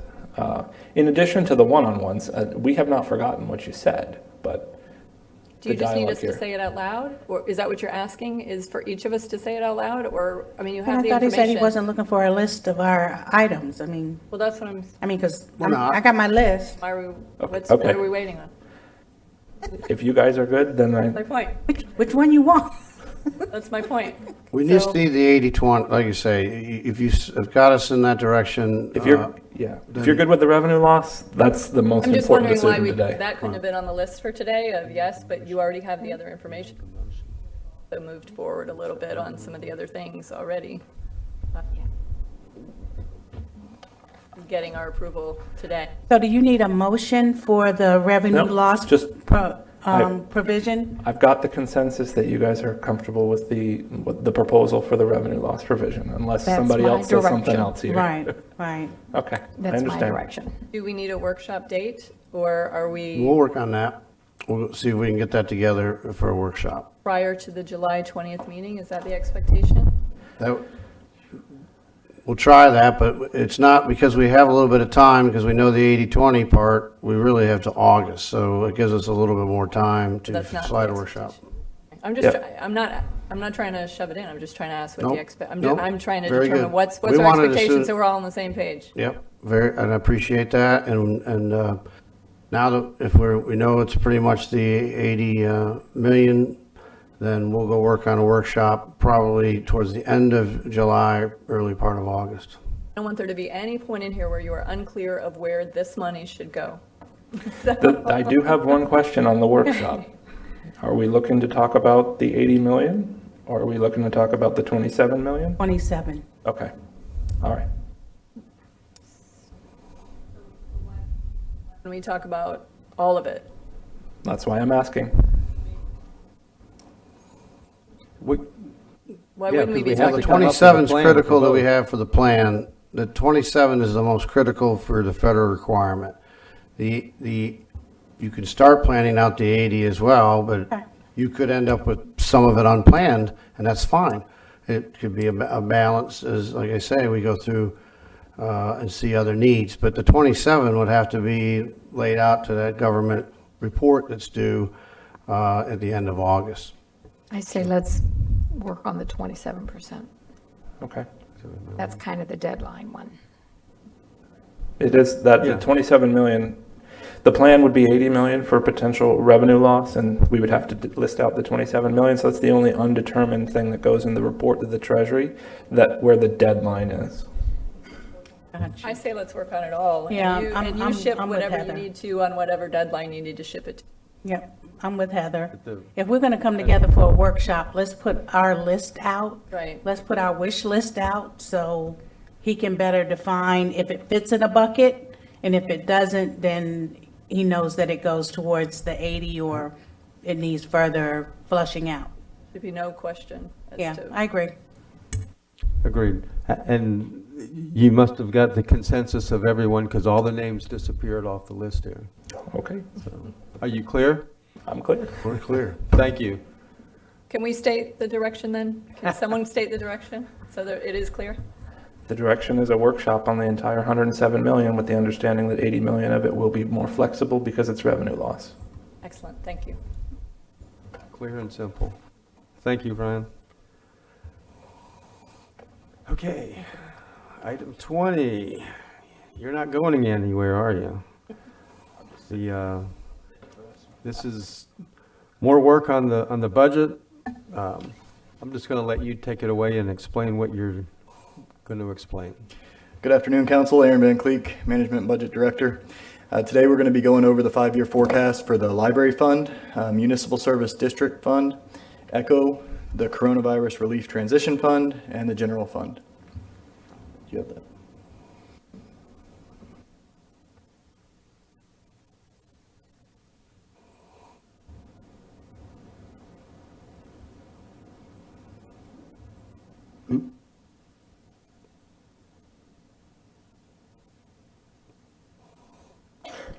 First item will be software upgrade. Yeah.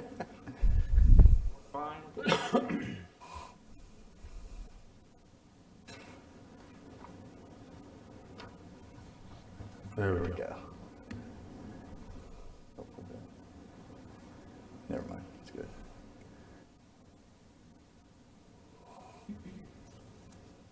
Can you zoom in on the library a little bit? This works so well in the office. It did. With paper, it's so much easier.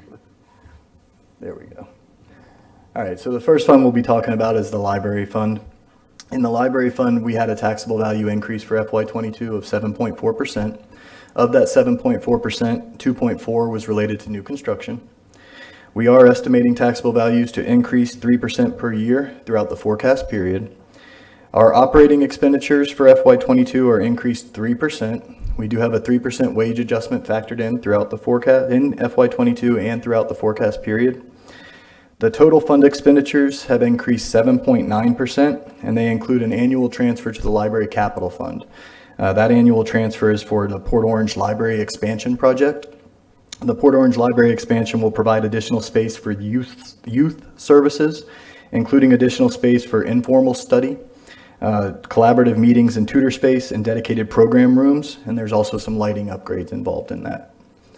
The emergency reserves are maintained at 10% throughout the forecast period, and you do end up with a total reserve balance finishing at $6.5 million by the end of the forecast based on current assumptions. If there are no questions on the library fund, we'll move on. So next up would be the ECHO Fund. The ECHO Fund shares the same tax base as the library, so they too had a 7.4% increase with 2.4% related to new construction. We are estimating the same 3% growth throughout the forecast period. The ECHO millage was not levied in 2021, so it's just important to note that any levy in ECHO will result in a tax increase, but that tax increase was voted on with overwhelming support at the last election. So. New to this fund for FY22 are operational costs associated with carrying out the mission of the ECHO program. It's roughly $255,000 per year, and these costs were historically absorbed by the general fund. However, the ECHO Advisory Board did support these costs coming from this fund as well. The annual grant award, we have set at $4.5 million per year for annual ECHO grants to be awarded. It's much higher than the 20-year average of $3.6 million under the previous levy. And if you look at the last 5 years, our average was about $2.5 million. There are some changes to the grant allotments that will be coming before you for approval, and if those changes are adopted, then it could increase the amount of grants going out the door. So we went with a high number there, just not knowing where we're going to land. Future council action will be needed on the trails set aside. We have $1.5 million programmed throughout the forecast to set aside for trail construction, maintenance, and amenities. The ECHO Advisory Board supported this set aside at their last meeting as well. Based on the current assumptions, the ECHO Fund will have a reserve balance of $23.7 million by the end of the forecast period, and that includes the annual grant award at $4.5 million and the trail set aside. If there are no questions on ECHO, we will move on. All right, next up will be the Municipal Service District. The Municipal Service District had a taxable value increase of 7.1% over FY21 values, with 1.6% of that related to new construction. Taxable values are estimated to grow 2% throughout the forecast period. We have total fund expenditures for FY22 decreasing by 2.8%. We do have the 3% wage adjustment factored in for FY22 and throughout the forecast period. However, the reason for the decrease in total fund expenditures is because the building permit operation that used to be housed within the MSD is now moved to its own fund to better account for the cost it takes to operate that function and to simplify the state reporting requirements. In FY20, a new state report requirement came out to require the submission of the revenues and expenses related to building permits. And so we're setting that up in its own segregated fund so that we can better fulfill that report. And it's also going to help us in future discussions for building permit costs, because you can see down above the total expenditures line, the MSD is subsidizing the building permit operation with an annual transfer. The largest expense in this fund is the Office of the Sheriff, which serves the unincorporated areas of Volusia County. And Volusia Sheriff's contracts with the cities of Deltona, Pearson, Oak Hill, and DeBerry are also represented in this fund, as well as the revenue he earns from that. Emergency reserves are maintained at 10% in FY22 and throughout the forecast period. See that on that page. And the total reserve balance finished at $12.6 million by the end of the forecast based on current assumptions. No questions on the... Yep. Heather Post. Aaron, I didn't see this when we discussed it in the office. Under animal control, under the expenditures, the expected forecast for 23-24 goes up 500,000, but then it goes back down on 24-25. Can you explain that? It is capital related. What is that for? You just got to find the report. Okay. I have it.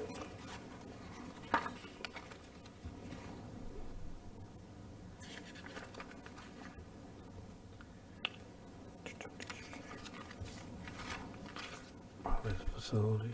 So we have an enclosed aluminum trailer, some mobile spray equipment for a microscope, surgery lift table.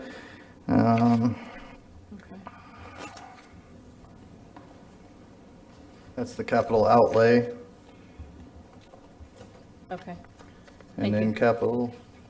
Okay. You have some more, you said? I'm sorry? You have more? Yeah, also a replacement of the pole barn and awning to cover their mobile spray neuter vehicle. And that's about the biggest amount of the increases. Okay, thank you. Mm-hmm. All right, no other questions on the MSD. Move on to the Coronavirus Transition Fund. I believe Ryan might have touched on it once or twice when he mentioned the $30 million. This is the forecast to show where that money is going to go. So the fund was created this year to account for the use of the general fund's fund balance that was created by using the CARES Act fund to pay for public protection salaries. In total, the $30 million that was previously allocated for personal services became available for appropriation. To date, council has appropriated $3.5 million of that money. You can see the programs under the revised budget column that that money was allocated to. It was Food Brings Hope, the Health Department, Alcohol, Drug, and Mental Health, and then the Rental and Mortgage Program. The $2.5 million that was allocated for the rental and mortgage program was done so to be conservative with the expiration date approaching. We wanted to make sure we had money available to continue that program. However, the expiration date got extended, so we were able to use federal funds to carry out that program. That's why you see a zero estimate in the estimate column for that, so it allows that money to be available for other projects. This fund is strictly one-time money, contains no plans for ongoing expenditures. Staff recommends the use of these funds to cover the remaining balance on the medical examiner facility, approximately $7 million. And then the radio backbone infrastructure project that you guys just approved in a previous agenda item today. Other recommendations include the west wing replacement at the corrections facility, as well as mental health opioid dorms at the corrections facility, EMS building repairs for their Carswell location, and the fire alerting system in the last year, the 23-24 would be the last project for that. And that pretty much allocates out the entire $30 million. You can see we added some investment income because this fund will earn interest while the money is sitting there waiting for those projects. So if there's no questions on that, we'll move on. And now the one everybody's been waiting for. So the general fund, we have three different scenarios to talk to you about with the general fund. In each scenario, the operating expenses remain the same. They're based on current service levels and assumptions. So in each scenario, we adjust the reserves based on the millage rate and the ad valorem tax revenue. Taxable value in the general fund did increase 7.4%. We did have 2.4% of that related to new construction. The taxable values we do have estimated to grow 3% in the forecast years. Total fund expenditures for FY22 are increased 9.7%. We do have the 3% wage adjustment factored in for FY22 and throughout the forecast period. Also factored into the forecast for FY22 is the addition of 9 new positions.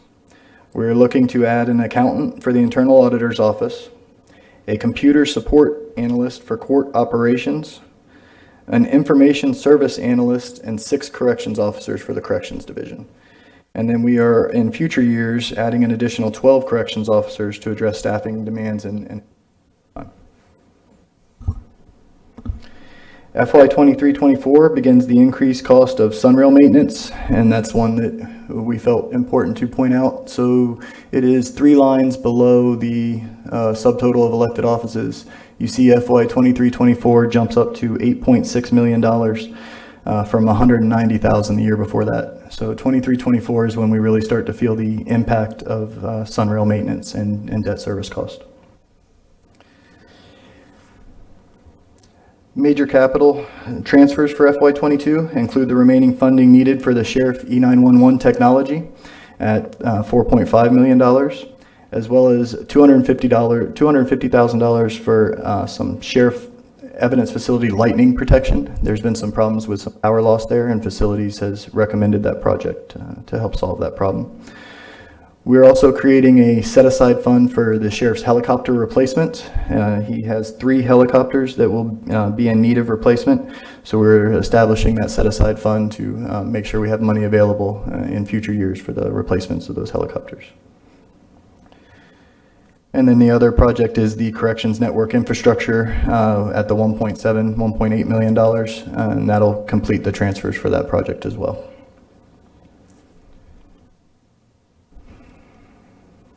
Sorry. Emergency reserves are maintained at 10% in FY22 and throughout the forecast period, with the total reserves finishing at $52 million for this scenario and based on current assumptions.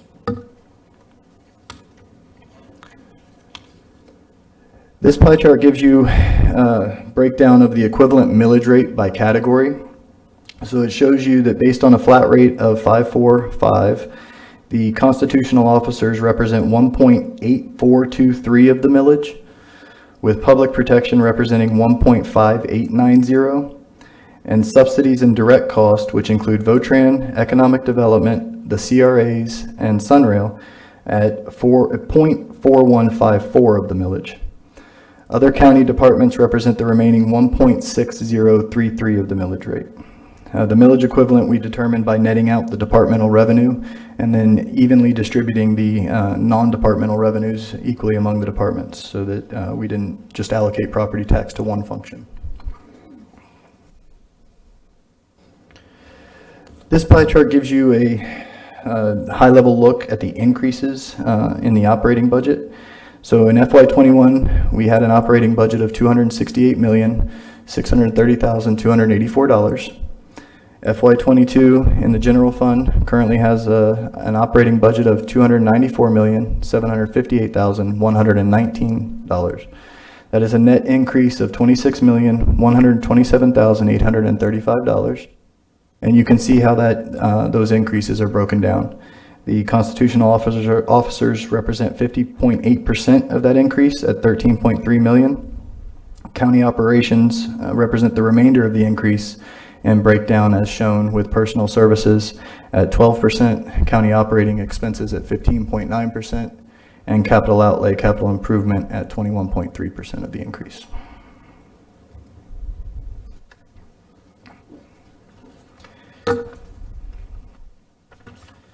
This pie chart shows you a breakdown of the total general fund recommended budget of $356,666,348.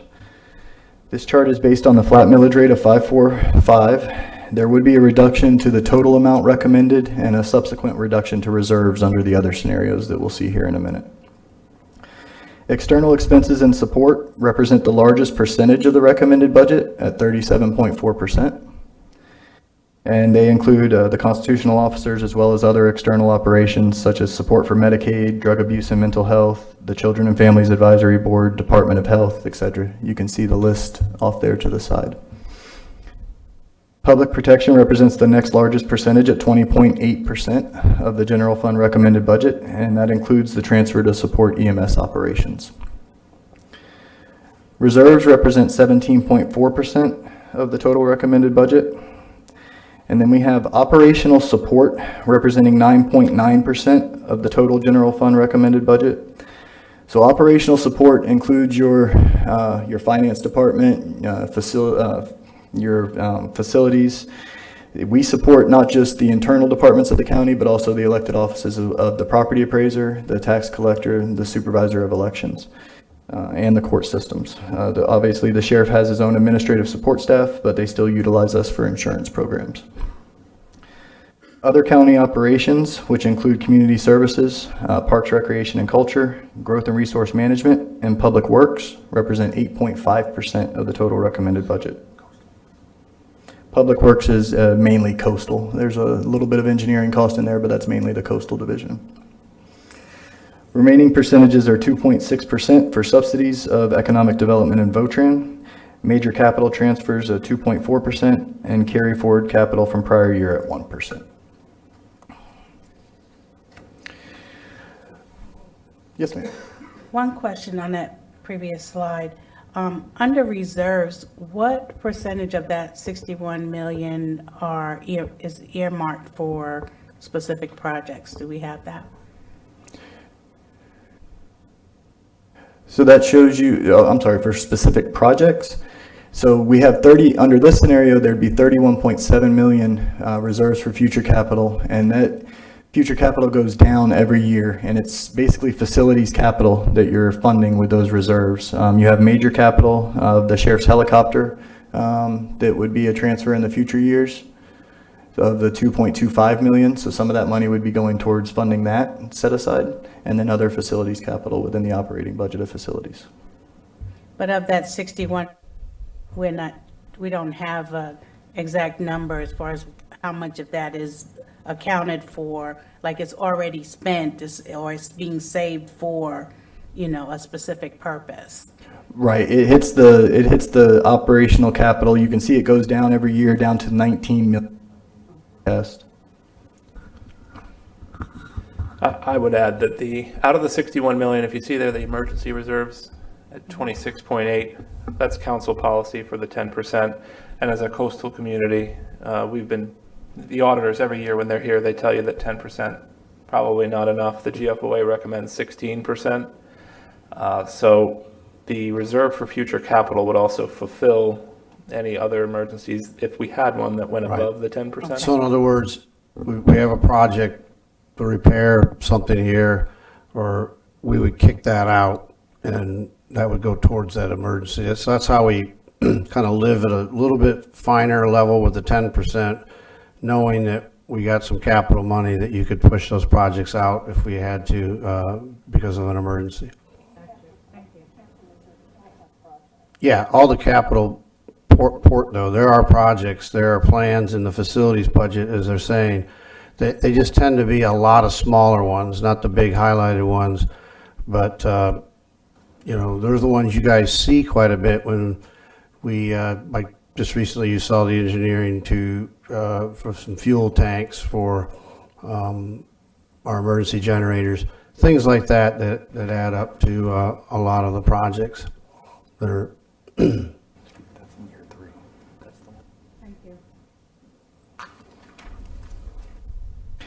So this next pie chart gives you a breakdown of the reoccurring general fund expenses. When you remove the one-time expenses that are funded by our fund balance, so reserves, carry forward, and the major capital transfer, you're left with a total general fund reoccurring expenses of $282,513,743. So just let me interject. So this is the area we need to avoid, if we can, plugging one-time money into recurring expenses. It could be done for a year, but and for instance, we could talk about Votran for a second. Votran, remember, got some one-time money, and we did reduce the subsidy that we normally give Votran because of the federal money we received. Probably should have pointed that out back on the up there with the general fund, because it's kind of like, as we're going to pay for Sunrail, we also will be dealing with no more one-time money for Votran. So you can see that on the Votran operating interfund transfers. It's just above the subtotal for governmental services, about the middle of the page. We have $5 million for FY22 that we're sending over to Votran. And then that number grows to 7.5 million in 23 and 24, and then goes back to 11.2 million in 24-25, which is about the rate we were at prior to them receiving their funding.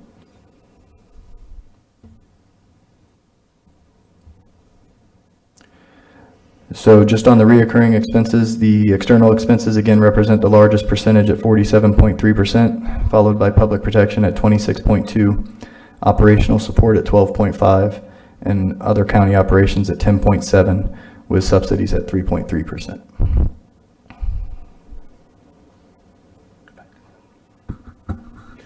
I just want to reiterate on this particular slide, approximately 3/4 of your general fund recurring budget, which is what your property taxes and your sales tax and your other revenues, excluding your fund balance you're carrying forward, but this is where your annual revenues, including your property taxes, are going, is really this slide. And 3/4 of it is either external to the county or public protection, or in the instance of the sheriff, both external public protection.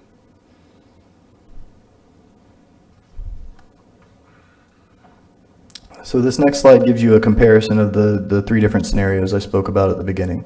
So again, the operational expenses don't change in these different scenarios based on the current service levels and assumptions. Under scenario 1, it's a flat millage rate of 54500. It would generate $223 million in ad valorem revenue for FY22. Under this scenario, I already showed you the total reserve balances finish at $52 million by the end of the forecast period. You do get your 10% set aside accomplished in all years, and you're left with $19.5 million at the end of the forecast period for future capital that goes out beyond our forecast. Scenario 2 is a partial rollback millage of 5.3748 that will generate $220 million in ad valorem taxes for FY22. This scenario was designed to keep the general fund ad valorem taxes for homestead residents flat. The Save Our Homes cap for FY21 is 1.4%, which means the taxable value of a homestead resident cannot be increased by more than that. So by reducing the millage rate by the like amount, a homestead resident will pay no more in general fund taxes than they did in FY21. And in Volusia, 72.3% of the single-family homes are homestead properties. Under this scenario, the reserve balances will finish at 39 million by the end of the forecast period. You do get your 10% set aside for emergency reserves accomplished in all years. The change would be a reduction in the reserves for future capital, which would go down to 6.9 million by the end of the forecast as opposed to the 19.5 million under scenario 1. This scenario would also eliminate 12.9 million in ad valorem revenue throughout the forecast period when compared to the flat rate of 545. Scenario 3 is a full rollback millage rate of 52244. It would generate 214 million in ad valorem revenue. This scenario also assumes a rollback in future forecast years. Under this scenario, our emergency reserves will fall to 5.7% in FY24. And then in FY24, your reserves will be completely depleted, and you would still have a $13.9 million deficit. This scenario would also eliminate 65.9 million in ad valorem revenue throughout the forecast period when compared to the flat rate. It's important to note that you can't forecast a deficit, so we would definitely have to address additional either tax increases or service level reductions to balance those out years. Again, all these scenarios are based on current assumptions and service levels. Question for you, Amy? Sure. Somehow I'm missing this one sheet in my book.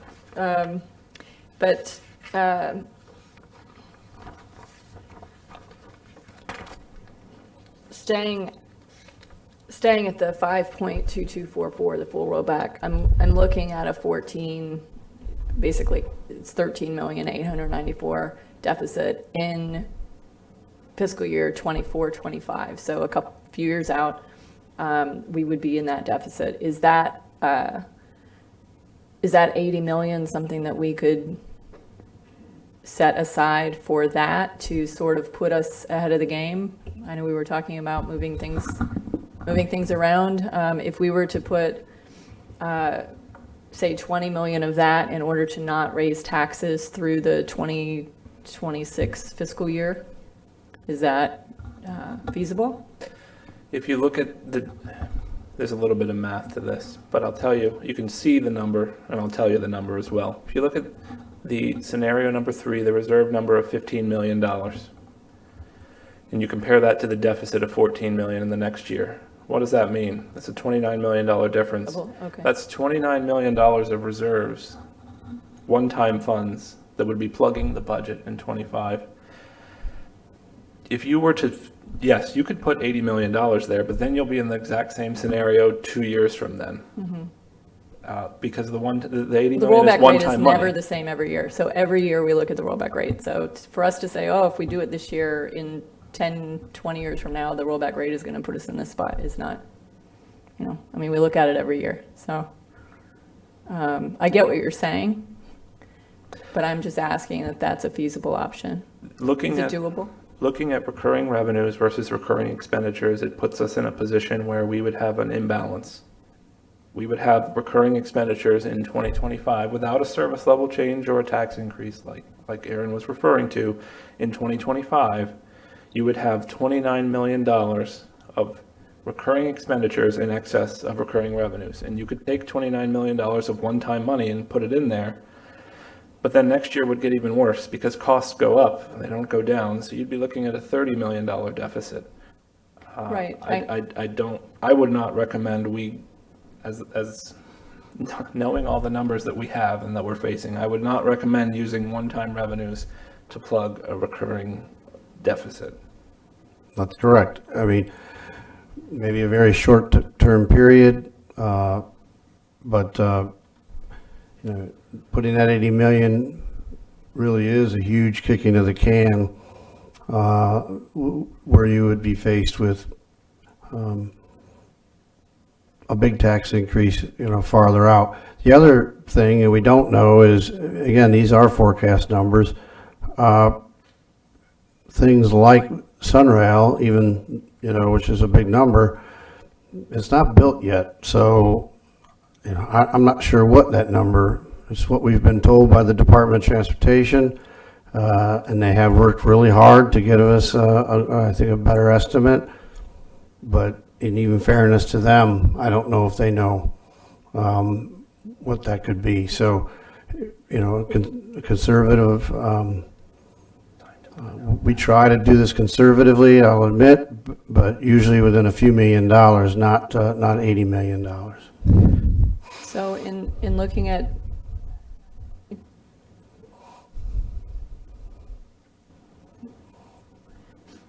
so in not raising it for the 1 year and trying to use some of those funds for the 1 year to assist with the balance while we look at other ways and other avenues.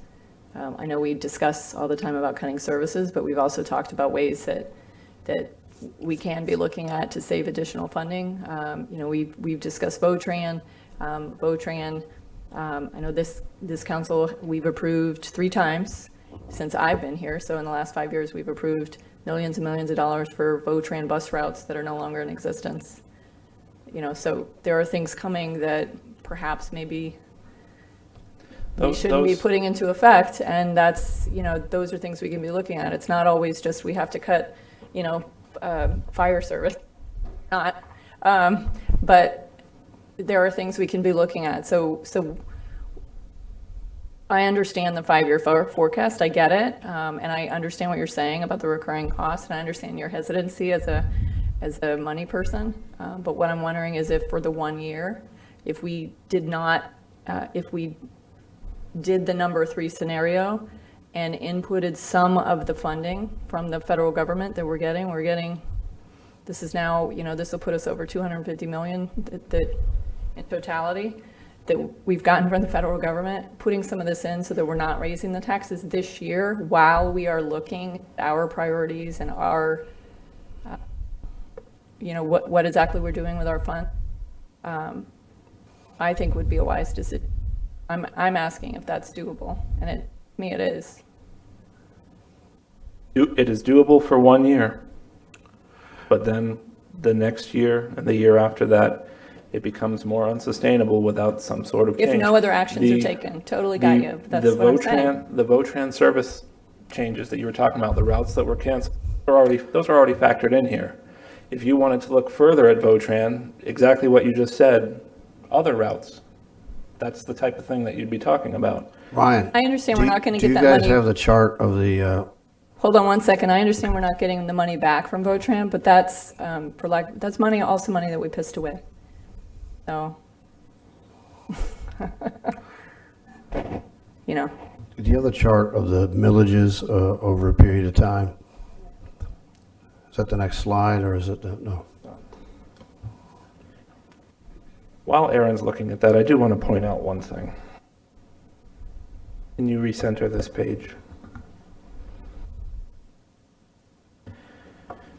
We have been conservative in the numbers that we have on here. If you look at the one-time revenue source, the blue line, the second blue line, for FY24 and 25, you've got $6.5 and $5 million of fund balance.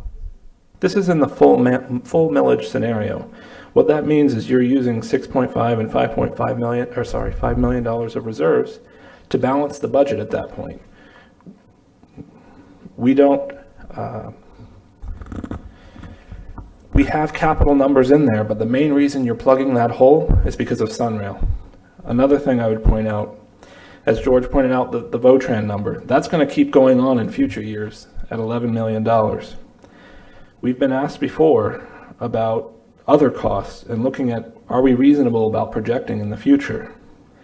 The elected office line at 100.9 million. Next year we've projected it at 103. That's only a $2.3 million increase. This year was 13. We have already been conservative in this projection. Well, that's a great point. Remember, we're only controlling now. We're not controlling as much of the general fund as we used to. So whatever we do, we would also have to hope that all the elected offices would follow suit as well. So that's another big change in the way we do business.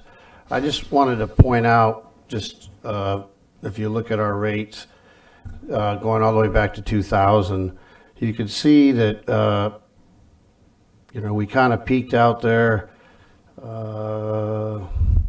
in the area of 2007 was the peak in taxable value. in value, but if you look at the millage, where you're at 6.3 for a couple of years in a row. So there's 3 years in a row there where they did not change the millage and took the growth, and then it's really pretty much been in a decline ever since. So that's kind of illustrates some of the difficulty in going back up with the millage. It definitely is, a bigger lift when you're doing that. But again, you're looking at almost a full mill has come off over that period of time. So we've steadily been conservative, chip away. We did do rollback 2 years ago in the general fund, and last year we just did a very, very slight increase, and we rolled back every other fund. So we've been very conscious and very cautious going along. But this year, with these other things coming at us,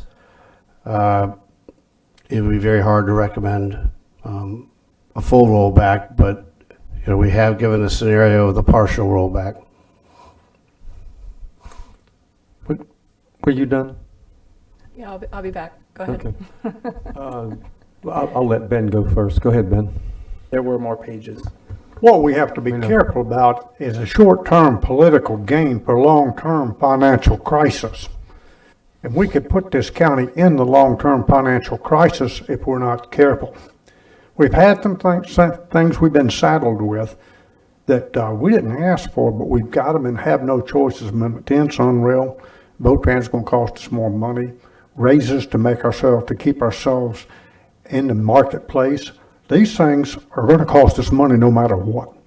So what we can do if we're not careful is it looks real good for a year or two. Then all of a sudden, our next council is saddled with the problem of how do we pay for these services that the citizens demand and expect. I mean, are you going to start cutting at that point? You'd have to start cutting libraries, computers in libraries, library staff, cleaning of the libraries, closing the parks, layoffs. Where we're not careful, you have to start laying off the workforce so you can make it through. So what we do today has a lot of impact on what happens in the next several years when many of this council will be gone for term limits, and even some will be here when all of a sudden they realize we didn't listen to our financial experts and we have put this county in a situation it hasn't been in, because we're fortunate. This county is in good financial situation because we have listened to our financial experts. We planned ahead, even going back to when we had the recession, that we dropped 10%. People are forgetting about that. We dropped 10% of everything. Manpower up is 10% of the cost. And we still haven't, which we shouldn't. We found out we could do without a lot of those people and those different things, the projects. But we've already cut to the bone, and we got to be careful to where you cut the bone out and it can't support the infrastructure. So she's trying to get it up on the screen right now, but to your point, our funded FTEs in 2008, 2009 throughout the county totaled 2,154.3. In adjusted for constitutionals. We took the constitutional officers out since they are their own entity, so we could do a clean comparison to 21-22. Our funded FTEs for 21-22 are without EMS, because that EMS operation was brought in after 2010, got you, is 2,028.84. So we've actually reduced our FTEs 125.46, so a 5.8% reduction In that time, the population has increased roughly 8.8% over that same time period.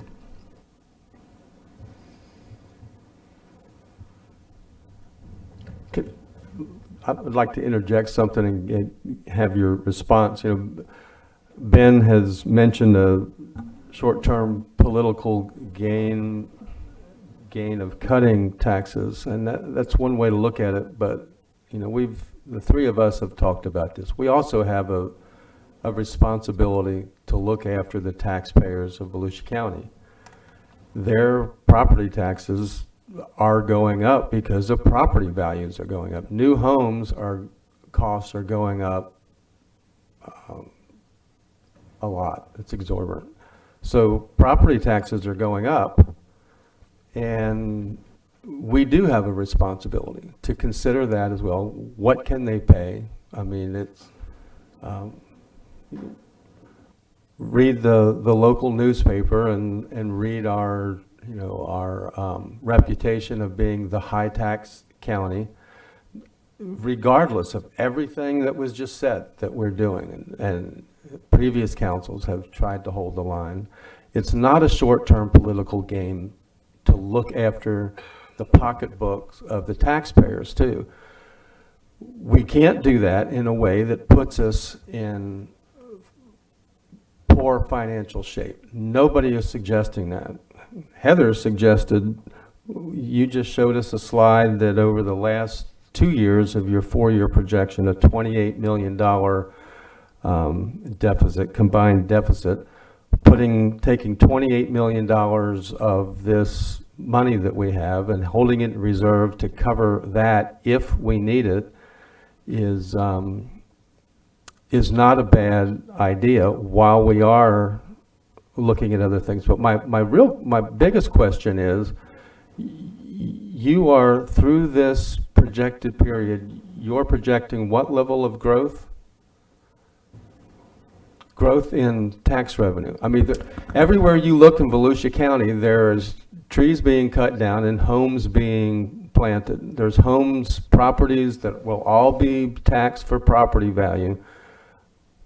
How are you incorporating that into to the numbers? In the scenario that was shown on the screen, can I go back to that page? In this scenario, we are projecting property value increase of 3%. However, if you go to a rollback every year, all you get is the new construction, not the entire 3%. So that would be more like 1%, and our costs certainly go up by more than 1%. So you're incorporating 3% of current homes, or are you projecting all the new homes that are going up to? 3% on the entire property value. That would include new construction and reassessments. That's where I'd like to point out, we've been consistent with the elected offices only going up at roughly 3% as well. This year was not certainly 3%. Heather. Does anyone else? I'll let everybody else speak. Danny Robbins. I'll jump back in. I think no matter how we look at it, it would be very irresponsible of us. And only common sense would tell us not even to make this suggestion to commit one-time monies to reoccurring expenses. I'm just trying to figure this out, especially with no reoccurring revenue sources. And I agree with you guys 110%. It's borderline reckless to even think like that. But this path is not sustainable, no matter how you look at it. And do we want to be like our federal government spending money we don't have? You know, robbing our reserves, depleting it. Can't print new money, so what do we have to do? You're absolutely right. We either got to cut services, raise taxes, pick one. But right now, our general fund is sitting really well, and Councilman Johnson was right. You know, people in the past have made some good decisions, but we're in a very volatile state in this economy. So do we raise taxes to 550,000 people and start laying them off? I mean, you got to really think about this stuff. For what it's worth, it's all different when it's, you know, not our money. And we'll be better off, in my opinion, as a government body to start looking out long term and finding other ways and not looking for this instant gratification that just satisfies, political agendas. I mean, this is crazy. Thanks. Ben Johnson.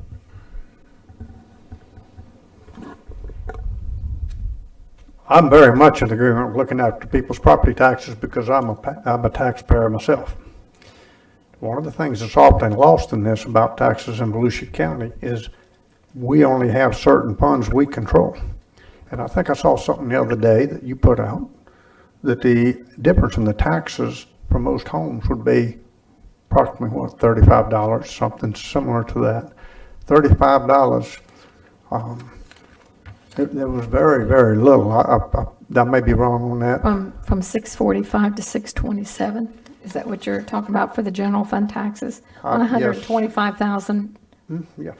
Yeah. So you're looking at something, a minimal amount that could take and basically put us in a league with some of these other counties in the state that are in a terrible financial situation is not worth it. You know, we have to take and look at long term because someday you're going to have to pay the piper. So is it, you all of a sudden get yourself into a crisis situation that costs a whole lot more to get out of, if you can get out of it, than to take and maintain a little bit of the time at this point. Now, I know people, they say to the taxes, well, they need to sit down and talk to the different people in the different tax funds who have it to help get this under control, whether it's the hospital authorities, whether it's anybody else. But, what we control is what we control, and it's not that much more, but it's the one that provides the services day in and day out to the citizens of our county, whether they're city or county residents. And no matter what, the people expect the services, and that's something we have to remember and not all of a sudden end up behind the 8 ball to where they look back at this council and say, this is the council that destroyed our county financially and our quality of life. Mr. Chair? Yes, Fred Lowry. Yeah, thank you. I just want to add too, if we not careful, we can get ourselves in a bind that can affect credit ratings. If we need to borrow and so forth. One thing that kind of came through really good on Sunrail was we got an amazing interest rate on that. And if we did not have the financial position that is secure as it is right now, I dare say we would be paying a whole lot more for that than what we got as far as the rate. And it can impact future grants, and it can impact future ratings. If we did have some project come in, I'm not big on borrowing money. I don't like debt. I'm tickled to death that our general fund is debt free, but it probably won't always stay that way. There may be a project that will come down the road one day that we'll want to bond out some money for, and then we will be in a position to be able to do that. So I too am a taxpayer as well. I think scenario 3 is irresponsible. I could support scenario 2, holding my nose, but I think we should go with scenario 1, and that's my opinion. Thank you, sir. One minor correction. We are no longer debt-free in the general fund as of 2 agenda items ago. Okay. Well, I'm still living in the past. Sunrail. The Sunrail debt. I do want to address just one thing. Property values have gone up a lot, but due to Save Our Homes, a provision under law, property tax values, the taxable value, not the assessed changes, but the taxable value can only increase by the greater of CPI or 3%. This year, the number the property appraiser used was 1.4%. So for 72% of your single-family homes out there, they're limited to 1.4% increase even under the flat millage scenario. Those homes that are not homesteaded are either homes that were just recently sold or purchased, and they will be homesteaded, but that's part of the whole value boom, is selling and purchasing is happening. Or vacation homes or investment properties, and those investment properties a lot of times include rentals. And all of the new construction going on all over the county are new taxes, that we didn't have last year or the year before. But so, and my point in saying that is that, well, we are going to be careful here and not put the county in a bad financial situation. We also have the responsibility to be careful not to put the homeowners of Volusia County in a bad financial situation. But this is the best argument that I have ever heard to prove that growth doesn't pay for itself. In fact, it's a liability at our door that we're now trying to figure out how do we pay for it. So.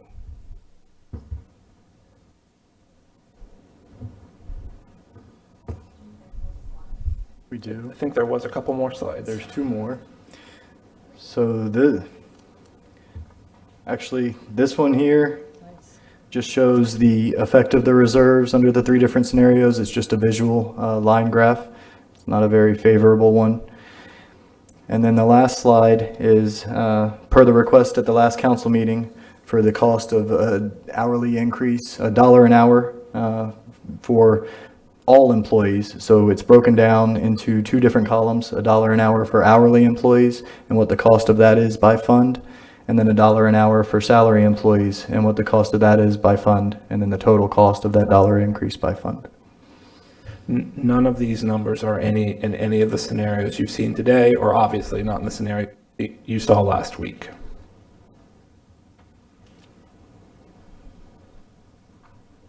And this is reoccurring cost. Right, this would fall in the reoccurring. That's what I was going to say. This is not a one-time cost. This is reoccurring. Heather Post? So I want to address we keep having political discussion. Not raising taxes or even just us having the discussion on taxes is not a political discussion. And I find it very interesting that it's typically the people that bring up that it's a political discussion that use it as a political discussion. So not wanting to increase the taxes of our citizens when our county has a very low median income, and there are various things that we're working to fix and get us. I always say Volusia County is top 10, and we should be top 10 in so many other things. But we're low in pay, we're low in a number of other things, and to continuously put it back on the citizens is not appropriate. And we do that every year. We have these discussions, and every year we say, well, this is a recurring cost. We must do it. I understand the argument that the federal funds, $250 million of federal funds is one-time money. I get that. But it's certainly a boost and certainly an excellent opportunity for Volusia County to right itself and to assist us in getting from here to here, certainly in pay. So let's talk about pay for a second. Well, let's talk about our budget. Let's go back to that for one millisecond. I've got a note here. We went to 0. All I heard was we went to 0. Fantastic, we went to 0. Super excited, we went to 0. But I also came in, public works facility, people wading through ankle-deep water to get to work. Evidence facility, full of mold. Medical examiner's office, bodies stacked. Lots of things that we needed to fix. And we did that on the back of go to 0. Now we fixed those things. We're moving ahead. And now we're stuck with pay. It's not just our county that needs discussion on compression and pay increase, but certainly our county is behind in pay. And that is absolutely something we need to address. And I think we can keep saying it's recurring cost and later on we'll have to make it up. I get that, but when you work with a company and you get a bonus, which is not too often in Volusia County, by the way, but when you work for a company and you get a bonus at the end of the year, you're going to put that toward better your family. And this is a tremendous opportunity to use these funds to I always say assess and we reboot. We've assessed. We can really use this to assess and reboot and get us, a little further up the pole. It's not a matter of not recurring. This is an opportunity to get us ahead. It's an excellent opportunity to discuss our priorities and really determine these future decisions that we're making. Sunrail was decided however many years ago. Now we're dealing with Sunrail. We get that, but I think it would be a tremendous, tremendous disservice to the citizens to tax them this year, overtax them this year, and certainly not to address pay with monies that we're getting from the federal government. And then we can have the discussion on infrastructure next, by the way. But the argument of recurring and not recurring, I don't think fits here. And I think, again, it would be a tremendous disservice not to use it. Yeah. Billy? Yeah, so I'm just going to express my opinion. I do think it is reoccurring. I would rather see a bonus, or a merit raise and a one-time raise than commit ourselves, because it's not just the income, then it's their insurance and everything. Well, insurance raises anyway. Everything else is going up. So it's just not a one item, it's the retirement plan, everything is affected by this. And that's an ongoing every single year. Then we have to account for that dollar more. And I'm not saying that they don't deserve it, but I'd rather see a one-time, merit raise or something. But the facts are the facts. We have expenses going up. Our county is growing. The population is growing. The services are needed. And I don't know a one of us, an extra $40 on my taxes probably aren't going to kill me, but my new insurance bill may, my new insurance, household insurance and everything else that's increasing, how we can expect that the county is not going to have all these increased fees too.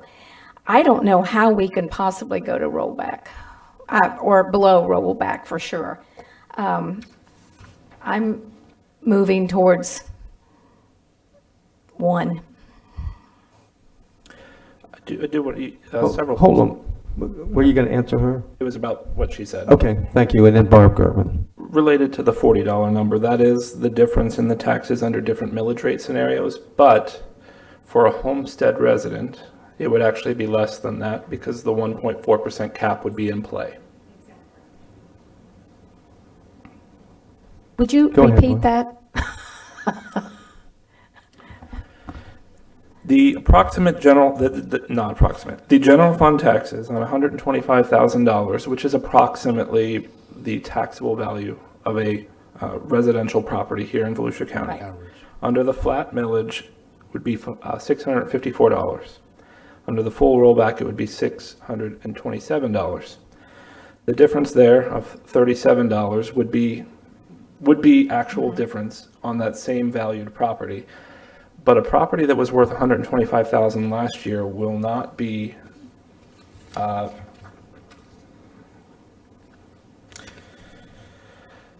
property that's worth $125,000 last year, this year would be capped at a 1.4% growth. Our 5.45 millage rate last year on 125 versus the 5.37 on their new value would be the same, just for those that are homesteaded.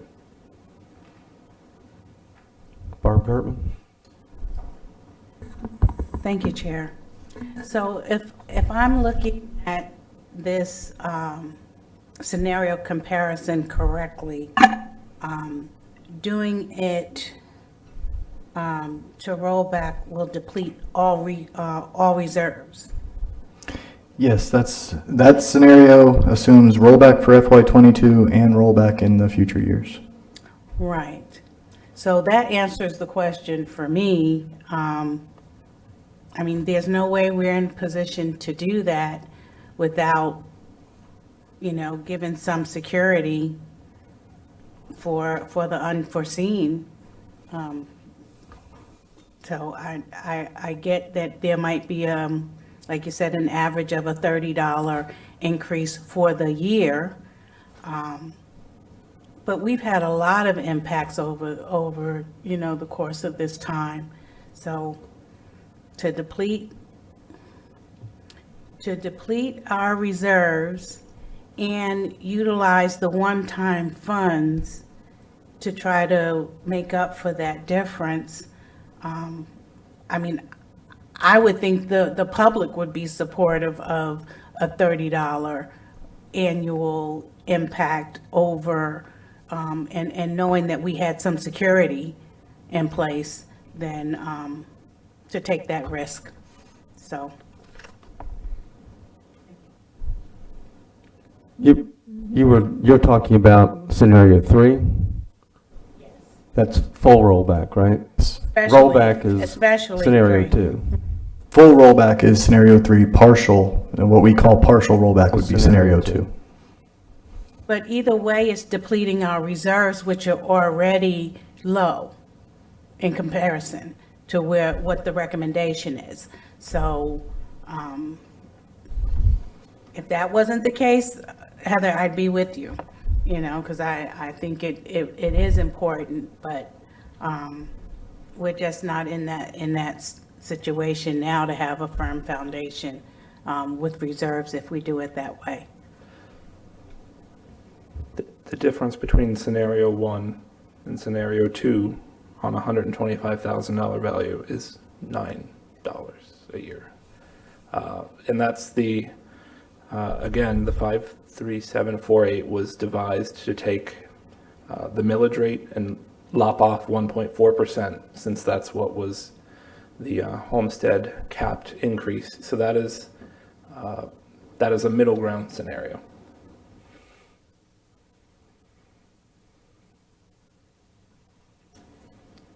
Is $125,000 a year are you saying that that's the average home price in Volusia County? That's approximately the average residential taxable value. After exemptions and save our home savings. So if you bought your home in the downturn, you would have years and years of that 3 or whatever CPI was cap built up that you're not taxed on. That's why the taxable value is still around $125,000.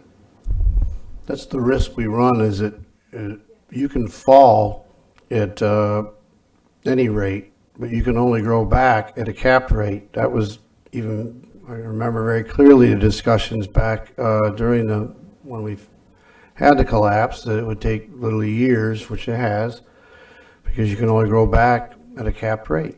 You can fall at whatever rate it occurs, but then you can only grow back at a capped rate. So it always puts you behind. That's just the nature of the way our tax structure is set up.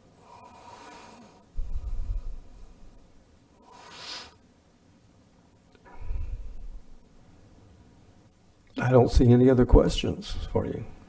All right.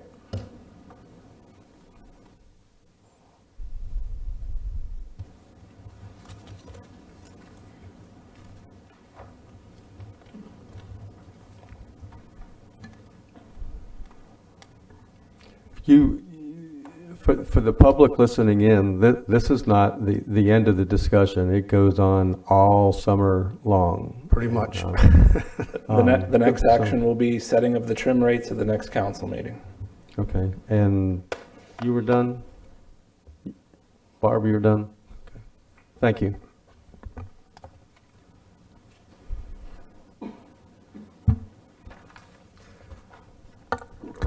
Item 21.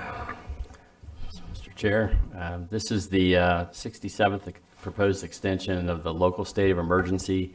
The state's state of emergency expires on June 26th. The word is that the state will not be extending it again.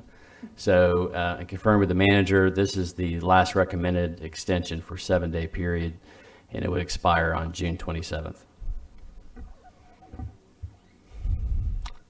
Very good. Move approval. And a second.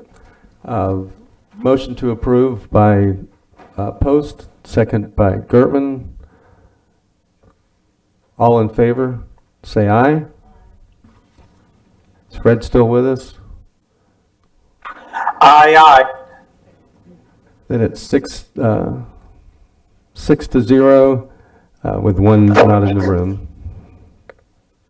I'm here. I know, but there's still somebody else not in the room. I'm sorry, I cannot see that from my screen. My apologies. It's okay. Okay, item 22, sponsorship request. Several of them. Good afternoon, Mr. Chair, honorable members of council, Kevin Captain, Community Information Director.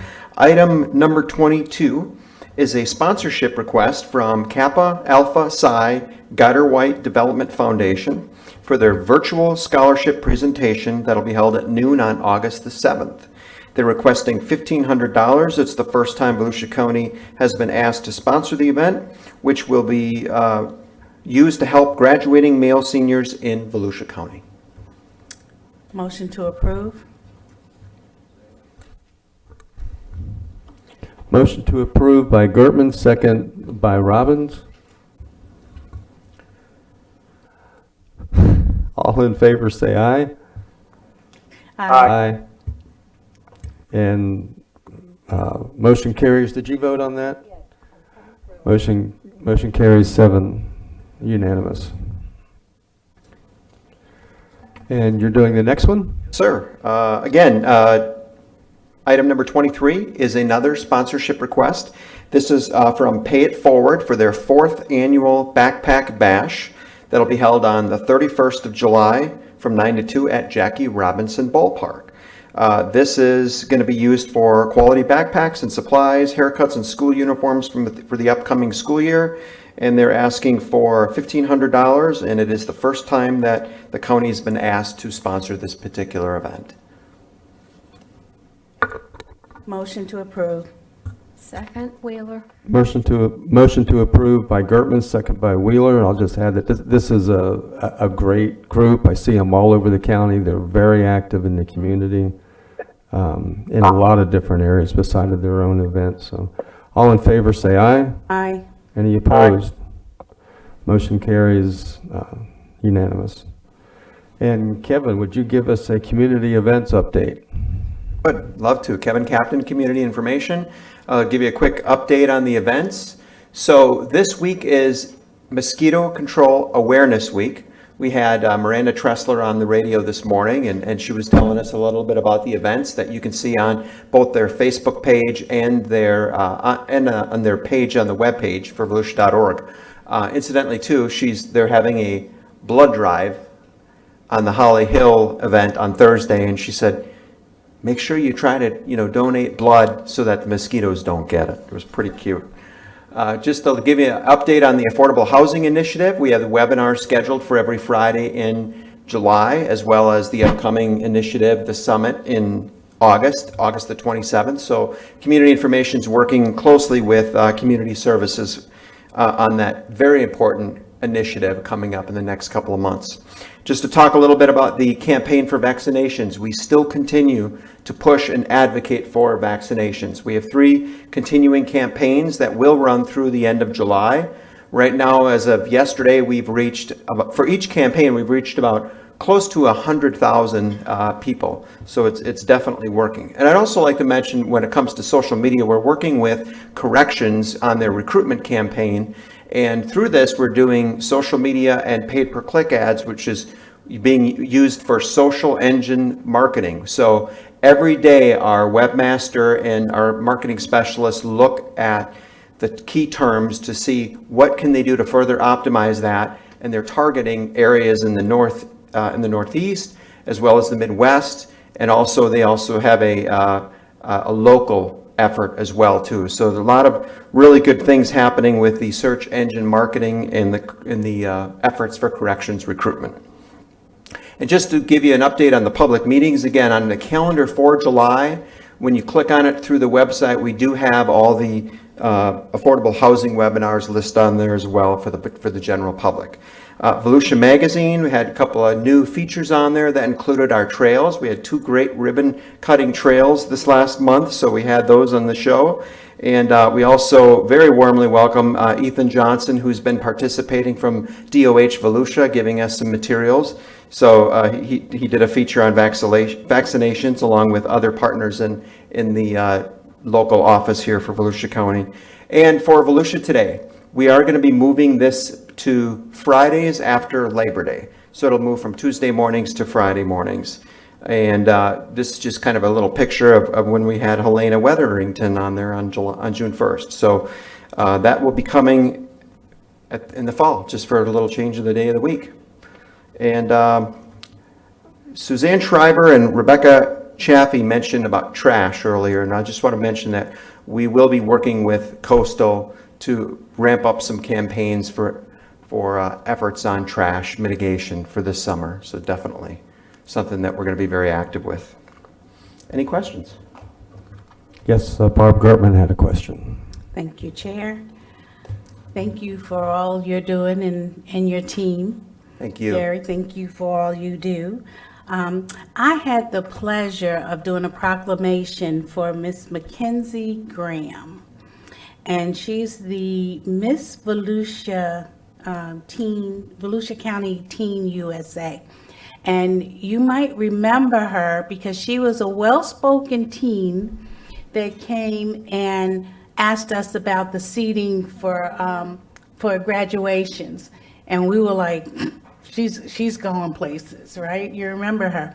Well, I had the honor of doing a proclamation for her, and I wanted to mention that I mentioned to her perhaps the possibility of interning, because she's going to be going to Stetson, so she'll be right here.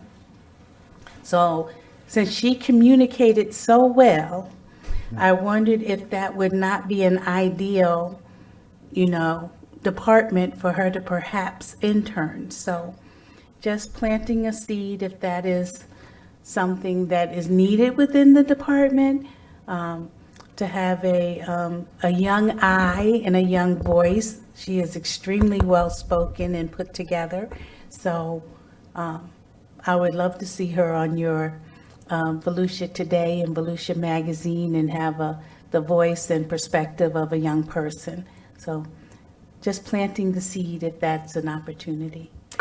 Thank you, Ms. Gertman. We have had interns in the past with community information, both on the marketing side and on the production side. So it's definitely something for our future. So thank you for the seed. We'll do our best to put Miracle Grow on that. Well, thank you. That's actually a very good suggestion. Mackenzie she does modeling. She's already very interested and involved in communications, everything from acting to, so brilliant.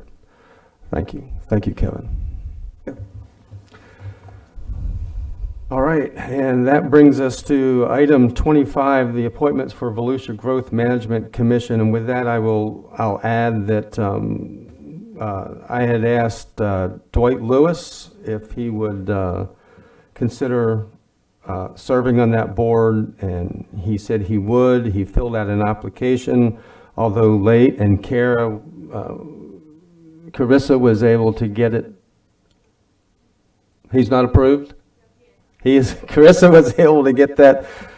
He's a former county councilman, former county chair, very interested in the growth of our community. So I just want to let all the council members know that, because I believe we have 3 positions open, and now we have 3 applicants.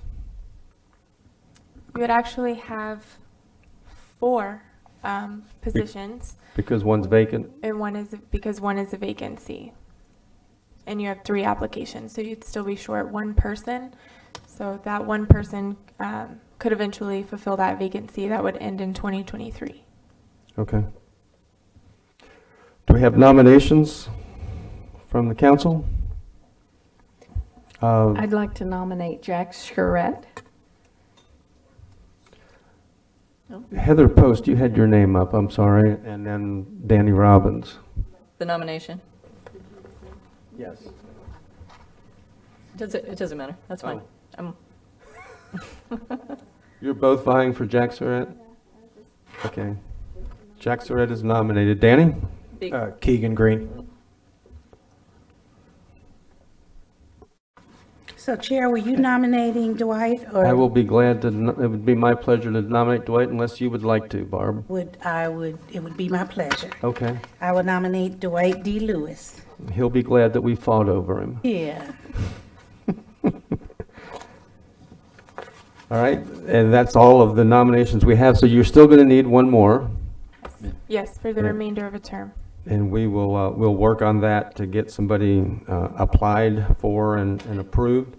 And Mr. Chair, yes, sir. my understanding, based on the motion, is that the 3 individuals you've nominated would be for the full terms, and we would leave the vacancy, the bridge term, for a later appointment. Yes. Yes.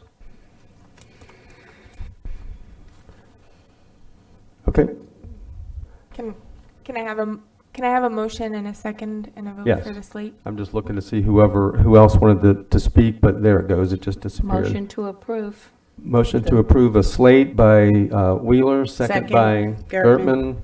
All in favor, say aye. Aye. Any opposed? Fred? I'm an aye. Okay. Thank you. And that brings us to public participation, and I have no list. 26. Mr. Oh, Really discussion we added? Yes. okay. Okay. Yes, ma'am. Well, I thought we were going to do that under Mike Dyer's, Oh, I thought he said item 26. I think my understanding of the council's direction, you added it as an item 26. okay. Okay. We're going to ask Mr. Bledsoe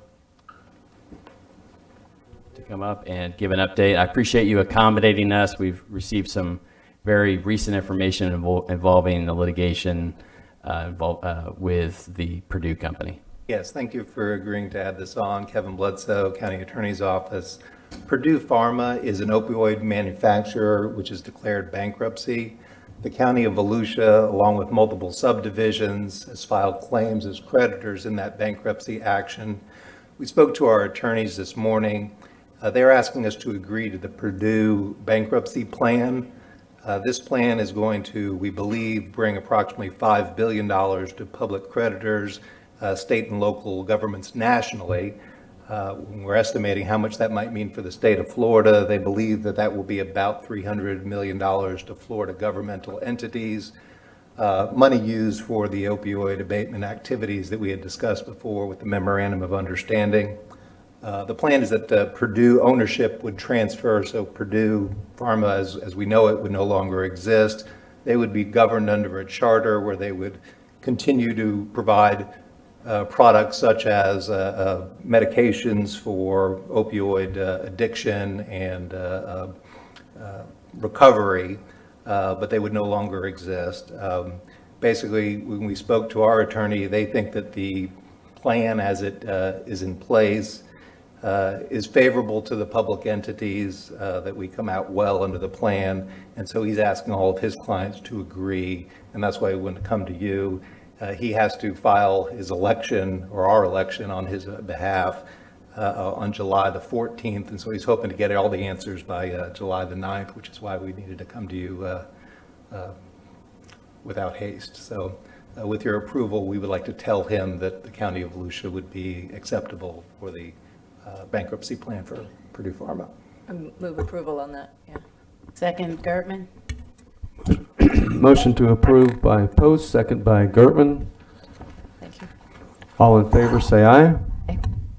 Aye. Motion is passed 7-0.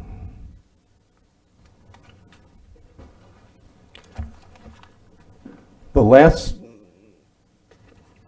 last thing you want to talk about, Michael, you're going to do under your comments? Yes, sir. Okay, then I'm going to go ahead and call, we have one public comment, and then we'll go to that. John Nicholson.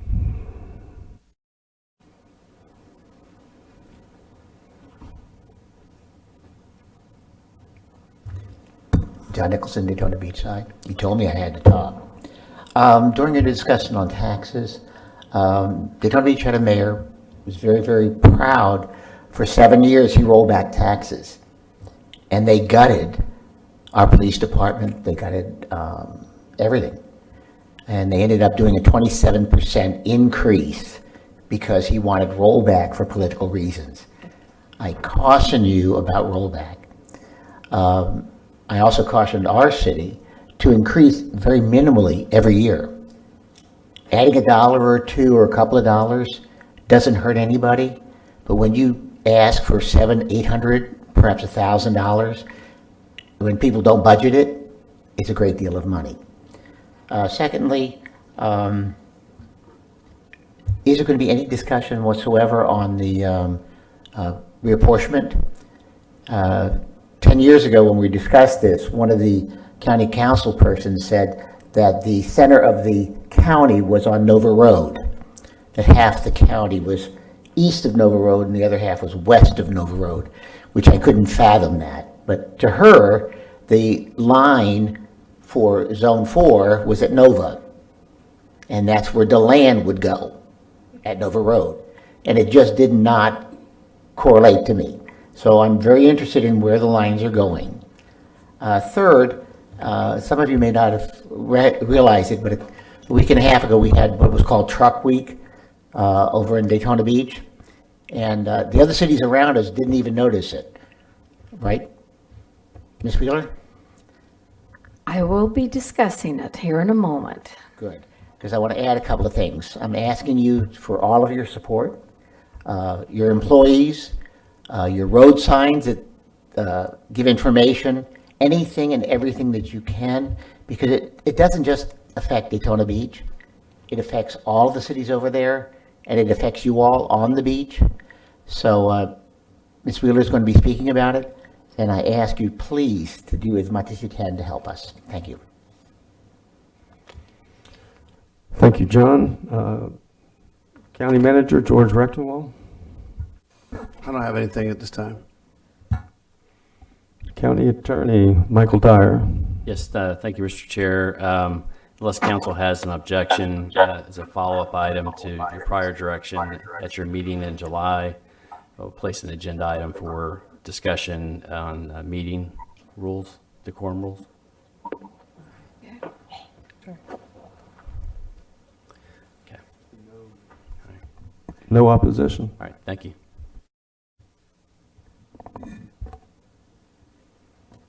That's you? You're easy today. Suzanne, do you have anything you'd like to add? Billy Wheeler? Okay, first I'll get the good stuff out. Next Monday on the 28th, Halifax Health Express will be opening in the Shores. They'll be having a ribbon cutting at 4:30, and I can't tell you how excited I am about this. 3 years ago, I approached Halifax and said, the Shores needs a hospital of some sort, and daggum, they pulled together, and with Daytona Beach Shores' willingness to find a spot for them and Halifax ready to go, it's one of those good things you really feel good about. You're at the right place at the right time, and I was able to present that to the Shores, and they're going to have the ribbon cutting, and I'm over the moon excited about it. George and Suzanne, Daytona Beach just text me, and they're having a 4th of July parade on the 4th, and they're wanting to know if they could use possibly the public parking at the Ocean Center for just the people who are going to be in the parade, not staging just the cars of the people who are walking. So if you could just look into that. I would like to have some information on the crosswalk that I've talked about on several times across from the new Peck Park. I haven't heard any updates on that, and I've been kind of asking for that. I hear a lot from the residents as well as the hotels there, as well as the city council and the mayor. So, Mrs. Wheeler, members of the council, John Cheney is our lead on that. Okay. And after we spoke last week, he reached out again to the Department of Transportation. That is their roadway, and Right. he asked for a status update on that mid-block crossing. Okay. I have not seen their reply, but Oh. I'm sure we'll be hearing from them, and I'll ask Mr. Cheney to be sure to keep us all abreast. Right, okay. Thank you. Okay, now, also, I met with the new manager, Derek Fiacher, in Daytona. It happens to be that I met with him the day after truck weekend. So I had already set up a meeting to get to know him, so we spent an hour getting to know each other. And Mr. Chair, if it's okay with you, I have just a really brief video that I want to play with you. It was played at the Daytona Council. It's going to be played tonight in the Shores at their council, and I will leave after my comments. I got to get to the Shores to talk, but here is, I don't know. Facebook here too, particularly because I felt it important to make a series of This is not me lowlights of talking. what was visible on social media this last weekend for the older folks that may not have Instagram or TikTok. Just as some background, if you haven't seen me posting all over everything, I live on Beachside and I have a marketing background.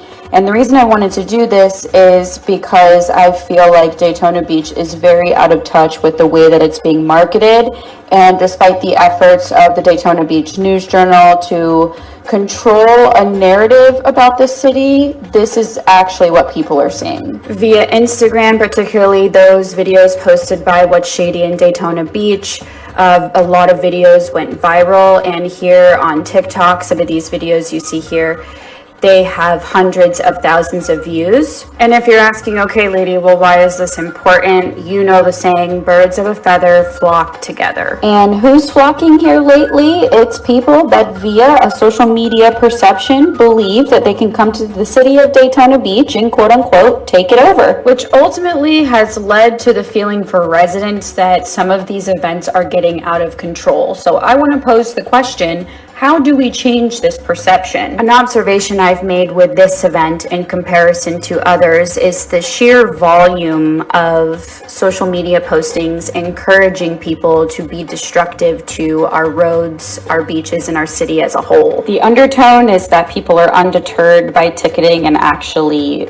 brag about the amount of tickets they receive when coming to these events. And they are very aware of how lax enforcement on the beaches, so everything goes unchecked. My thing is I am young myself. I 100,000% hate to be a party pooper. I want people to come here and have fun, to enjoy our beaches and spend money, but social media has influenced a spiral of these events, and it absolutely will continue to get worse unless we can change the perception that Daytona can be taken over. Statistically, the reach of social media versus television with the events that happened back in the day is far greater. And if we want visitors and residents alike to be happy, we gotta wrangle it, you guys. We gotta wrangle it. We gotta get with the times and understand our messaging is so important, which ultimately means we cannot allow opportunities for people to post unsavory videos en masse in the first place, especially so many where there is not any type of enforcement in sight. For example, this resident that is clearly very upset these guys are not playing by the rules on the beach, which I understand. I've never driven over 10 miles per hour outside of the traffic lanes in my life on the beach. So yeah, if I gotta play by the rules, so do you. I hope this was helpful to those of you that wouldn't have otherwise seen these videos. And I do want to note that Beach Patrol and the police department were working their butts off this weekend. I just felt the need to finally point out that social media plays a huge role in the dynamics of these events and how they play out. And I think it would be wise for the city to employ someone or a few people that are actually in tune with that. Okie dokie, ta-ta.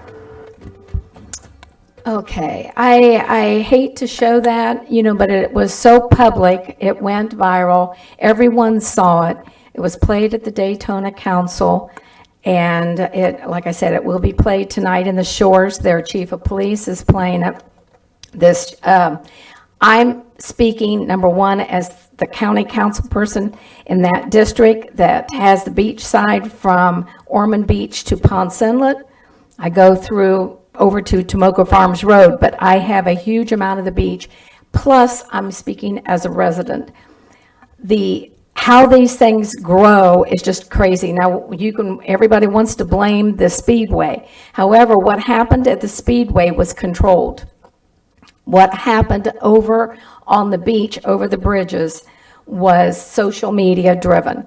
And it has gotten so a lot of the events take on a whole new life with this social media. And what happens over the bridge is total destruction. You saw the pictures of our beach. I'm sure Jessica can talk about it. I've asked for staff to get me the figures on how much it cost us for overtime, for the beach safety, how many more people came on, trash pickup, what it took to take care of our beach. That was appalling to me to see those things on beach. I had people in motels that were directed from the Hotel Association to call me. I had homeowners, I had condo residents that were calling me from their 10th floor saying, listen to my windows, listen up, and took their phone to the window. So you could hear the horns that they were using, these loud horns. This went on all night long for all weekend long, and it really started on Thursday through Sunday. The Daytona police did a wonderful job. Our guys on the beach did a wonderful job. The shores, little shores, very short district, they parked a fire engine in the middle lane of a 5-lane A1A, and they just did nothing but hand out citations from people that were doing burnouts, had loud music, elevated trucks that were, illegal. They handed out 614 citations. Out of 30 department people, they issued 614. They just said, we're not going to allow it anymore. We're going to stop letting this happen. This has to be run by Daytona because they call the shots. But one of their council members, Stacy Cantu, went to them at the meeting and said, we need, and I talked with Stacy all weekend because we were getting phone calls. It was a disaster. It was a total disaster again. And she approached her council about forming a task force or something different than what we're doing now. And she spoke again with her manager yesterday, and they are going to approve that. But what it has to do is include the surrounding cities, because this is not just Daytona. That event originated in Daytona. They didn't give a permit, but it originated there. But every single one of the surrounding cities are involved. We all have to put up with what happens there. So she contacted some of the surrounding cities as well as myself, and together we got New Smyrna, Ponce Inlet, Port Orange, South Daytona, Holly Hill, Ormond Beach, Daytona, and Daytona Beach Shore. So 8 cities that their mayors and their managers spoke up and said, we want to be involved in the conversation, getting their public safety or their police officers involved in the conversation. We've got to think of something else, because this new trend of social media, how it takes off, that event went from 5,000 planned to 50,000. So we can't just sit back and say, we didn't know it was coming. We know it's coming now. And what they do when they come over the beach, I don't care if we start putting police out by 95 and stopping them before they go over the bridge.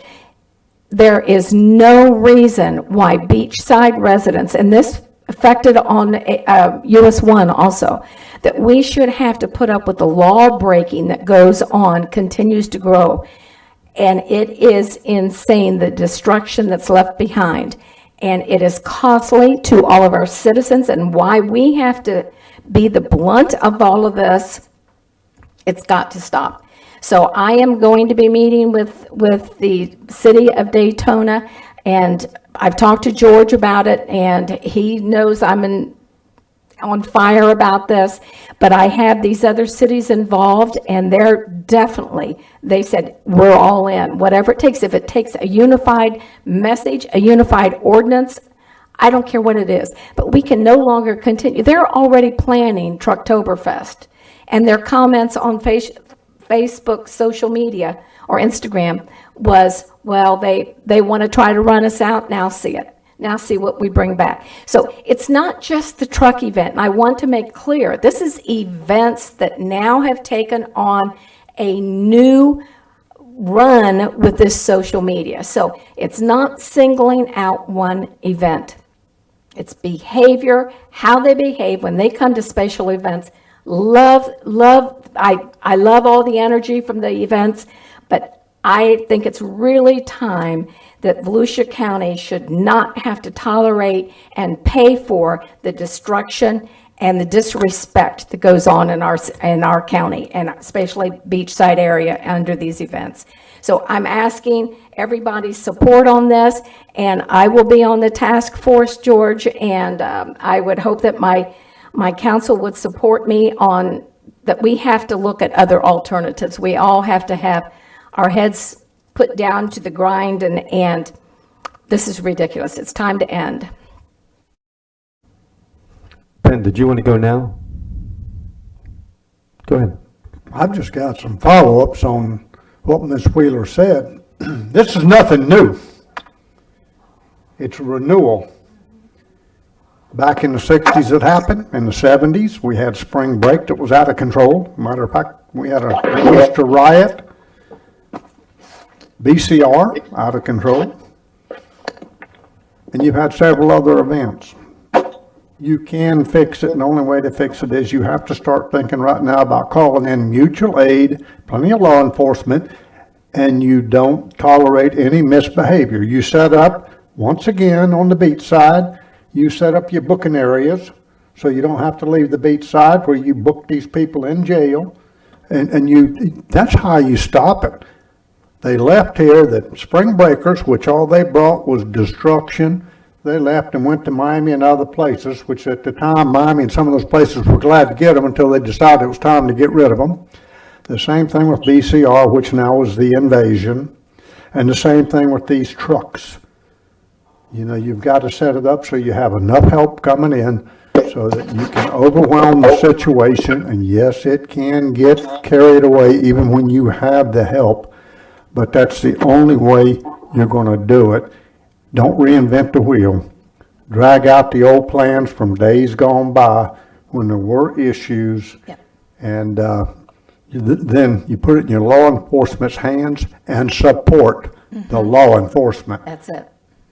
Here, And the social media and our advertising, how we advertise ourselves. You know, we're not the fun spot. Well, on social media, Yeah. you tell them, we take no prisoners. Basically, you let them know that we're not going to take and tolerate this kind of behavior in our community. You let them know in advance so it's no surprise. And when they call them mom and daddy to get them out of jail, sometimes they'll think a second time. Barb Gertman? Thank you, Chair. Got a couple things. First of all, prayers to T. Wayne Bailey. I'm not sure everyone heard he's in the hospital and was really critically ill in ICU. Over the weekend, the last report I had, there was some improvement, but just wanted to ask the public and others to keep him in your prayers. Besides that, tomorrow evening at the DeLand City Hall is a follow-up. We've been doing a community focus for Spring Hill and surrounding areas regarding violent crime and community opportunities to move forward. And working with the Sheriff's Department, the City Police, and the Black clergy and community leaders. So tomorrow evening is a follow-up to that, to the first meeting we had a month ago. I also want to thank staff for my Spring Hill Community Survey summary that was provided.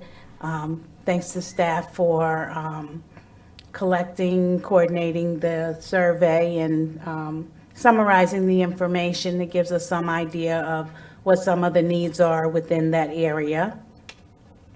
one of the needs that's been identified, I asked council to support us trying to work on a zoning change for a local business that was on Adel in the Spring Hill area.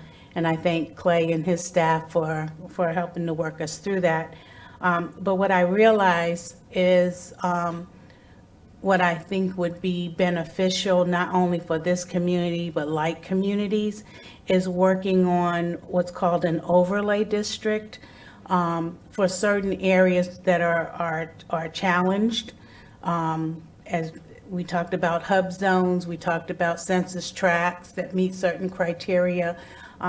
There's only so many businesses that are going to go into certain areas, and we're not a one-size-fit-all community. So when you only have one way to do zoning or one expectation, it's difficult for certain communities to meet that standard. And I don't even know that it's necessary for them to meet the standard. Frankly, I think you need to look at where we are, what we're trying to get accomplished, and what the needs are of that community. So I would like the council to consider allowing staff to work on defining a policy for those types of communities that fit that criteria, to create an overlay district and look at what some of those needs are within that community. And we can use Spring Hill as the model. If that's clear enough to staff, why don't you make a motion for that to happen? That's a good idea to consider. I will make a motion that staff bring back a process to develop an overlay district in some of the underserved specific census tracts and hub zones, hub zones, not opportunity zones, hub zone areas, and come back with some of those areas, I think countywide. But like I said, we can start with, since we're already working on this specific area, we can use this area as a jump off and work to model behind that. I'd appreciate that. That'd probably be better for staff to start to limit it to that one and to begin with, and then we can use that as a model perhaps. Is that fair enough for y'all? Is that clear enough for y'all to? Yes, I am waiting to get some clarification from Clay, but I believe we're approaching a presentation to council and the planning. Here, I'll let Clay speak. Good afternoon, Clay Irvin, Director of Growth and Resource Management. We've initiated the original direction from County Council and are working on an amendment to the zoning ordinance so that areas within CRAs under the unincorporated areas could rezone to PUD with any size parcel. What I hear Ms. Gertman saying is look at that same type of standard and see where you can apply that countywide. So say in like the Derbyshire area where you have Derbyshire and LPGA, there's a commercial center there that we had a redevelopment of a site which was very difficult, and we had to work through a variety of different things there. So what we're hearing, I hear where your goal is. The point of clarification is, should we just go ahead and continue on with the proceedings that we have for the original direction? Yes. And then come back? Yes, but I think the overlay district goes beyond just that, right? Paolo, we had a conversation about it, so perhaps he can bring back more information at our next meeting if it's not appropriate at this time. Hold on, are you withdrawing the motion or we're going ahead? I'm not with. Okay. I'm saying if staff is prepared, because I know we're talking about working with this one owner to do the rezoning for the PUD, but I think it goes beyond that for the district, for the overlay district. So. Okay. Just to clarify from a staff perspective, we have the original direction and we've got that going through our Planning and Land Development Regulation Commission to come back here to the County Council in August with an actual code change, which would waive the minimum size requirements for PUDs within designated community redevelopment areas. We'll also be working concurrently on other amendment to the zoning that would include an overlay of similar type areas throughout Volusia County where that type of latitude could help spur economic development. Is that where we're going with? That's exactly Sounds where like we're we're there going. already. So we're already there. Perfect. So the motion's withdrawn. To keep it on the table. No? Yeah, let's keep it out Okay. there. Is there a second? So there's no concern. Is there a second on the motion? I'll second it. Second by Danny Robbins. All in favor, say aye. Aye. Aye. And the motion carries 6-0 with one being absent here. I wanted to mention, yesterday we had a great meeting with DOT and county staff about Highway 17 and doing some segmentation to move some efforts forward there. So there'll be discussion more at TPO and beyond, but I was appreciative of the collaboration that happened yesterday. Look forward to more, and feedback is just more communication is needed. So I hope that we can make those connections going forward between each of those entities and the county. And I think lastly, I just want to mention, and I know we're waiting for our workshop, but I really am interested and concerned to have some West Side recreation and cultural projects, right? That utilize funds for matching, for ECHO, and have some, probably bring some big projects to the area, because I really feel that we have not been invested in at the same level. So I look forward to our workshop and look forward to having those discussions about bringing some bigger projects to the area and using the resources that we're going to have on the table and maximizing those opportunities. So thank you so much. Thank you. And Ben, did you have anything else? Councilman Lowry, did you have anything you'd like to add? Yeah, just a couple of things. I appreciate so much you all letting me finish remote. As some of y'all know, I had knee replacement surgery about 12 days ago, and it was getting swollen and painful, so I slid on home. And the reason I haven't had my picture up is because I've been laying in bed with my knee above my head, and that's probably too much information. But anyway, so thank you very much for that. And also, my wife and I are celebrating 48 years of marriage today, so we're excited about that. And for her being married to me for 48 years, I have to check with legal. Might qualify her for veterans benefits. I'm not sure, but I'll check with them later on that. Other than that, have a good week, everybody. Okay. Heather Post. I didn't see in the community information, maybe I missed it, but the July 13th workshop. I just wanted to make sure that the public knew that July 13th, 1:30, and I wanted to clarify as well, because it's on my calendar in two different places. Is it in here or is it downstairs? The ECHO Volusia Forever workshop. Because we won't meet again before then, so. Does anyone? Based on what you're getting for participation, if we can fit it in the workshop format downstairs, if that's the preference, that's where we can go. Okay. So We'll so put I that just out. wanted to make sure the public understood. July 13th. We'll make sure that gets put out. 1:30 downstairs in the training room, first level. Very much looking forward to that, and starting with some deliverables there.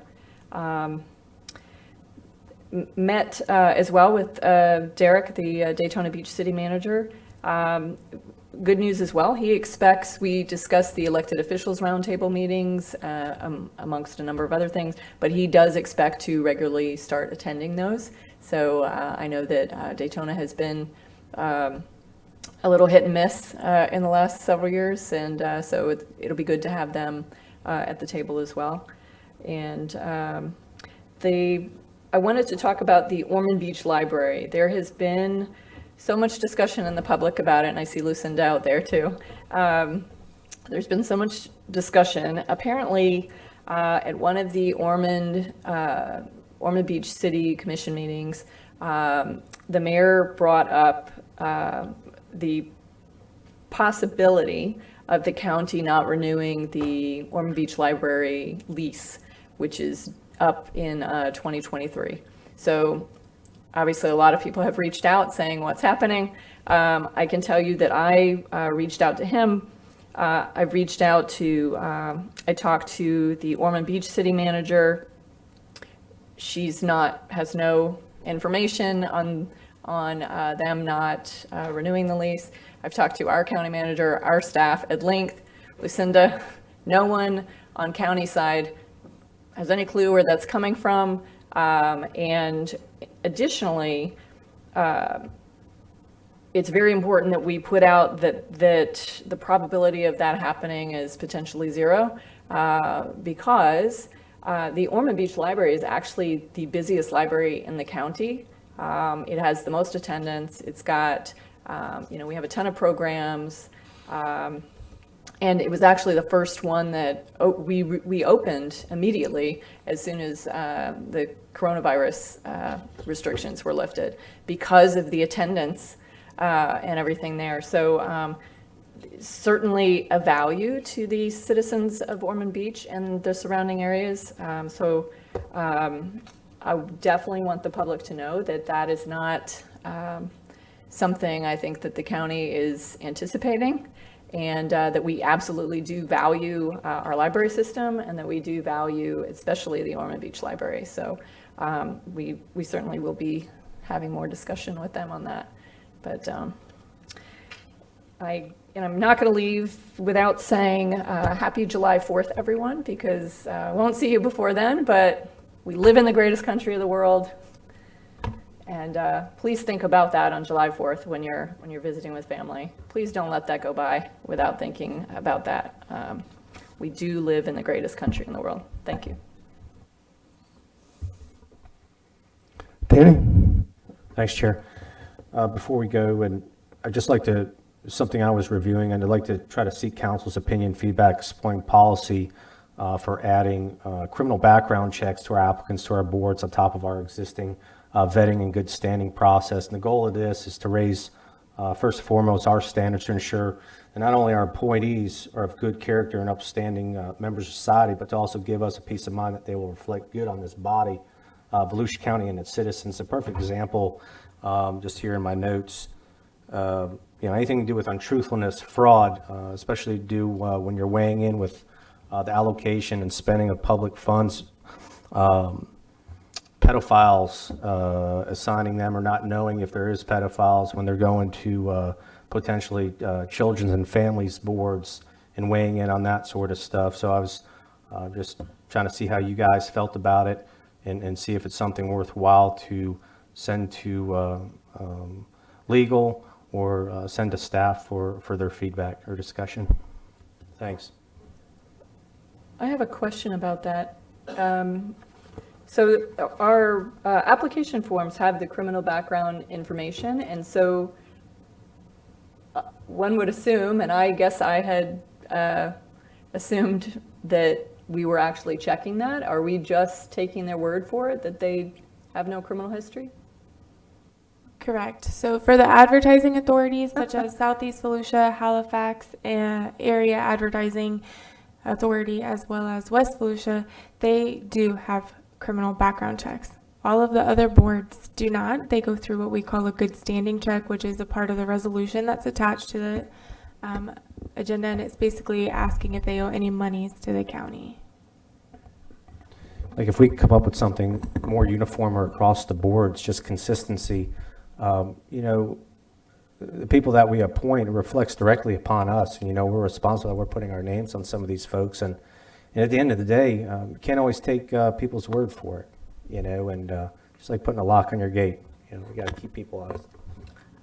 I don't support that. I think the people that are volunteering, like there's some that work with children that you have to go the next level and they do a background check and ensure if you have any, pedophile or any, violent issues. But someone getting on the housing board or others, I think it's intrusive. I don't think it requires to know whether or not you ever committed a crime, right? You're not handling money. You're giving an opinion as a representation or a representative of a community. So why does that matter? Well, it's, and Ms. Gertman, respectfully, it's how some people may reflect on Volusia County, whether they're a felon. Untruthfulness is huge. Fraud is huge. I mean, do we want some of those people convicted of certain crimes representing Volusia County? Because at the end of the day, that's what they're doing on these boards. But just something to think about. No, that's just my opinion, but I think it's hard enough to get people to serve that if you're going to, someone did a crime, paid their fine or served their time, and now they can't be a representation of our community, I don't think that's real or realistic. Just me. So, may I say one more thing? So I'm in agreement. I'm actually in agreement with both of you. The someone just having a criminal background, I don't think should keep them from being on a board. As a matter of fact, someone from Palm Beach County just reached out yesterday and said he just got out of prison. He's settled all of his fines, but he just got an amazing job at a company in our county, and but he can't find a place to live, right? Because he's got a conviction, so he's having a hard time.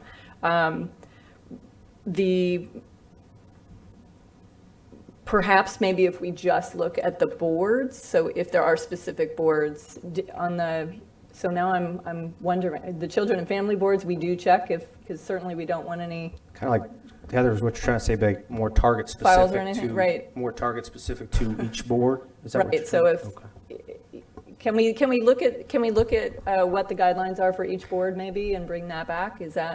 Would you be good with that? And then maybe we can look at the specific boards. But I'm not okay across the board, like running a CH on just for the heck of it. The Children's Board had a requirement for a full background check, fingerprint, the whole credit, everything. So they were a full check. Okay. So that's why I said it really depends on what the need is for information and access. Right. So I just think we have to be realistic. Right. Michael Dyer, fill us in here. Sure. Well, what we could do, if it's will of council, could bring back information on our boards.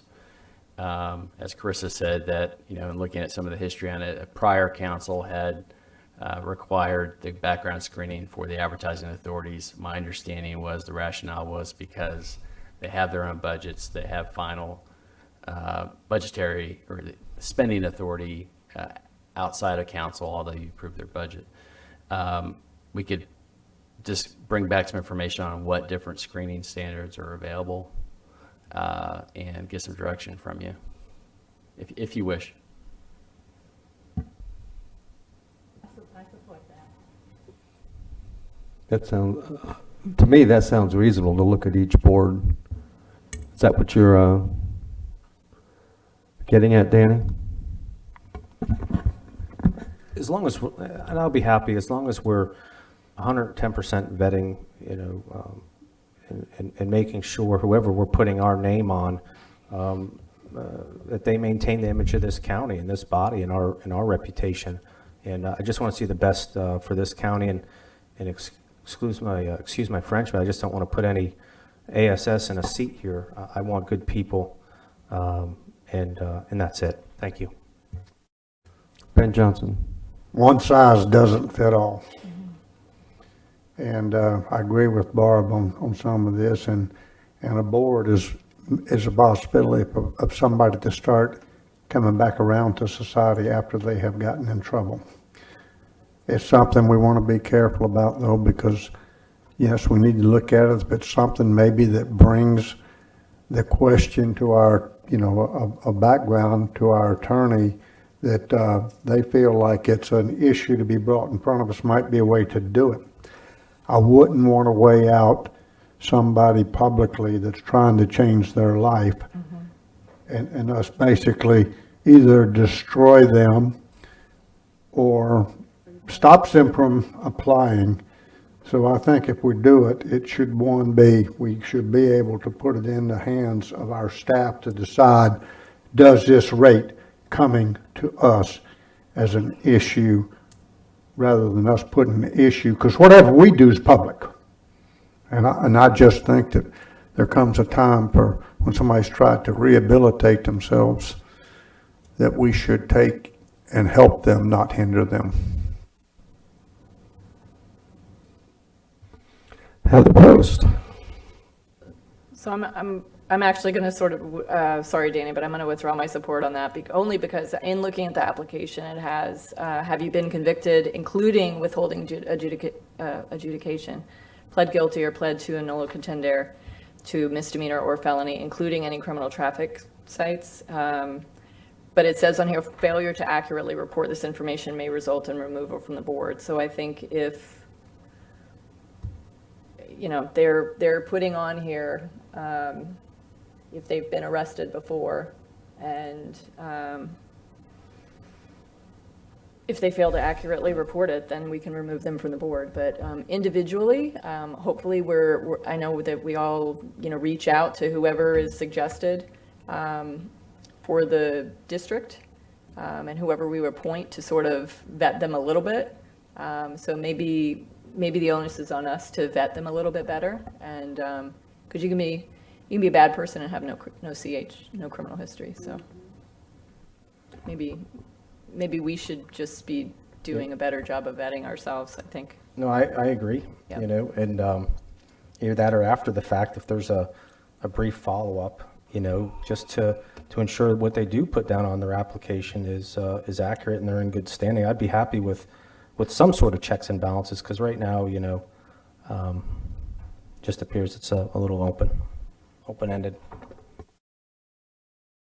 I have nothing else. I'm good with whatever this council would like to do.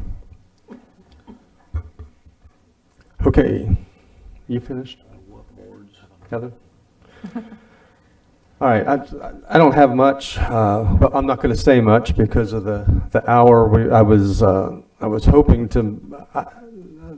I have also met with Derek Feature, and it was a very good meeting. I was hoping to meet with him again tonight. They're having a welcome for him. I'm not going to make it because I need to have my family in Central Ohio by 9 o'clock tomorrow morning, and I don't think I can run that fast.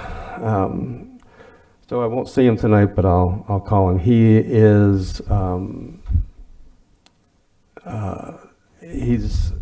he's an encouraging public servant, and I look forward to having him work more closely with the county. I got to talk to him again at the Juneteenth celebration in Daytona, which was very well put on.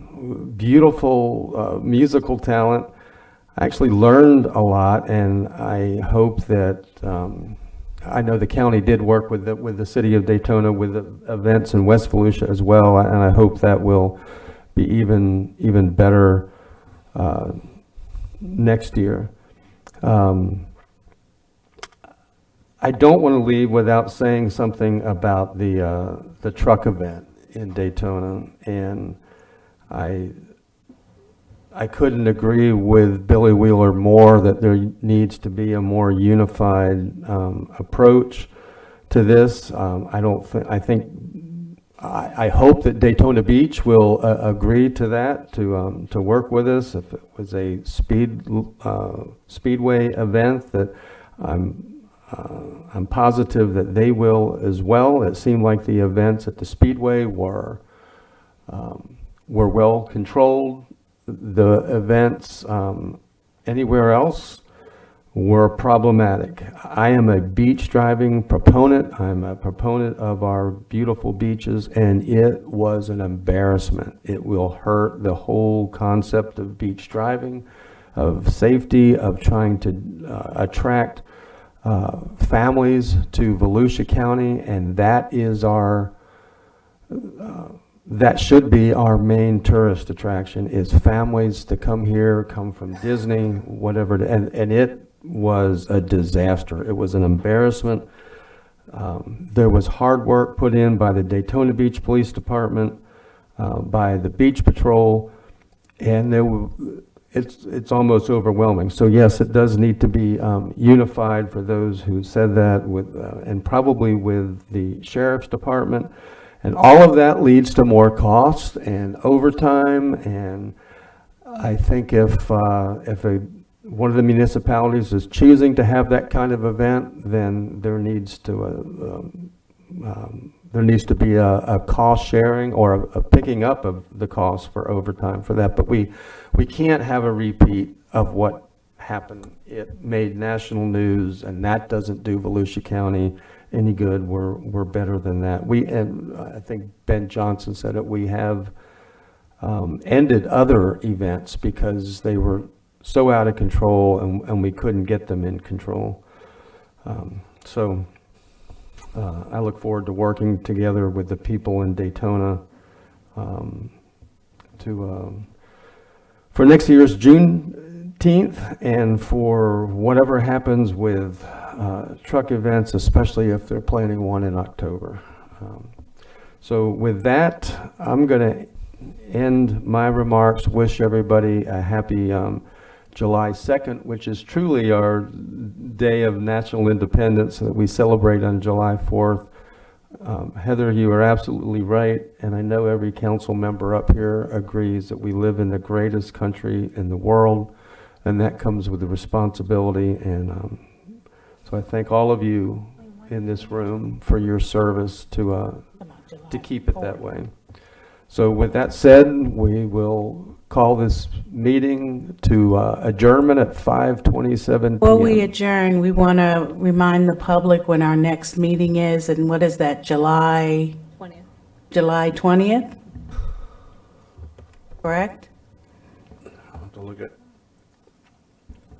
So there's only one meeting in July. There's only one scheduled, along with the workshop that we already have, and we now are going to be looking for another workshop, possibly after that meeting.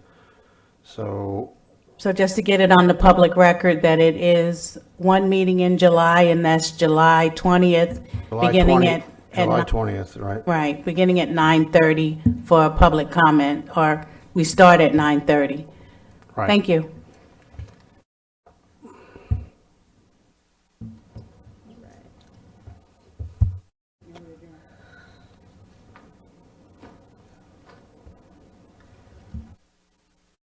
We're good. We're good? No. Oh. Since you stood up, yes, but I want to ask staff one other thing, and this is an easy one. This was an unusual occurrence this morning, and I think I would be remiss not to see it through. We had a visit by the mayor of New Smyrna Beach asking for a change in what's happening at the 16th Avenue approach, and I would like to ask staff to put that back on the agenda, whether it's the next meeting or the meeting after that, because this one's going to be really full, and I support that. And take a second look at that. I agree. Can we also get a cost assessment on what we have invested in that project as well so far?